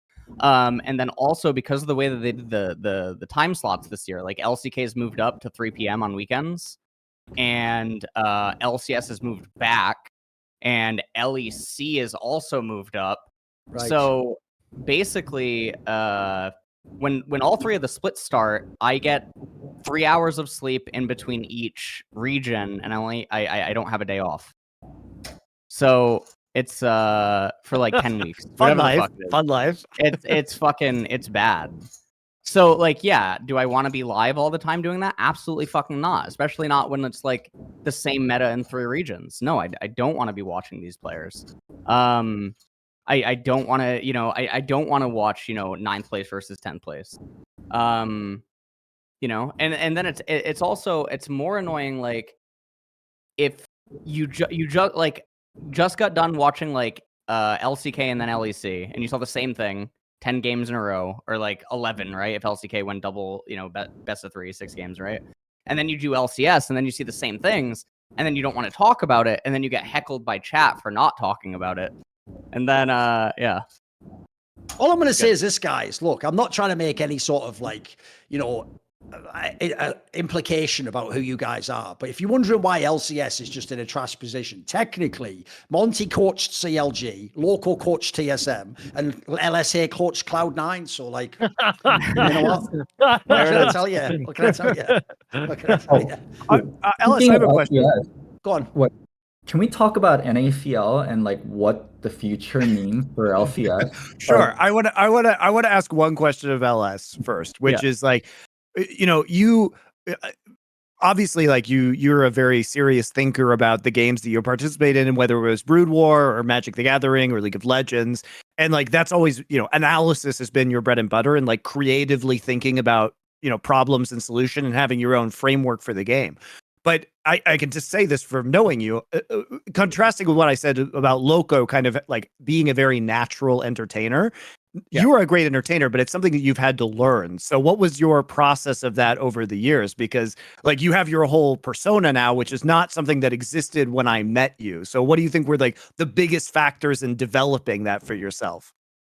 So I think like what I uncovered a lot. So a lot of people know this. I took a 3-month break this past year, right? And I went to a special like psychiatric clinic in Korea for 3 months. And I got a lot of psychiatric testing, and I got diagnosed with autism. And it was an autism assessment. It was like a specialized autism assessment center. And what I guess it would just so one of the main things is mimicking, right? I have an affinity for just mimicking things, and what I'm assuming, to answer your question, is that over time with like patterns in games or strategy or whatever, the same way that I would identify patterns or like whatever, I would just latch on to things that I would identify as being like positive or successful or whatever, and then I would just keep mimicking. Yeah, I've had conversations about that in like therapy, trying to unpack like stressors in the game and even like the LS stream persona, because it's a really big stressor for me. Yeah. Because it's like it is a different persona. Yeah, I mean, imagine when you your say reaction doing clips therapy, are though. extremely funny. The problem is, though, when he says therapy there, Monty, I'm just imagining like the fucking Sopranos, Anna, that she's just a woman. Like, and what about that, Nick? Then what do you think about the way the streams is going? They're fucking, and they're not even playing fucking Ivan Mid, man. They don't even know what the fuck the matter is. The future's market, that's where it's at. They're still fighting the fucking Mykles, bro. Like, oh, it'd be amazing. Someone make a show out of that. Make a show out of LS's life, please. It's like you start giving him the Rorschach tests, and he's just everything is just a Morellonomicon that Exactly, he's It's like, what do you see here? It's fucking B3 Renekton, man. What the fuck? Like, oh my, no. There's if people Google Rorschach test or whatever, there's one image, and I literally told the psychologist, I saw this is kindred. There's a fucking... wait a minute. I was right. I was actually right about this. You mean she has held up like a bunch of spots, and you were like, what does Pioshik Fluke and Worlds have to do with the psychiatric experiment? And then they're like, right, book this guy clear my whole afternoon. I'm going to need all these tests. I had to pull up on my phone Kindred's like mask and everything and like explain like, you know. Okay. Yeah. It was good. That's good. That's good. That's good. Too funny. All right, Loco, what did you want to talk about? The challenger scene? Yeah, so in Korea and China, it's the upcoming players are so robust. And this is where I actually think the biggest gap is, where you don't look at the top teams every year. You look at the players that debuted every year in LCK versus LCS or other regions. Like LCK has like banger rookies. Like the year of like Showmaker Canyon into Kyria into like Guma owner, like every year there is like a new star or new rookie player right now. Where you look at every year for LCS, like the new players that are being developed, and you looked at the chain, and then like you look at the future of what's to come. People in North America, I would say, at least in my sphere and from what I understand, the league is in a different circle than it used to be. It used to be people in high school, people in college are playing League. Right. And I feel like at least in Cali, at least in my circle of friends, everyone's playing Valo or other games. And I feel like it's going to be even more so. And also one thing NA has to deal with is console gamers. Not saying console or mobile gamers are bad, but there's a much bigger percentage that takes up those gamers. So yeah, with NACL in the position that it is, outside of collegiate suddenly becoming a giant scene in itself, what's the future for League of Legends in North America? Yeah, good question. I mean, I'll give you a random one. Look, just because everyone's talked this topic to death, I'll give you like what I think is like a unique angle, which I actually think would be cool, which is, to me, I actually think one thing teams could do, you might be able to relate to this, LS, because this was what happened in StarCraft 2, if everyone remembers, is in the short term, I don't know how you make a secondary league, and I don't know how you fund it and how you can get it good enough that the player can ever be close enough to go to LCS. But I know that back in the day, when the Western teams got big in StarCraft 2, what they would do is, when you wanted to go to Korea, if you were like Thorin or Nanawa Smart or something like that, your team would just make a deal with a Korean team house like OGS or something like that, and you would start Hill. And what you would do is they would pay that team to let you live there and then also get you in on some of the scrims. Like they give you like a practice partner to play against, or if they have a pro league game, maybe you get to be like the Protoss that plays against MVP in a PVT or something like that. And they'd let you do this. And the idea was you would not only play like the ladder, but you could level up as a player. To me, I actually think in the short term, if you just wanted to develop specific players, say you had a Jojo and you were like, he's pretty skilled, but he hasn't got the elements of the game. Why not do that with the RL teams? Maybe you have like a Carmine Corp type team, and Team Liquid has a player they want to develop, and they say, right, we're going to send you for a split to play in France or whatever with Carmine Corp. We'll pay them. They'll use you. They'll get to like, use you to like brand themselves, etc. And if you get good and you're good enough and you look like if you'd been in Europe, you'd make LEC, you come back and you join the LCS team. I'm throwing it out there as a pure spitball because I feel like people at the moment haven't got any new ideas. So that's a random one for you. What do you think? I think that like kind of kills the future of LCS. Like if your end goal is going to develop in another region and then going to LEC. No, I mean come back to LCS after that. Once you develop in the RL, if you do well, you come back and play in LCS. Yeah, you don't count as an import player. So you missed the part about the team. The idea is the American team would be the one funding this, so that then you come back and play for them, but you don't just come straight from Academy to LCS. You've had like a split in a real region where you play a final of LFL, just the crowd, you get the premise. Yeah. I swear to God, I have a streamer mode on, but it's team. All right, don't worry about it, mate. It's all good. Man, I don't know. I honestly don't have a good answer either. But just... all right. I'm done with this because no one's actually able to answer this question. Why does the LCS need to continue to exist? Why? If it's a failing business, just let it fucking fail. I don't have any investment within the LCS. In fact, I welcome the death of the LCS. So, and I'm sure my friend here, Ellis, he's not going to say this, but man, sure would be convenient if he had one less region to watch. And if it was the worst region, if the worst region where we have to watch these games to discuss them happened to go away, would I be sad? No, because I enjoyed watching fucking StarCraft back in the day where I just watched GSL in Korea and it was fucking glorious, right? Imagine being able to follow just one league and having all the commentary, focused on that league. I would shed 0 tears if all I had to watch was LEC, LCK, and LPL going forward. That's sad for LCS. It is. By the way, obviously, this is like a dodgy topic, LS. So do you have any thoughts you want to say on this topic at all? You don't have to, by the way. You're not obliged to. No one can force you to. So I mean, I'm making a video. Probably whenever I'm done here, I'm making a really comprehensive video. Like I'm talking to some of the journalists and stuff, and I've been reached out to like by a lot of the players. And I think what some people don't know is a lot of the Korean agents reach out to me to try to make sense of what the fuck's going on.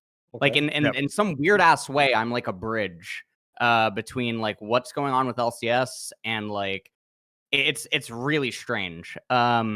So there is way more fucked up shit happening right now than people are aware of. And I don't know how it hasn't broke yet. Phil Aram, am I saying that right? I think so, yeah. Okay. Phil Aram, like there is like literal criminal stuff that is happening that I know that LSPA knows about. And I just don't know how it's not breaking. So I'm making like a comprehensive video of like some of the stuff that I know that's going on, recapping everything, what I think's going. Like I'm gonna talk about everything in this video, like that I'm gonna make after. But also there's like the Korean aspect of it, because imports are just flooding the region, right, every single year. And so that is also one of the big things, because the whole reason this whole NACL thing is existing is because they're always talking about NA talent and NA talent, NA talent. And there's like that Tyler 1 clip that is circulating right now on YouTube. It's like 5.5 minutes long right now. And it's really, really good, where Tyler talks about why NACL failed and why it shouldn't exist and like all this other stuff. It is really weird. My suggestion for LCS, which, I mean, obviously I don't think CB LOL would like it, was like, I thought they were headed this direction because LCS did the thing where they made an official LCS Spanish stream recently. Yeah. And then where they basically do VCT Americas, right? And bring in... Right. Yeah. I thought they were getting ready to merge. That'd be great. And That's what I thought was possibly gonna happen. LLA as well would be great. Right. Because there was there was like, now they just did this in Southeast Asia, right? They like merged some of the region, I think, or they did something with some of the tournaments or some of the regions. Like they have like their own region still, but then something ends up happening. I said that was one of the directions. But now you have like Disguised Toast entering. Disguised Toast made his tweet and shows that the Disguised Toast scheme is going to run him $1 million, $994,000 for 1 year. It's insane. Obviously, he's lighting money on fire. Now, the weird thing is, Disguised Toast is just being super transparent about this. This blows in the water all of the projections that everyone else was saying that was NA Academy is 440,000. Yep. Disguised Toast is literally just posting a public number that doubles that. The people I talked to said the minimum 600K at least.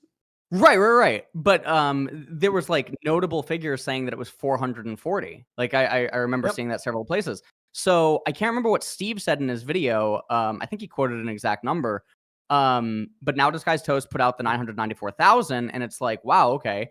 The Team Liquid woman, I don't know her name. She got a lot of flack. She deleted her tweet, I think, for laughing at someone for saying that she said that the number was way higher than whatever, and she deleted the tweet, and she, but now obviously I think the Disguised Toast tweet vindicates that. So yeah, I don't know. And NACL is it's doomed. And now also they canceled Asset Day. So Travis Gafford tweeted out that he's expecting that Riot is going to postpone LCS now. Because they didn't do a media day and assume didn't bother doing the stuff, right? Yeah. Okay. Yeah, so basically the Asset Day guys are for the photo shoots for the players and everything like that, for all of the graphics and photos. I have one thing to say on this topic, right? This is where I have mastered Twitter in a level plebs will never understand. Like, fucking Barishnikov danced, fucking Wagner wrote operas. I fucking play Twitter. I am a fucking master at it. Because I've never, ever said I don't, in any context, think the walkout should happen. I've never said I think it's wrong. What I said is I don't support it. I didn't say I support it not happening. I support the opposite. What I said was I'm not just blindly going, well, players must just be right and all be poor players. Like the players make, like he just said there, massive amounts of money. Some of them make money and will never ever be an LCS player. And they might make, if they play enough years of academy, they might make $500,000. And what did he pay the $500,000 for? No one watched it. Like I said in my meme, the same people at the NPC, like NACL is vital for the development of NA talent. It's like, but you didn't watch it, so it wasn't sustainable.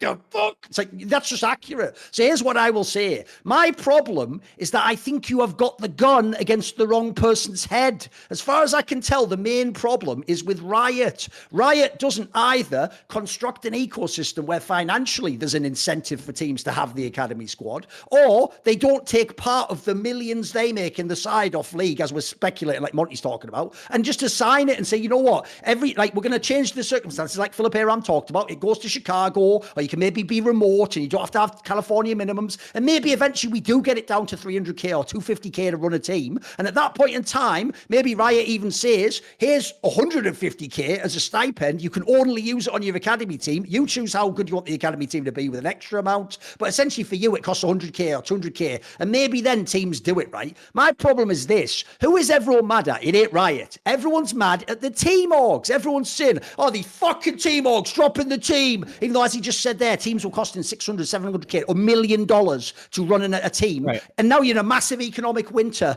where everyone's losing money. There's no VC money coming in. Sponsors are dropping out. There's less sponsor budgets. They're all tightening their belt as all these things. Banks collapse within the fucking world. In this world, you've come along and you're telling them not only must you run this, even if it doesn't make any sense to you, but if you field players to replace us stepping out now, they're the biggest pieces of shit ever and you're the biggest piece of shit. And what people don't get is this.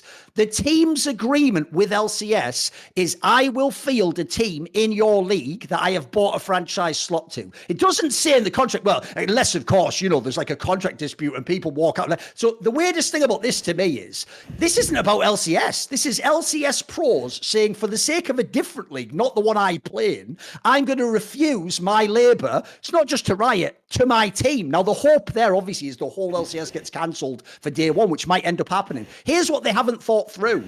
When you get a player, let's say Bjergsen, right? If you sign Bjergsen, you don't just sign him to be good at mid lane. You sign him because he's Bjergsen. He has a following. There's an interest in your team. You can do deliverables with him in sponsor ads and commercials. You actually base your whole year's budget off massive players like Bjergsen, Simple, Faker. These Grit Arteezy. These are the names that when you sign them, they're worth millions because you can get bigger deals. You can get better sponsorship deliverables. Now, if those players don't play, one, you better hope that sponsor doesn't notice. You will look like an absolute fucking clown. Secondly, you have to field a team anyway. It's Riot that's saying you have to field a team, and they're now making it you can field anyone. Riot is basically instead of the PA putting the gun on Riot, they've put the gun onto the player's own boss, the guy that pays him the millions. And then when the guy turns to Riot like, "Are you going to help me?" Riot puts a gun on them too and goes, "Field a team, motherfucker. You know what way it's going." And these people are just sat between the ones who pay the millions that make these pros able to say, "I won't play this day."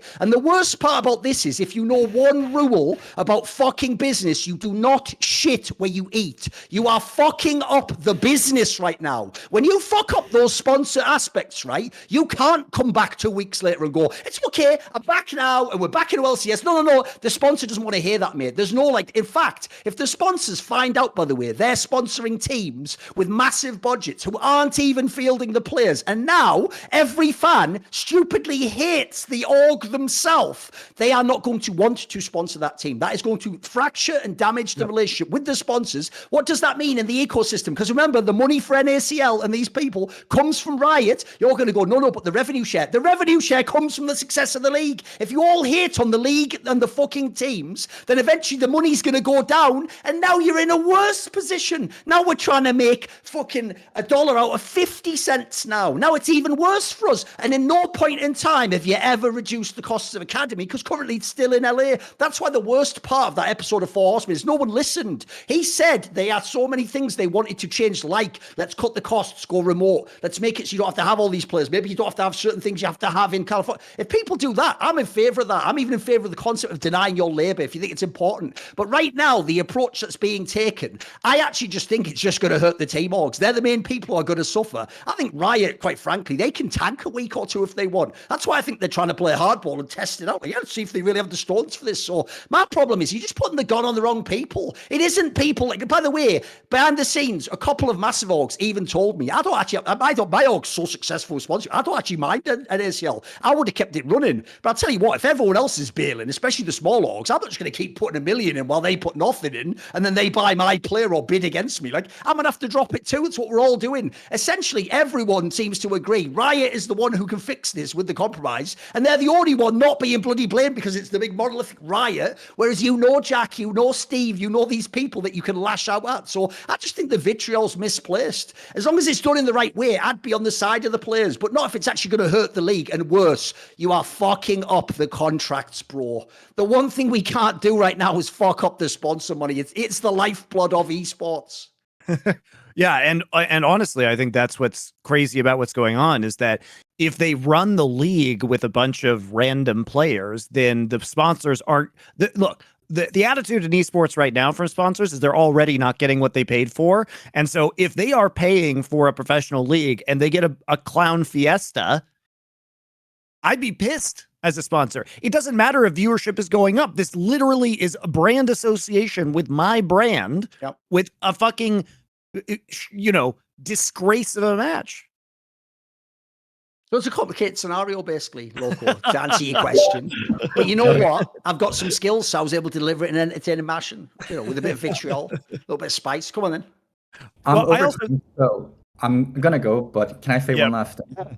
I appreciate you guys having me on for the episode, and also genuinely appreciate your passion and the content that you guys put out in esport and League of Legends. It's lucky to have you guys for almost 10-year plus now, right? And you got you guys did it when League was hot, and you guys are doing it when League isn't so hot. So yeah, hope things turn around in League, at least in NA, and we can have you guys doing this until you guys are old and wrinkly.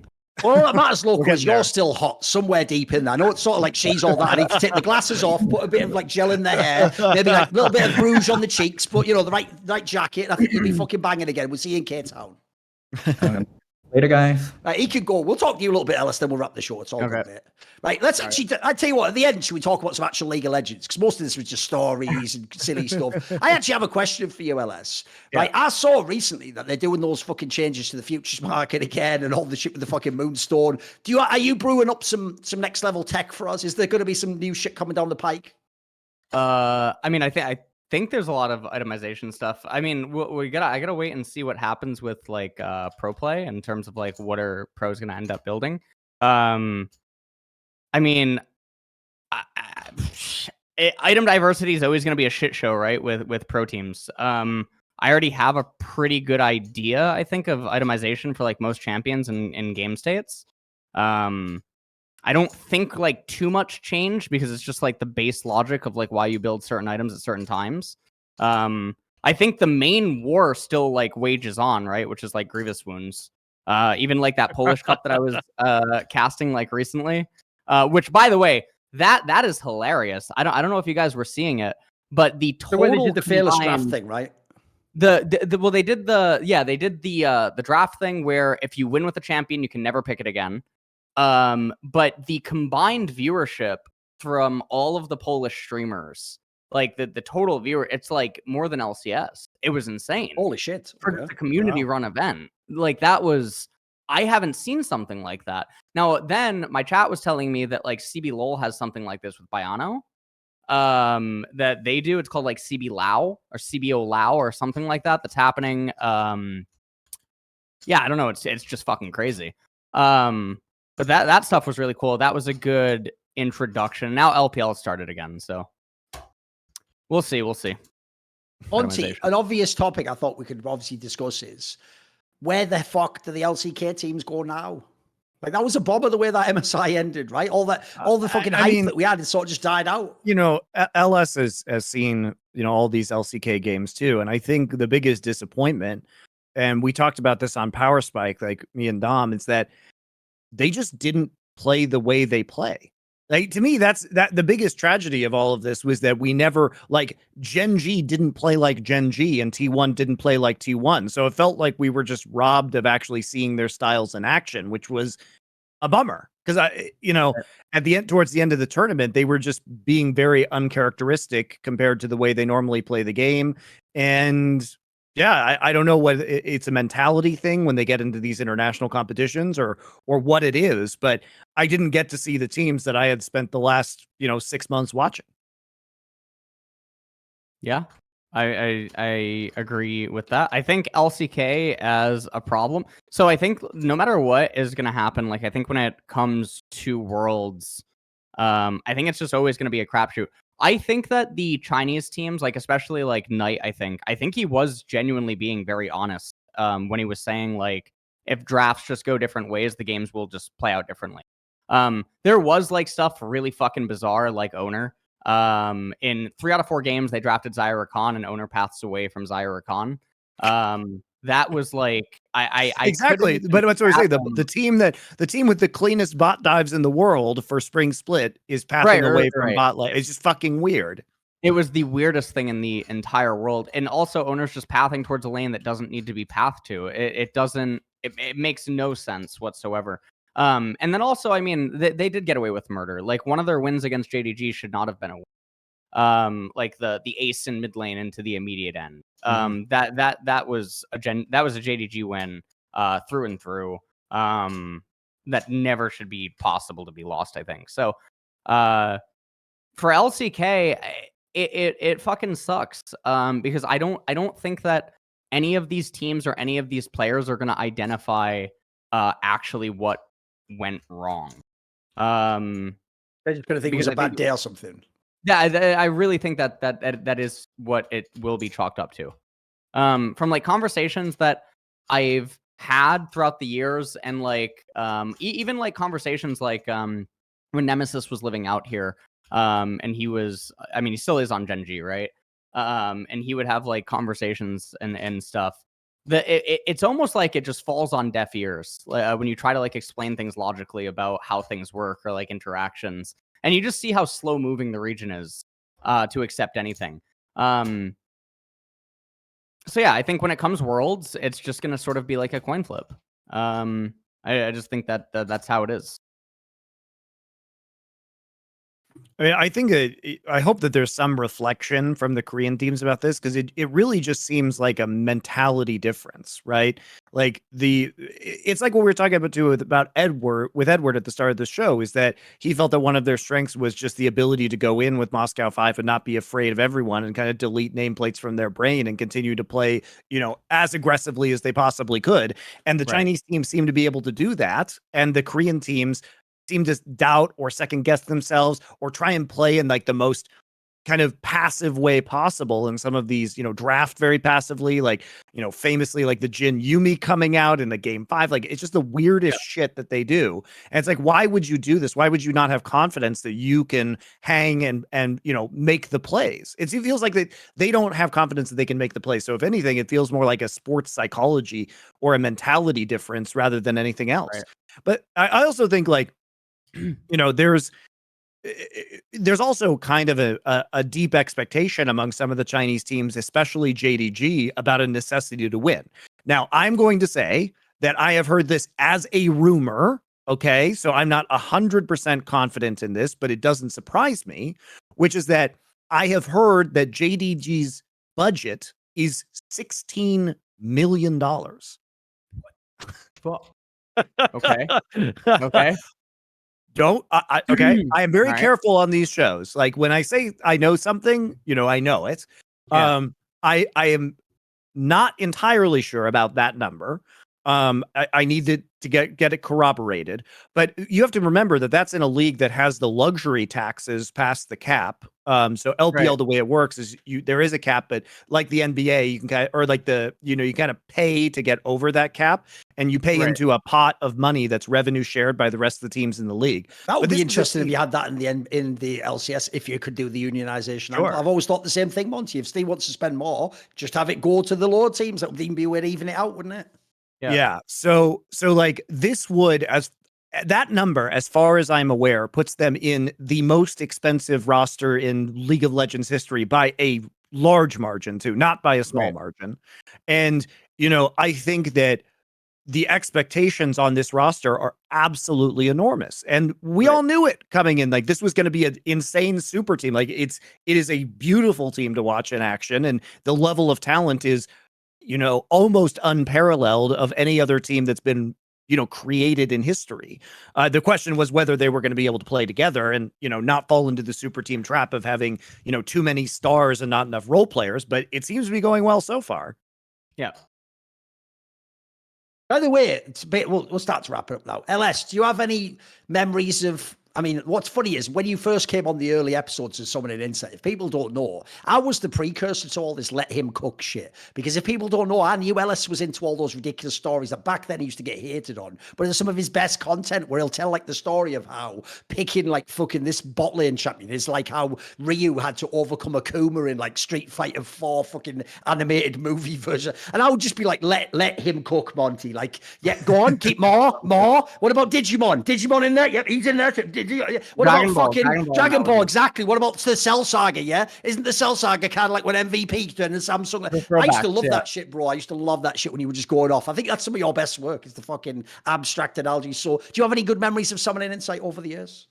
I think the analogies were always like the tangent. I mean, I just remember the Dragon Ball one, right? Because those ones were good. I remember the World Show from like 20. I want to say it was like 2014. I think it was 2014 Worlds.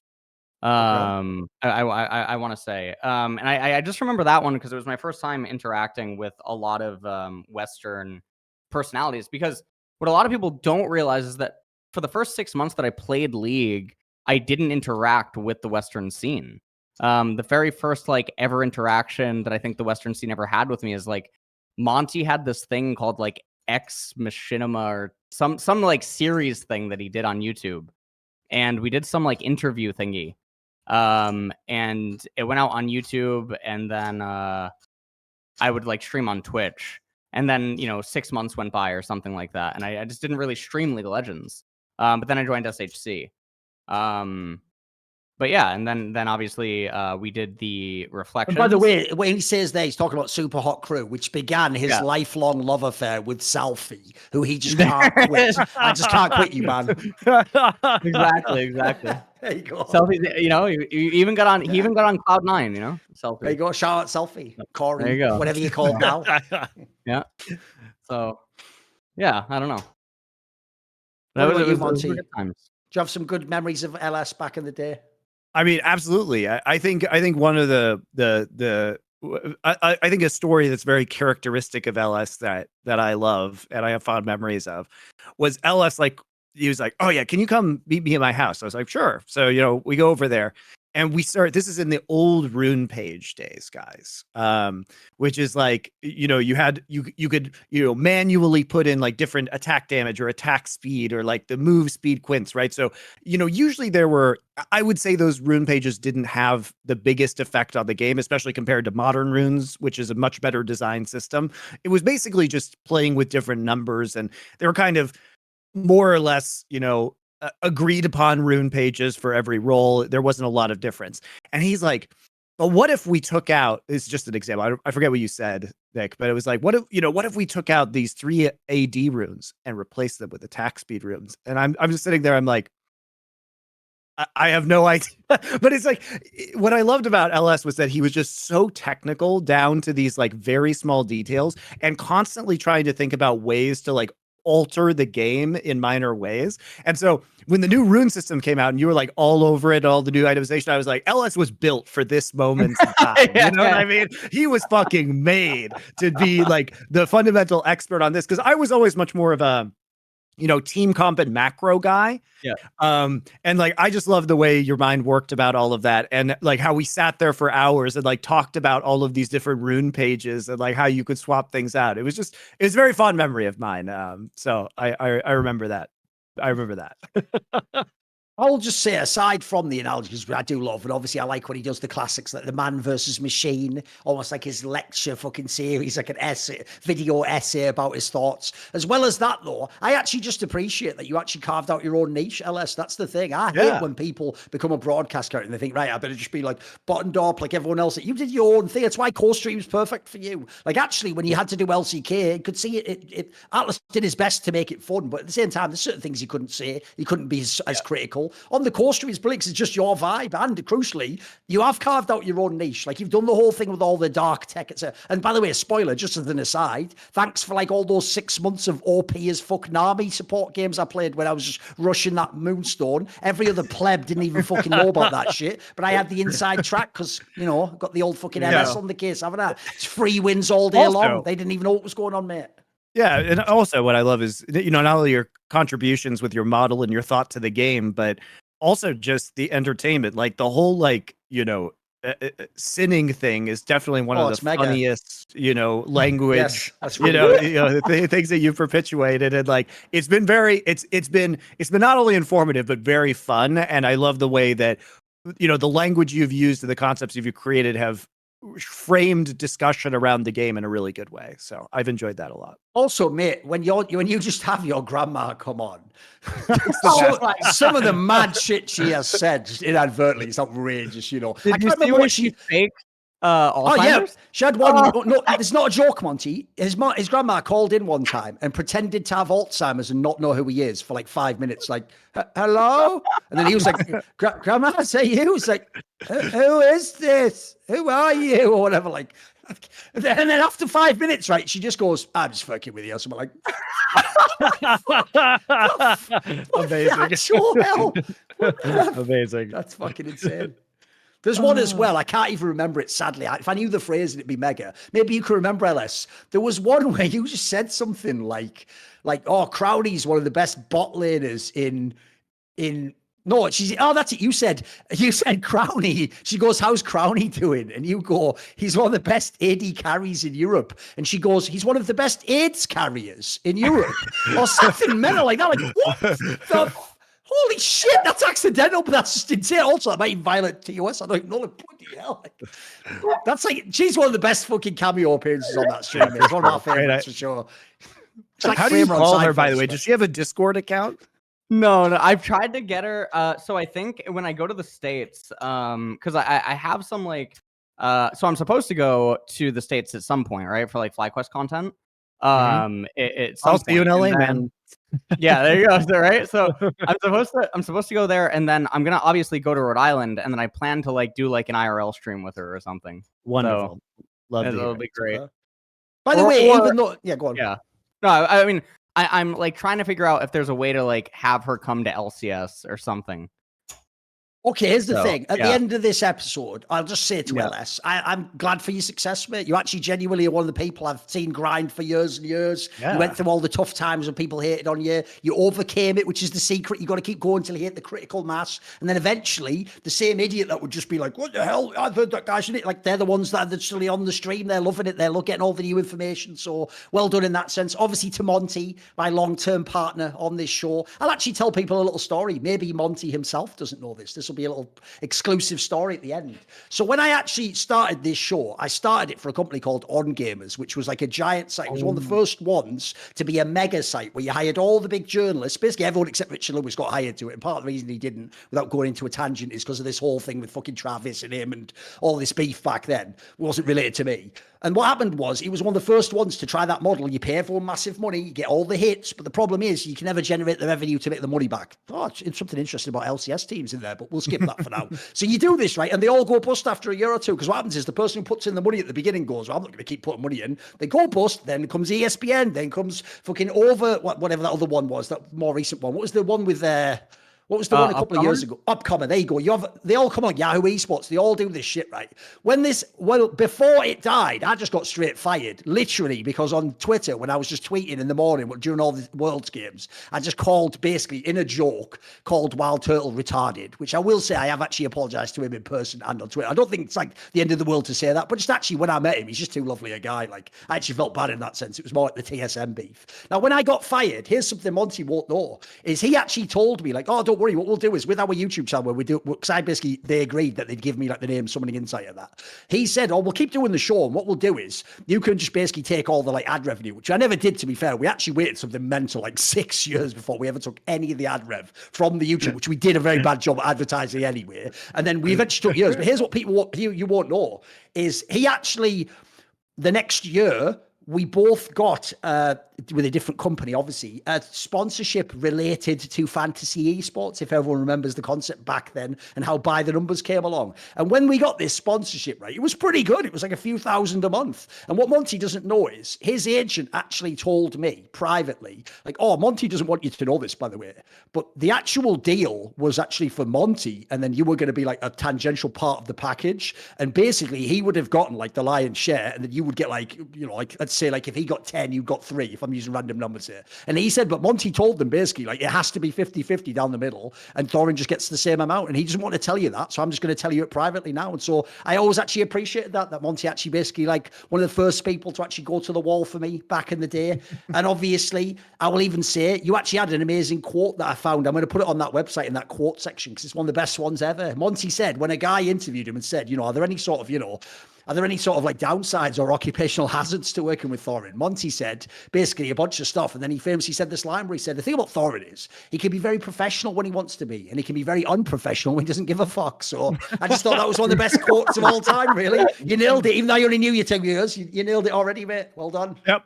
And one of the greatest pleasures of my life has been working with you, Thorin, because you are incredibly loyal, incredibly principled, and you don't let the bullshit slide. And I think that's the glory of this show, is that, and of Last Free Nation, this company that we're working on together right now, is that we are, as the name says, it's the last free nation at esports, guys, as everybody gets gobbled up by foreign governments or giant corporate entities or can't talk about certain subjects. We're hopefully the place you guys can come to for some unfiltered truth, and Thorin certainly does that, better than anybody, and has become an incredibly entertaining person in his own right over the years, from going from an off-camera fantastic interviewer to debating, slamming Shaq on national TV. It's been a very fun career arc for me to watch as well. And I hope we have many, many more shows of doing this show, and beyond that, working together till we're both old. I would love that very much. So let's just do this. Let's just say to the next 200 episodes, and then cue the Grog song.